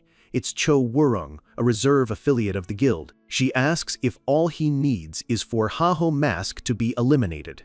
She has a confident, dangerous look in her eyes. Heavybean thinks it over. If he uses a reserve member, someone not officially part of the core guild, he can maintain their public image. He gives her a skeptical look. "Can you really handle it?" Cho Wurong bows deeply. "Leave it to me," she says, reminding him that she owes him her life and is determined to repay him. Her eyes glow red with intensity as she declares she will eliminate Haho Mask, no matter what. Below, Haho Mask is completely unaware that a deadly contract has just been signed against him. Back at Turba Castle, an NPC soldier bangs a gong, announcing that all participants must report to the castle gate immediately. A large crowd of players gathers in front of the enormous doors, ready for the main event to begin. The sound of grinding metal signals that the massive gate is beginning to open. Captain Bagel, the man in charge, shouts to grab everyone's attention. He announces that the gates are opening, warning the players to be ready. Haho Mask observes the NPC, a slight smile on his face. Bagel explains that outside is a lawless zone overrun by monsters. He warns them that the gates will only reopen after 44 hours, exactly 6 days. Their rewards will be determined by how many monsters they defeat. He reinforces the strict time limit. Once they step out, there is no going back. Bagel then reveals a second, more specific objective, flashing a blue system screen in front of several players. He's giving them all a special, highly important mission. The mission is displayed: defeat the Blue Giant, a powerful mutant monster. The reward, a unique skill book. Haho Mask stares at the notification, his eyes wide in shock. He mutters in disbelief, his gaze fixed on the reward. He can't believe it. A unique skill book as a reward for a side quest in this event? A unique skill book grants you a unique rank skill, something he'd only seen a couple of times even in his past life. Why is such a valuable item being given out so freely? Haho Mask tilts his head, processing the sheer value of this opportunity. He thinks this reward is honestly a bit too much for this type of event. Meanwhile, other players who received the same quest look at the reward with glowing, greedy red eyes. They all want that book. A player in the crowd whispers that he has to get that item, which means getting rid of any competition. And they all know who the strongest player among them is. This sudden realization shifts the entire event. Everyone is now looking at Haho Mask, who walks calmly, fully aware of the eyes on his back. He knows the challenge isn't whether he can beat the Blue Giant. He can. The real challenge is the competition. He stomps his foot, gathering blue energy, deciding what he needs to do. Bagel shouts for the gates to open, just as Haho Mask blasts forward with incredible speed. He realizes he just needs to beat everyone else to the punch. Haho Mask rushes past several players, who yell out in surprise as he zooms by. The players look angry and confused, realizing he must have figured out they were planning to jump him. One player says they need to chase him, but another stops them. The player thinks for a moment. "I have a better idea." He turns to Cho Wurong, who is standing with her mercenary group, and suggests they team up to catch Haho Mask together. Her ally immediately steps forward, dismissing them as newbies. He asks who they think they are to tell a Big Smile affiliate what to do. He tells them the Big Smile group will handle Haho Mask themselves. Cho Wurong herself gets close to the player, her masked face radiating cold dismissal. The player who offered the team-up is struck in the head with the flat of a sword, sending him flying. Cho Wurong stands tall, her sword raised, looking completely ruthless. The player crashes into the ground.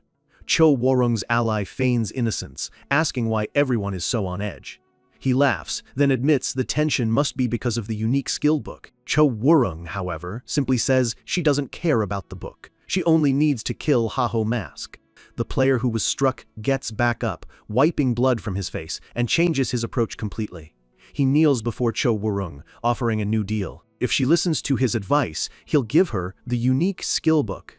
He suggests that, with her current skill level, she probably won't be able to get it anyway. Cho Woo-rung pauses, looking at the stunned faces of her new temporary allies. Up above the main gate, Ha-ho Mask watches the players gathering below, noticing how quickly they've started to form groups. He sits down on a giant rock, annoyed. Did they really team up just to kill me, he thinks? So many annoying people in this world. He sighs. He was already planning to be busy hunting monsters for money, and now he has to deal with an ambush. What a pain. He smiles slyly behind his mask. This gives him a new opportunity. This leaves me no choice, he says to himself, but to use that tactic. Down below, Cho Woo-rung and her hastily formed mercenary group are ready. She calculates that with these numbers, Ha-ho Mask won't stand a chance. She stares out at the empty wasteland, her mind focused on her ultimate goal. She imagines herself succeeding, with Heavy Bean finally making her an official member of the Big Smile Guild. She pictures the fame and glory surrounded by worshipful fans cheering her name. She smiles to herself, thinking about what will happen when she achieves her goal. Suddenly, a subordinate interrupts her daydream, offering her a cup of tea. She snaps back to reality. Ah, thanks.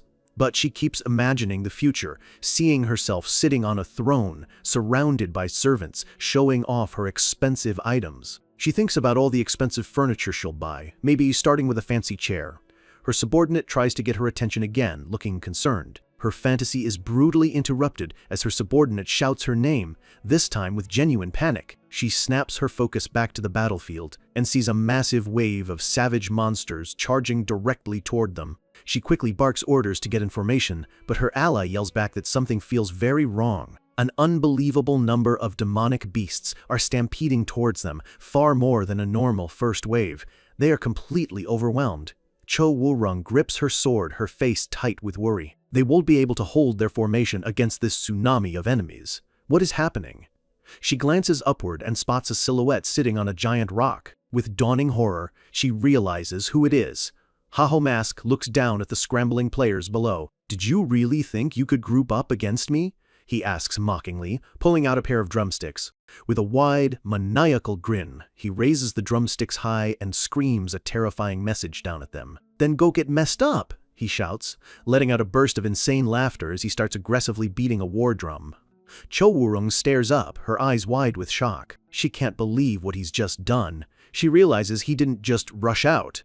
He intentionally used the drum as a lure, pulling an impossibly large mob of high-level monsters right toward the very spot where her assassination squad was waiting. The monsters crash over the rocks, surrounding the horrified players, and the great battlefield quest begins not with a roar of ambition, but with a massive disaster designed entirely by Ha-ho Mask. The assassination squad is instantly shattered. A player screams in panic as the massive, unexpected wave of monsters slams right into their formation. Giant monsters, a brutish ogre, and a savage warwolf tear into the mercenaries.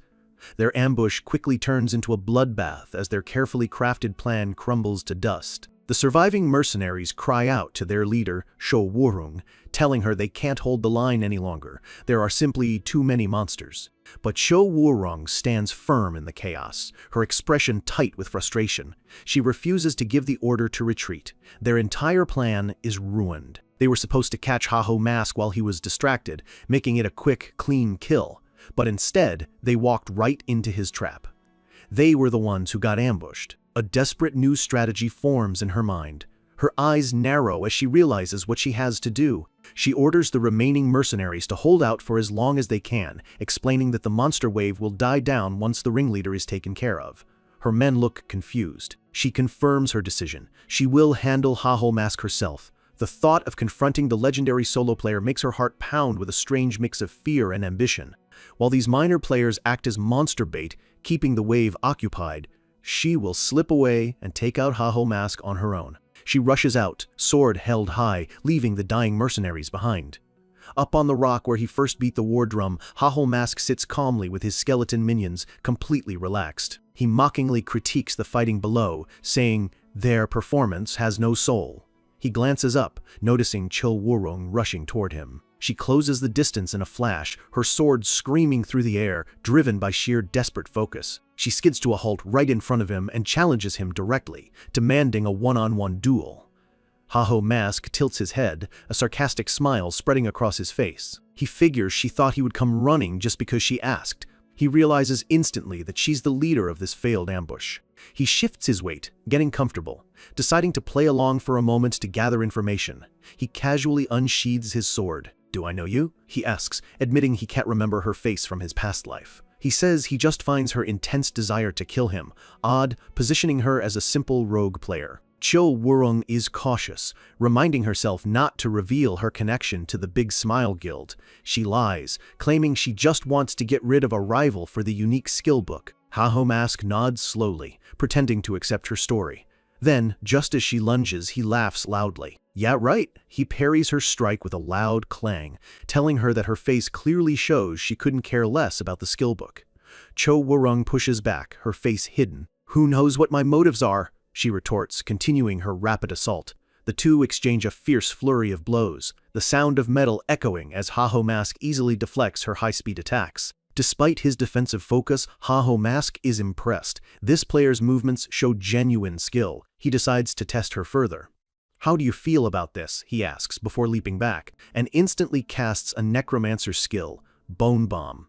A compact ball of dark purple energy forms in her palm. The bomb explodes in a massive wave of dark magic. He presses her again, demanding to know who she's really working for. Cho Wurung, visibly sweating, maintains her secretive facade, throwing his own words back at him. "Who knows, right? If you're so curious," she tells him sharply, "figure it out for yourself." Then, she focuses her power, preparing to use her most secret technique. Cho Wurung screams the activation word for her hidden skill. "Slot on!" Massive waves of bright green energy surge from her body, amplifying her speed and combat power exponentially. Haho Mask stares, genuinely stunned. "She has slot on too?" he says out loud, realizing she's going all out. The dilemma is immediate. If he kills her, he can't find out where she got the rare skill. But if he holds back while she's powered up, she's too dangerous to leave alive. Haho Mask curses silently. What a pain. He decides he has to fight seriously, adopting a low stance. With fierce determination, he challenges her to bring it on. Cho Wurung, glowing with power, smiles ferociously. "From here on," she declares, "I'm getting serious." Behind her, Haho Mask's skeleton army steps forward, ready for orders. She notices his minions, startled by the sight of the heavily armed skeletons. "What are those things?" she asks, pointing in shock. Haho Mask casually explains they're his skeletons, but tells her not to worry. He told them not to interfere. She lowers her head, confused. "Why would you tell your own summons not to fight?" Haho Mask smirks behind his mask. He reminds her that she was the one who challenged him to a one-on-one duel. He points out that he has no reason to rely on summons, watching as her eyes widen in surprise at his unexpected honor. Internally, he calls her more naive than he first thought. He pushes the advantage, calling her an idiot whose blind adherence to the rules is exactly why she's going to lose. He charges forward, his own slot-on ability masked by his innate power, announcing his attack. "Farewell!" Cho Wurung screams, unleashing a flurry of green-powered dagger strikes at blinding speed. Haho Mask meets the attack with his large sword, the sheer power of the clash shaking the air. He deflects the blow, commenting that her current power isn't actually that different from before. He quickly notices her next move, realizing she's about to accelerate. With a grunt of effort, Haho Mask absorbs a quick blow to his side, blood splattering from the wound. He tightens his expression, realizing her speed is still increasing rapidly. Cho Wurung stares down, revealing her eyes. "I haven't reached my full potential yet," she declares. She pushes the power of slot on even higher, charging at him with impossible physical speed. Haho Mask grits his teeth, taking damage as he's forced to meet her new velocity. He walks up to her defeated form and calls her cute. He stands over her, demanding she curse herself for daring to challenge Heavybean's rival, knowing the insult will sting the most. She tries to lash out with a desperate kick, but he simply catches her ankle with the flat of his blade. She flails in the air, confused and utterly defeated. Cho Wurung stares up, her eyes wide with shock, still trying to process the humiliating loss. Haho Mask smiles a cold, knowing smile. He repeats the name she cursed. "Lord Heavybean, huh?" He points his massive sword directly at her face. "You're with Big Smile, aren't you?" She stares up, her eyes wide with panic and fear. Her cover is completely blown, and the shock rattles her to the core. A minute later, Cho Woo-rung is securely tied to a massive wooden pole.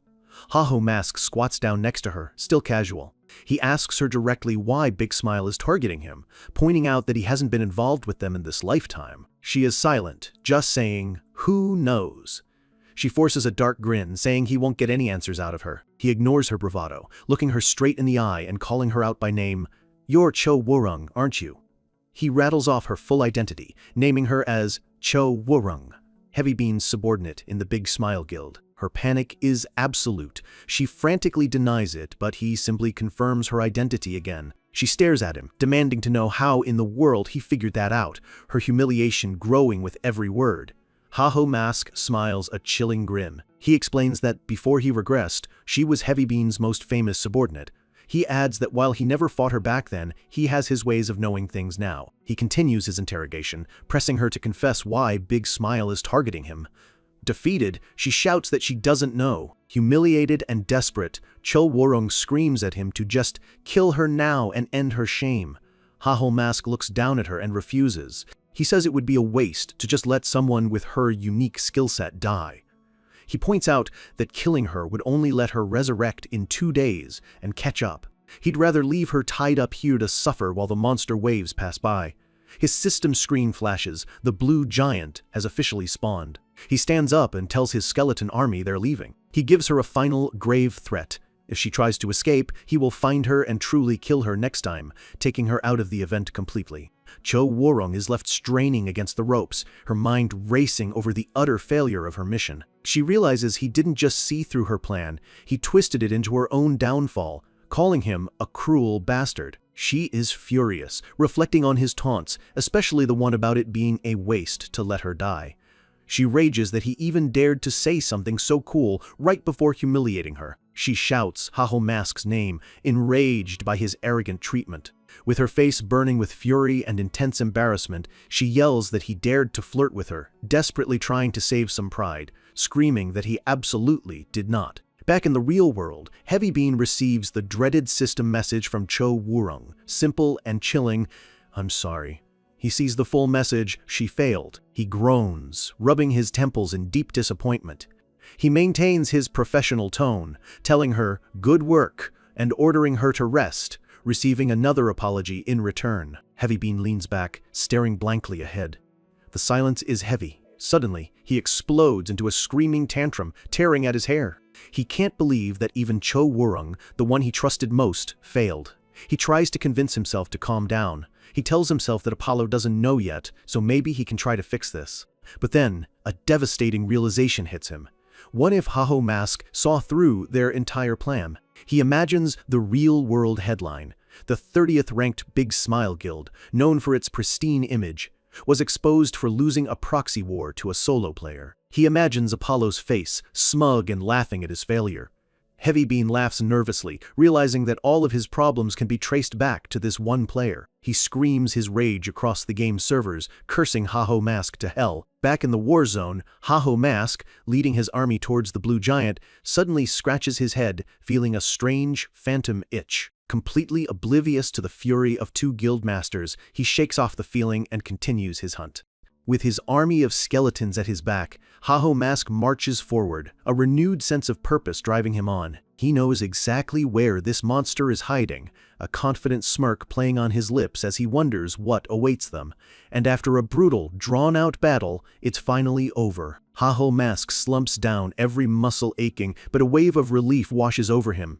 The massive body of the blue giant lies still beneath him. Looking down at his skeleton army, he lets out a sigh. They got him. Officially, this thing was a level 85 boss, but its health pool felt more like a level 100 monster. Even going all out, the fight still took him a solid 30 minutes. He smirks, thinking it's a good thing those ambushers were so incompetent. If they hadn't gotten themselves wiped out, they would have just tried to steal his kill. He scoffs at the thought of thanking them. As he turns to leave, he wishes them nothing but failure in everything they ever try to do. He walks back to the tied-up assassin, Cho Woo-rung, whose eyes are wide with shock. She still can't believe he knew who she was. But the bigger question remains, why would the Big Smile Guild come after him? In this new life, he'd never even crossed paths with them. His mind flashes back to his past life, back when his old guild started rising through the ranks and became a threat. All the guilds ranked in the top 30 had formed a massive alliance just to crush them. And at the very center of it all was Choi Sulion Sirei, the Thunder Queen, and her tyrannical Stormhunter guild. His eyes harden at the memory. He has a strong feeling that somehow she's the one pulling the strings behind this attack too. But as he thinks it over, he shakes his head. Something doesn't add up. This whole scheme feels too small, too petty for someone like Sirei. He groans, grabbing his head. All this political scheming is giving him a headache. Standing up, he pushes the thoughts aside. He decides to stick to what he knows best. If you get in my way, you're going down. Simple as that. He checks the event timer. 13 hours left, roughly 5.5 days to go. A determined grin spreads across his face. He knows exactly what he's going to do. He turns to his skeletons, his voice ringing with purpose. It's time to clear this dungeon and make some serious cash. 138 hours later, the massive gates of Turvey Castle swing open, marking the end of the 6-day Warzone event. The players start to trickle out. Most of them look exhausted and defeated, especially the mercenaries Haho Mask had dealt with. They whisper among themselves about what a complete disaster it was. The blame game starts immediately. One mercenary snaps that they never should have listened to Cho Wurong, while the other argues he was the one who suggested it. The argument gets louder, the first guy shouting that it's not his fault. And that's when a new voice cuts in. It's Haho Mask, decked out in new gear and casually tossing a bag of cash. He tells them to break it up, asking why they're fighting on such a beautiful day. The mercenaries just stare, speechless. He feigns innocence, holding up a handful of bills. "Why the long faces?" he asks, showing off his earnings. His voice drips with mock sympathy. "What? You guys didn't make a single coin? I guess that's what happens when you follow a fool's plan." Their faces darken, knowing he's right. Haho Mask throws his head back and laughs. "Serves you right," he says. "Who told you to mess with me in the first place?" His eyes land on Cho Wurung in the crowd. Finally freed, she looks utterly broken, her face a mask of shame. He gives her a taunting look. He knows this isn't the last he'll see of her. Cho Wurong looks up, her face burning with humiliation. "I'll defeat you," she thinks, "and make you mine." She shakes her head violently, correcting the thought. "No, I'll kill him. I'll definitely kill him." Haho Mask feels a sudden chill, but he quickly shrugs it off. Time to move on. He watches as an NPC official named Bagel steps forward to announce the results of the 6-day event. Bagel's voice booms across the courtyard, announcing the top performer, Necromancer Hirkan. He's using the name Haho Mask registered for the main quest. Haho Mask pumps his fist in victory. Bagel spots him in the crowd and yells for him to come to his office immediately. Inside a grand office, Bagel sits behind his desk and congratulates Haho Mask on his incredible performance. He formally thanks him not just for killing the most monsters, but for taking down the blue giant as well. Bagel starts explaining that these strange, blue-skinned monsters have been appearing more often lately, likely coming from the snowy mountains beyond the castle walls. He continues rambling about needing to explore the mountains, but then notices Haho Mask is getting impatient. Haho Mask cuts him off. He already knows all about the future, Frozen Kingdom expansion. He just wants his reward for the quest. Bagel just chuckles, amused by the necromancer's blunt attitude. Before handing over the prize, he mentions he has an urgent message for him, sent by his master, Ahimbri. A quest window pops up, start of the secret task force. The mission is to head to the Urgel mountain range and find a blacksmith named Amp. Haho Mask instantly recognizes the name. The Urgel mountain range is a nightmare zone, crawling with high-level beasts. He curses under his breath, realizing Ahimbri sent him to this war zone just to prepare him for the next insane mission. He sighs, wondering if his master is just messing with him. Knowing Ahimbri, it's highly likely. He clears his throat and tells Bagel to get on with it. Finally, Bagel presents the grand prize, a shimmering golden unique skill book. Bagel reminds him to treat it with care, as it's a one-of-a-kind reward. But Haho Mask is already waving him off, too excited to listen. He doesn't care what skill it is, as long as it's unique. But as he taps the book, he can't help but pray. "Please," he mutters to the system, "just let it be something cool, something powerful." The system asks if he wants to learn the skill. The name pops up.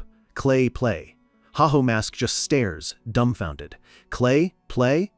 Meanwhile, in another part of the world, the Thunder Queen, Sire, is radiating pure fury. Who, she seethes, dared to interfere with my hunt? One of her mages rushes forward, trembling, trying to calm her down.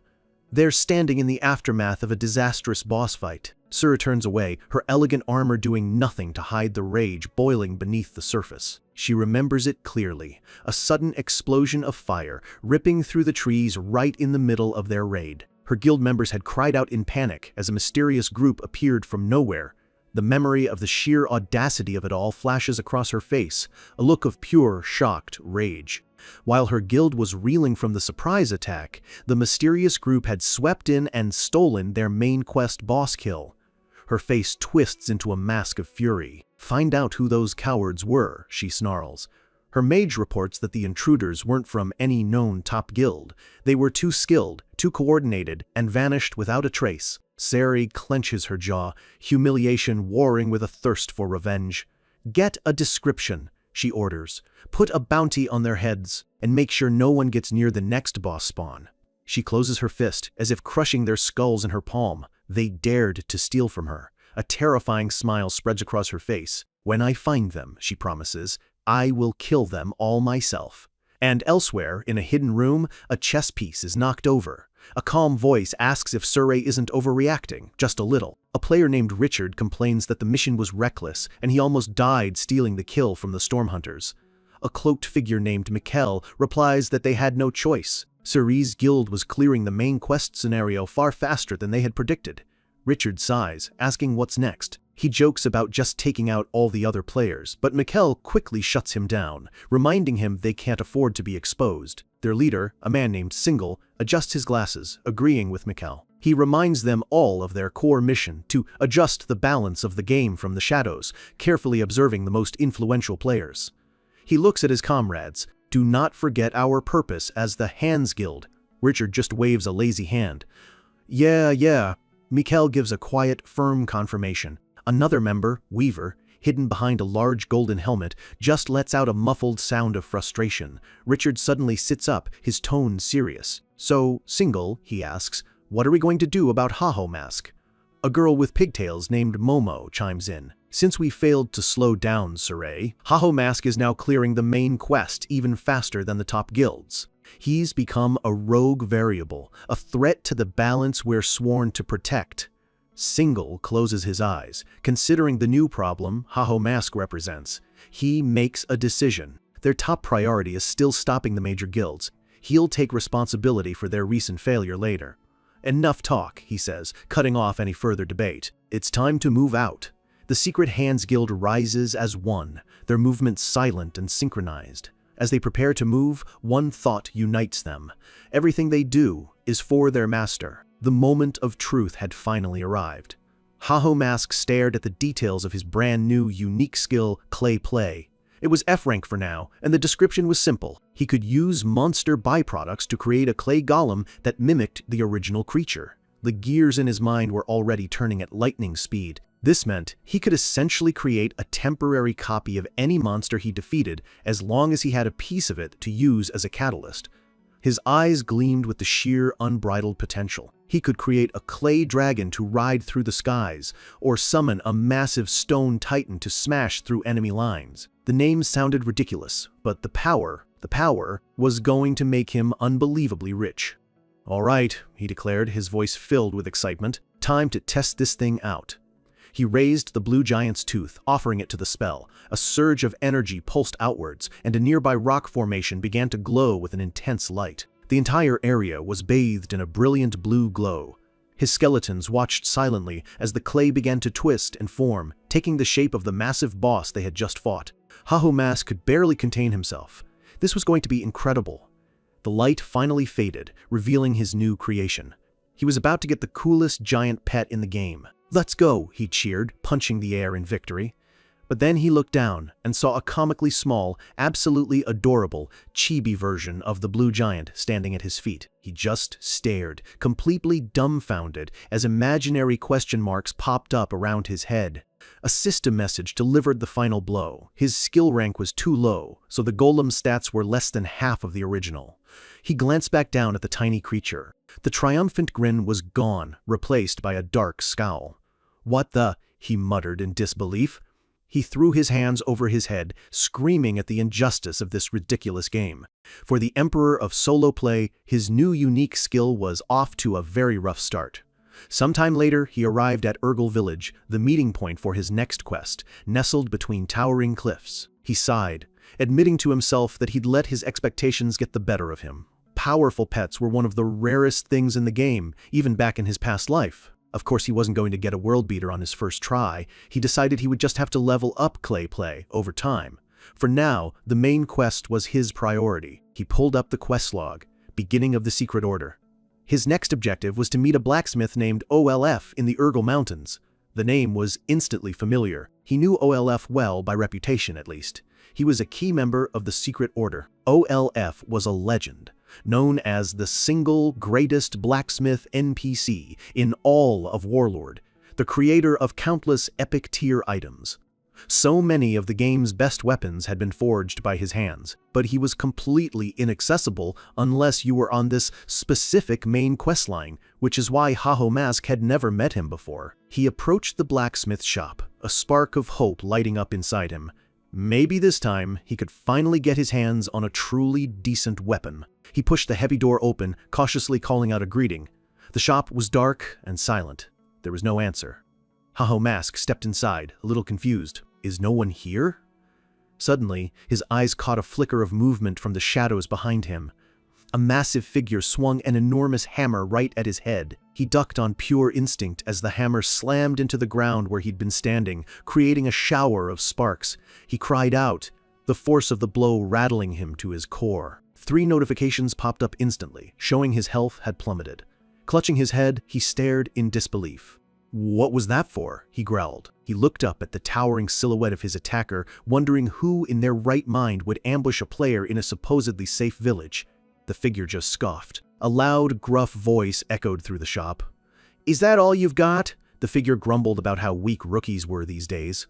Back in his day, he lamented, players used to be a lot tougher. The legendary blacksmith, OLF, finally stepped into the light. A short, incredibly muscular dwarf with a magnificent beard and a hammer bigger than his torso. Haho Mask sat on the floor, still trying to recover, as OLF stood over him in silence. "Are you OLF?" he asked cautiously. The dwarf grunted in confirmation, and Haho Mask immediately demanded to know why he had just tried to cave his head in. OLF just waved a dismissive hand. "It was just a little test, rookie. We are the Secret Order, after all." An aura of pure rage erupted around Haho Mask. "You don't just attack someone and call it a test," he screamed. "What kind of insane NPC are you?" But his anger vanished in an instant as a series of system notifications flooded his vision. He had just earned 2 new titles, the one to talk with OLF, granting him a nice stat boost, and the first to survive against OLF, which gave him a massive, permanent 25% increase to his max HP. He stared, wide-eyed. 2 incredible titles, just for taking a hit? The HP bonus alone was a game-changer. OLF, mistaking his stunned silence for lingering anger, scoffed. "Still upset? Rookies these days have no patience." In a flash, Haho Mask's entire demeanor changed. He looked up at OLF with the most adoring expression he could manage and made a heart with his hands. "I love you," he declared. He then dropped to the floor and started polishing OLF's boots, offering to do his laundry, his cleaning, anything at all. OLF recoiled in horror. "What in the world is wrong with you?" he yelled. Haho Mask continued his over-the-top display of affection, calling OLF the love of his life. The blacksmith's face turned beet red with a mixture of disgust and confusion. "Get away from me," OLF roared, giving Haho Mask a hard shove. As Haho Mask stumbled back, OLF tossed a small pouch at him. "Your next mission, deliver this to Baheim Forest." Haho Mask went tumbling right out the door, landing in a heap on the ground outside. He lay there for a moment, a huge grin spreading across his face. OLF could hit him all he wanted. Now that he knew the blacksmith gave out ridiculously good titles, he was willing to put up with any humiliation thrown his way. The nearby villagers just stared, clearly convinced he had lost his mind. A notification confirmed his new quest had been registered. OLF's request, deliver the pouch to the residents of Baheim Forest. The reward was OLF's acknowledgement, a priceless key to getting epic items forged in the future. Haho Mask sat up to review the quest. Baheim Forest, he knew that place. It was the home of the elves. The quest was to deliver the pouch to the elves, a reclusive race known for their deep connection to the woods. And right there was the problem. Elves were notoriously wary of outsiders and moved their settlements constantly, making them nearly impossible to find. He remembered that eventually, players in his past life had mapped out their locations.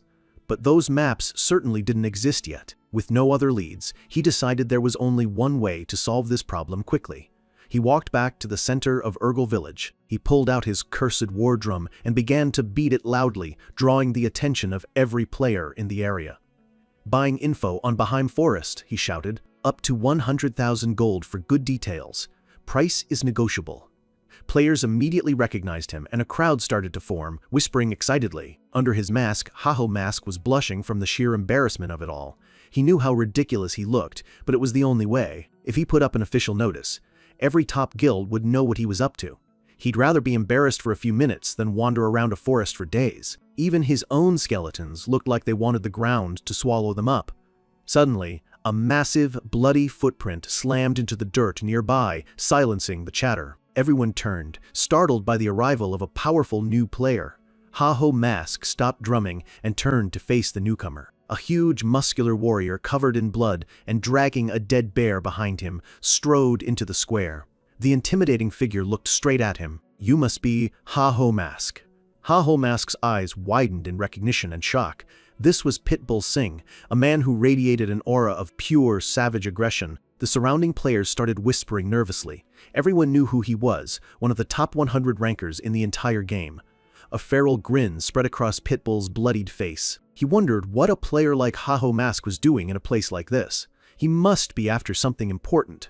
Haho Mask, meanwhile, was wondering if he was about to get into a fight. He'd fought Pitbull Singh once before in his past life. He remembered winning that fight, but it had been an incredibly close call. Pitbull was a brutally relentless and skilled fighter. Haho Mask wasn't sure he could win against him right now, especially after being worn down by the war zone. He tried to reassure himself. "I'm Haho Mask," he thought. "I should be fine, right?" The players in the crowd started to mock him. "Pretty strong? Are you kidding?" "They call him Pitbull because he never lets his enemies go," one of them explained. "He's way higher level than Haho Mask." "Haho Mask is nothing," another chimed in. "Pitbull would absolutely destroy him." "He could beat him with one hand," someone else jeered. Haho Mask gritted his teeth, his face flushing with irritation.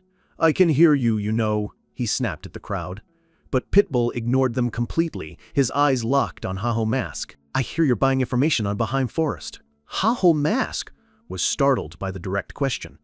Pitbull Singh stepped forward, his eyes glowing with a strange intensity. "I'll tell you everything you want to know." Haho Mask was immediately suspicious. Was this a trap? He cautiously asked, "For what price?" Pitbull's bruised, bloody face seemed to soften, his aggressive expression replaced by something else entirely. He stated his price. Haho Mask's expression shifted from suspicion to pure, unadulterated disbelief. The entire crowd leaned in, holding their breath, waiting to see what would happen. Pitbull looked at Haho Mask with the most intense, longing eyes as imaginary flowers bloomed around him. "I love you." Haho Mask froze, his mind going completely blank from the sheer, surreal absurdity of the moment. The surrounding players just stared, their faces a perfect picture of horrified confusion. The unbelievable truth began to sink in. The feared, top-ranking warrior, Pitbull Singh, was passionately confessing his love to the solo necromancer, Haho Mask. Finding the hidden elves was supposed to be Haho Mask's next brilliant move. Instead, the quest had already descended into chaos, all because a top-ranking brawler decided to confess his love in the middle of a crowded town square. Finally safe in the woods, Pitbull Singh catches his breath, looking completely exhausted. He turns to the perpetually annoyed Haho Mask and asks what in the world just happened back there. Haho Mask flashes back to the pandemonium. The moment Pitbull Singh made his confession, the news spread like wildfire, sending the entire village into a frenzy. They had no choice but to make a run for it, ditching the town with a confused mob of players chasing after them. Haho Mask is seething. He shoves Pitbull Singh's hand away and yells, "How am I supposed to calm down when this whole mess is your fault?" Pitbull tries to apologize, but Haho Mask cuts him off. He states it plainly, hoping to end this once and for all. I'm not interested in men. He stands there, surrounded by his skeletons, waiting for the rejection to sink in. But Pitbull Singh just looks back at him with utter confusion. "What are you talking about?" he asks, genuinely baffled. "I never confessed to you." He explains that the real story started months ago. We flash back to him standing over a freshly defeated beast, the air thick with the smell of battle. He was just out hunting like usual, enjoying the rush of a good fight. As he wiped the blood from his brow, his usual savage expression softened for a moment. That's when he noticed it. A strange little rabbit with leaves for ears hopping nearby. He wondered if it was another monster. But before he could act, a soft voice drifted through the trees, telling the little creature not to wander off. Pitbull Singh looked up, his gaze instantly focused and intense. And then he saw her. An elf with fiery red hair, crouching down to comfort her little companion. Bathed in a soft, ethereal light, surrounded by floating pink petals, Pitbull Singh thought she was the most beautiful thing he had ever seen. He was completely stunned, unable to even speak. But as quickly as she appeared, she was gone, vanishing back into the deep woods as if fleeing from danger. And he never saw her again. Pitbull Singh stared down the path she took, his expression filled with a new, fierce determination. He looks back at Haho Mask, a possessive fire in his eyes. "I waited for months in that exact spot," he explains. "I watched the seasons change, just hoping I would see her again." Haho Mask just stares, completely baffled by the warrior's obsessive behavior. Pitbull continues, saying he gathered every scrap of information he could find on the elves. Haho Mask quietly thinks to himself that this is starting to sound a lot like stalking, but even after checking out every rumored sighting, he came up with nothing. He was about to give up entirely, and that's when he saw Haho Mask in the town square, loudly trying to buy information on the elves. That's why he approached him, to ask for help. Haho Mask adjusts his mask, the pieces finally clicking into place. He screams internally, "You could have just said that from the beginning. We could have avoided all of this." He lets out a heavy sigh. He's gotten himself tangled up with someone incredibly exhausting. But the goal remains the same. He needs to finish this quest, and right now, Pitbull Singh is the only one with any real clues. "All right," he says, "lead the way." Pitbull beams, delighted to finally be making progress, and readily agrees. They soon arrive at a towering landmark, the massive Bekong waterfall, sunlight streaming down its rocky face. "This is it," Pitbull says, pointing. "According to all the rumors, the elves appear most often right here." Haho Mask starts muttering to himself, piecing together the clues: the waterfall, the great oak tree, the edge of the village. He's got enough to work with. He glances at Pitbull, a single word echoing in his mind: residents. He turns and asks if large monsters also spawn in this area. Pitbull confirms it, warning him to be careful. A sly, dangerous smile spreads across Haho Mask's face. He knows exactly what to do. When Pitbull asks if he has an idea, Haho Mask just grins. "I'm just going to do what I always do. I'm going monster hunting." And right on cue, a terrifying creature emerges from the trees. A level 90 tree bark snake, its red eyes glowing as it lets out a menacing hiss. Pitbull gets ready to fight, but Haho Mask holds up a hand. "Wait," he says, "I'll handle this one myself." "That thing's a high level," Pitbull warns, but Haho Mask is already walking away, completely unfazed. He flashes a wide, confident grin over his shoulder. "Don't forget," he says, "I am the Haho Mask." He throws himself into the fray, activating his slot-on ability as he rushes the gigantic snake. The massive serpent lunges, its jaws wide open, ready to swallow him whole. Its eyes are locked onto its target. Behind his mask, Haho Mask's own eyes glow with intense focus. The snake slams its tail down, burying Haho Mask under a pile of rock and debris. Pitbull Singh stares in shock. Haho Mask's still body is just barely visible beneath the rubble. A soft groan escapes his lips, and that groan quickly turns into a theatrical scream. He rolls out from under the rocks, clutching his head. Oh, the pain! It hurts so much! He writhes on the ground, kicking up clouds of dust. "I'm dying! This is the end for me!" Pitbull just stares, completely bewildered by the ridiculous performance. What is he doing? The snake doesn't hesitate. It lets out a final shriek and lunges forward, ready to finish off its apparently helpless victim. "Dodge it!" Pitbull yells, panicked. But Haho Mask just keeps screaming about his impending doom.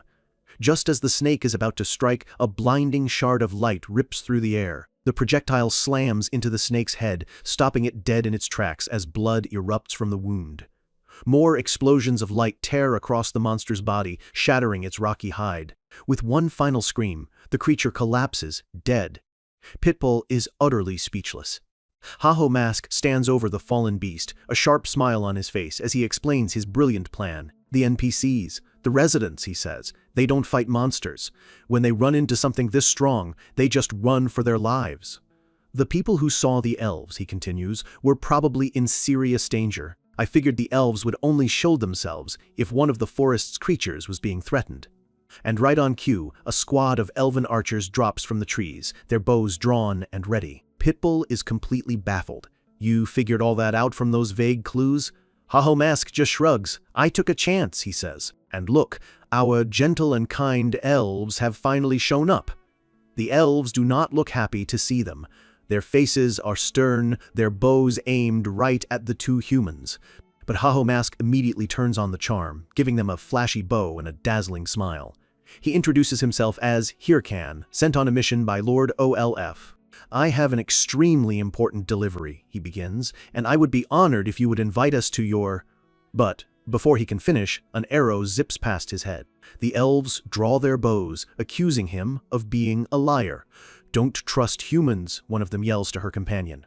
The lead elf glares down at him. Humans are deceitful, greedy creatures.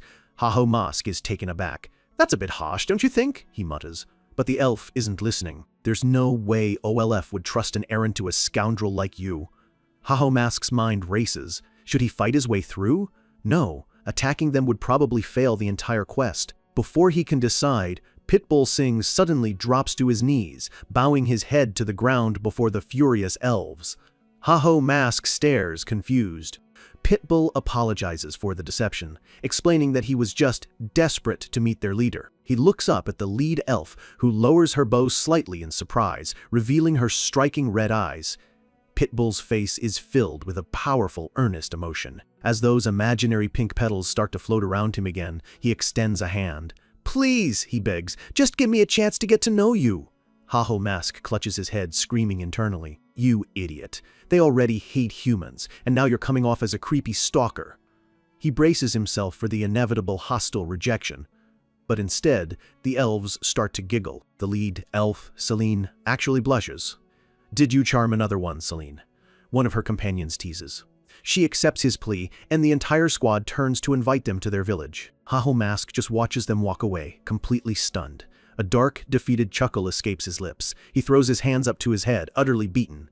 This is impossible, he screams. A quest he had meticulously planned, a problem he had solved with pure strategy, was ultimately cleared by a ridiculously dramatic, over-the-top love confession. The Solo King was officially defeated by the power of romance. And despite the absolute absurdity of it all, a notification popped up, confirming that Hirkan had successfully completed the quest.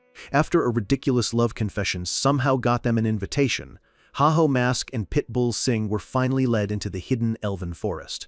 But as they walked, Haho Mask let out a long, weary sigh. He couldn't believe it. This was supposed to be a high-stakes main quest, and now it felt like he was a side character in someone else's cheesy romance. He glanced at Pitbull, who was completely lost in a lovesick daze, and thought, this is all his fault. Pitbull, on the other hand, was glowing with pure bliss. He was so happy he felt like he could die on the spot. He muttered to himself that he was completely done for, but in the best way imaginable. Haho Mask watched him, a look of utter disgust on his face. We almost got killed, he thought, and this guy is grinning like an idiot over a girl? He leaned in and warned him to be careful, reminding him that pretty girls can be seriously crazy. His mind immediately flashed to someone he knew all too well, a woman far prettier than any elf and an absolute monster. He remembered Sire, the woman who betrayed him, and a knot of anger tightened in his chest. He quickly pushed the thought away. It wasn't like he ever cared that she was pretty. Pitbull, overhearing him, just looked confused. Haho Mask clarified that his interest in elves wasn't romantic at all. She's pretty, sure, he admitted, but that's not the point. With a serious look in his eyes, he explained, to me, elves are the symbol of fantasy. Pitbull just stared back, clearly having no idea what he was talking about. Seeing the blank look, Haho Mask got flustered. It's not what you think, he yelled. I'm not some kind of weirdo. He thought back to his childhood, to all the games and books he'd loved. In every one of those stories, elves were always there, representing the very heart of a fantasy world. He had always dreamed of living in a world just like that, going on adventures with a party of friends gathered around a campfire under the stars.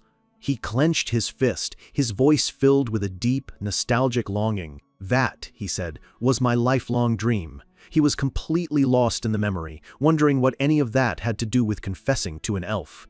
But Pitbull looked at him with a sudden flash of understanding. "Isn't that what you're doing too?" he asked. Haho Mask just looked back, confused. "Huh? Aren't you playing this game to make your dream come true?" Pitbull pressed.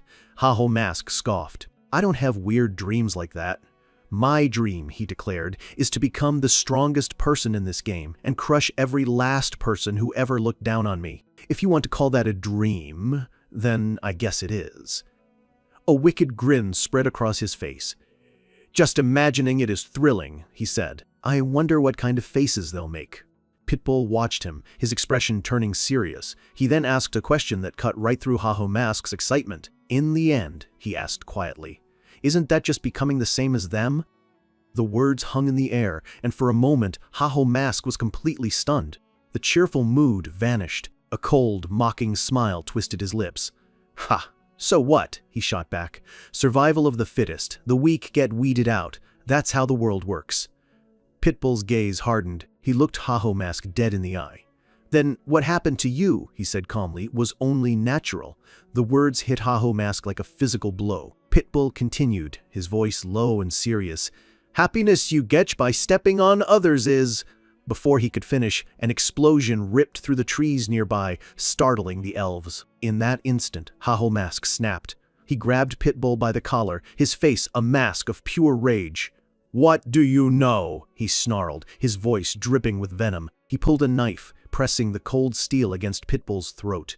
"Dreams? Happiness?" he spat. "Those are luxuries for people who already have everything."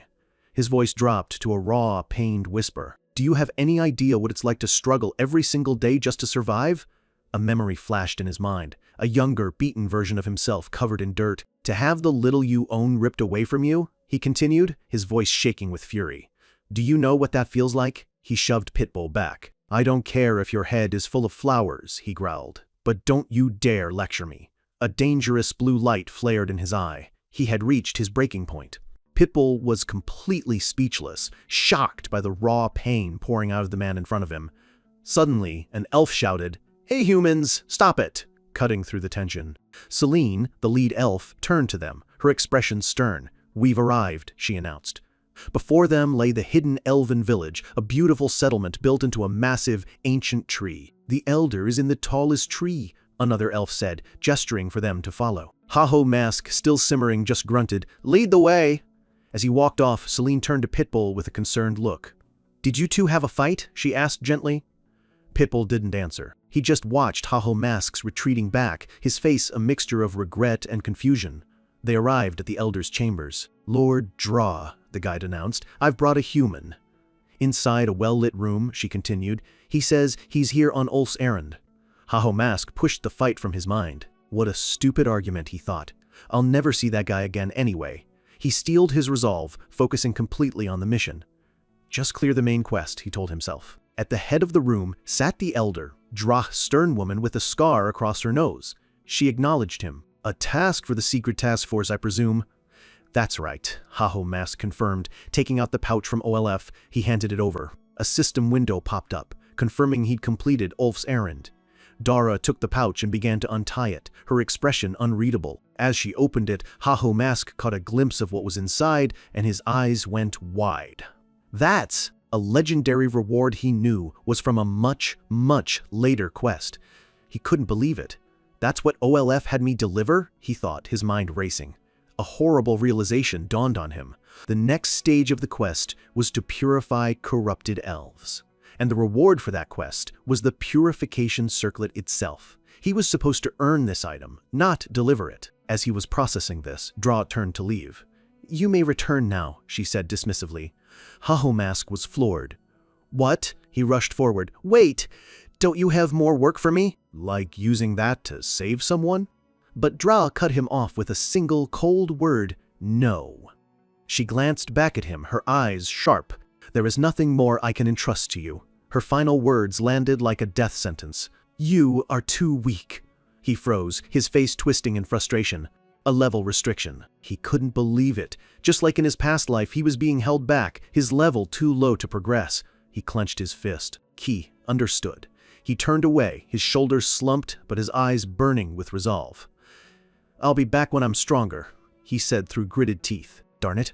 Back in the wilderness, his frustration exploded. Nothing's going right, he thought as he plunged his sword into a monster. He fought with a desperate intensity, cutting down monster after monster in a relentless grind.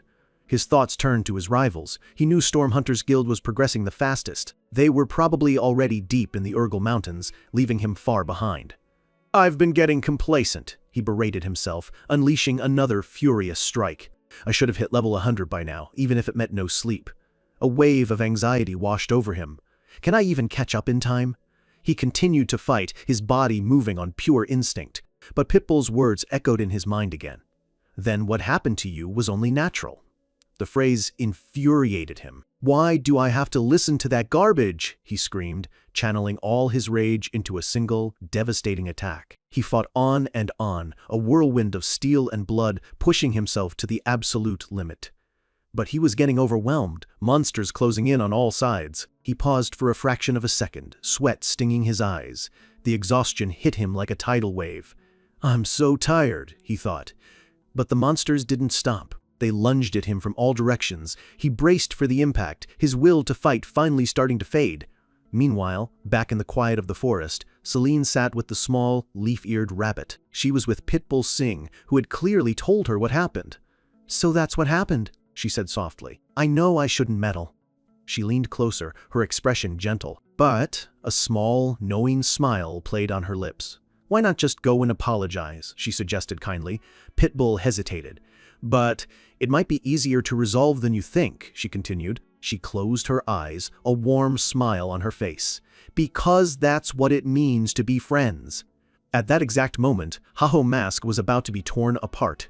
Just as the monsters were about to land the final blow, a massive shockwave erupted, sending them flying.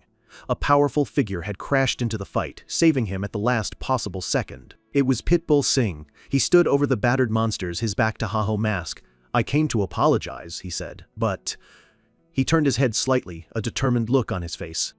"Oh, it seems I got here just in time." Haho Mask looked up from the ground, his eyes wide with shock. He couldn't believe it. The person he had just pushed away, the one he thought he'd never see again, had just saved his life.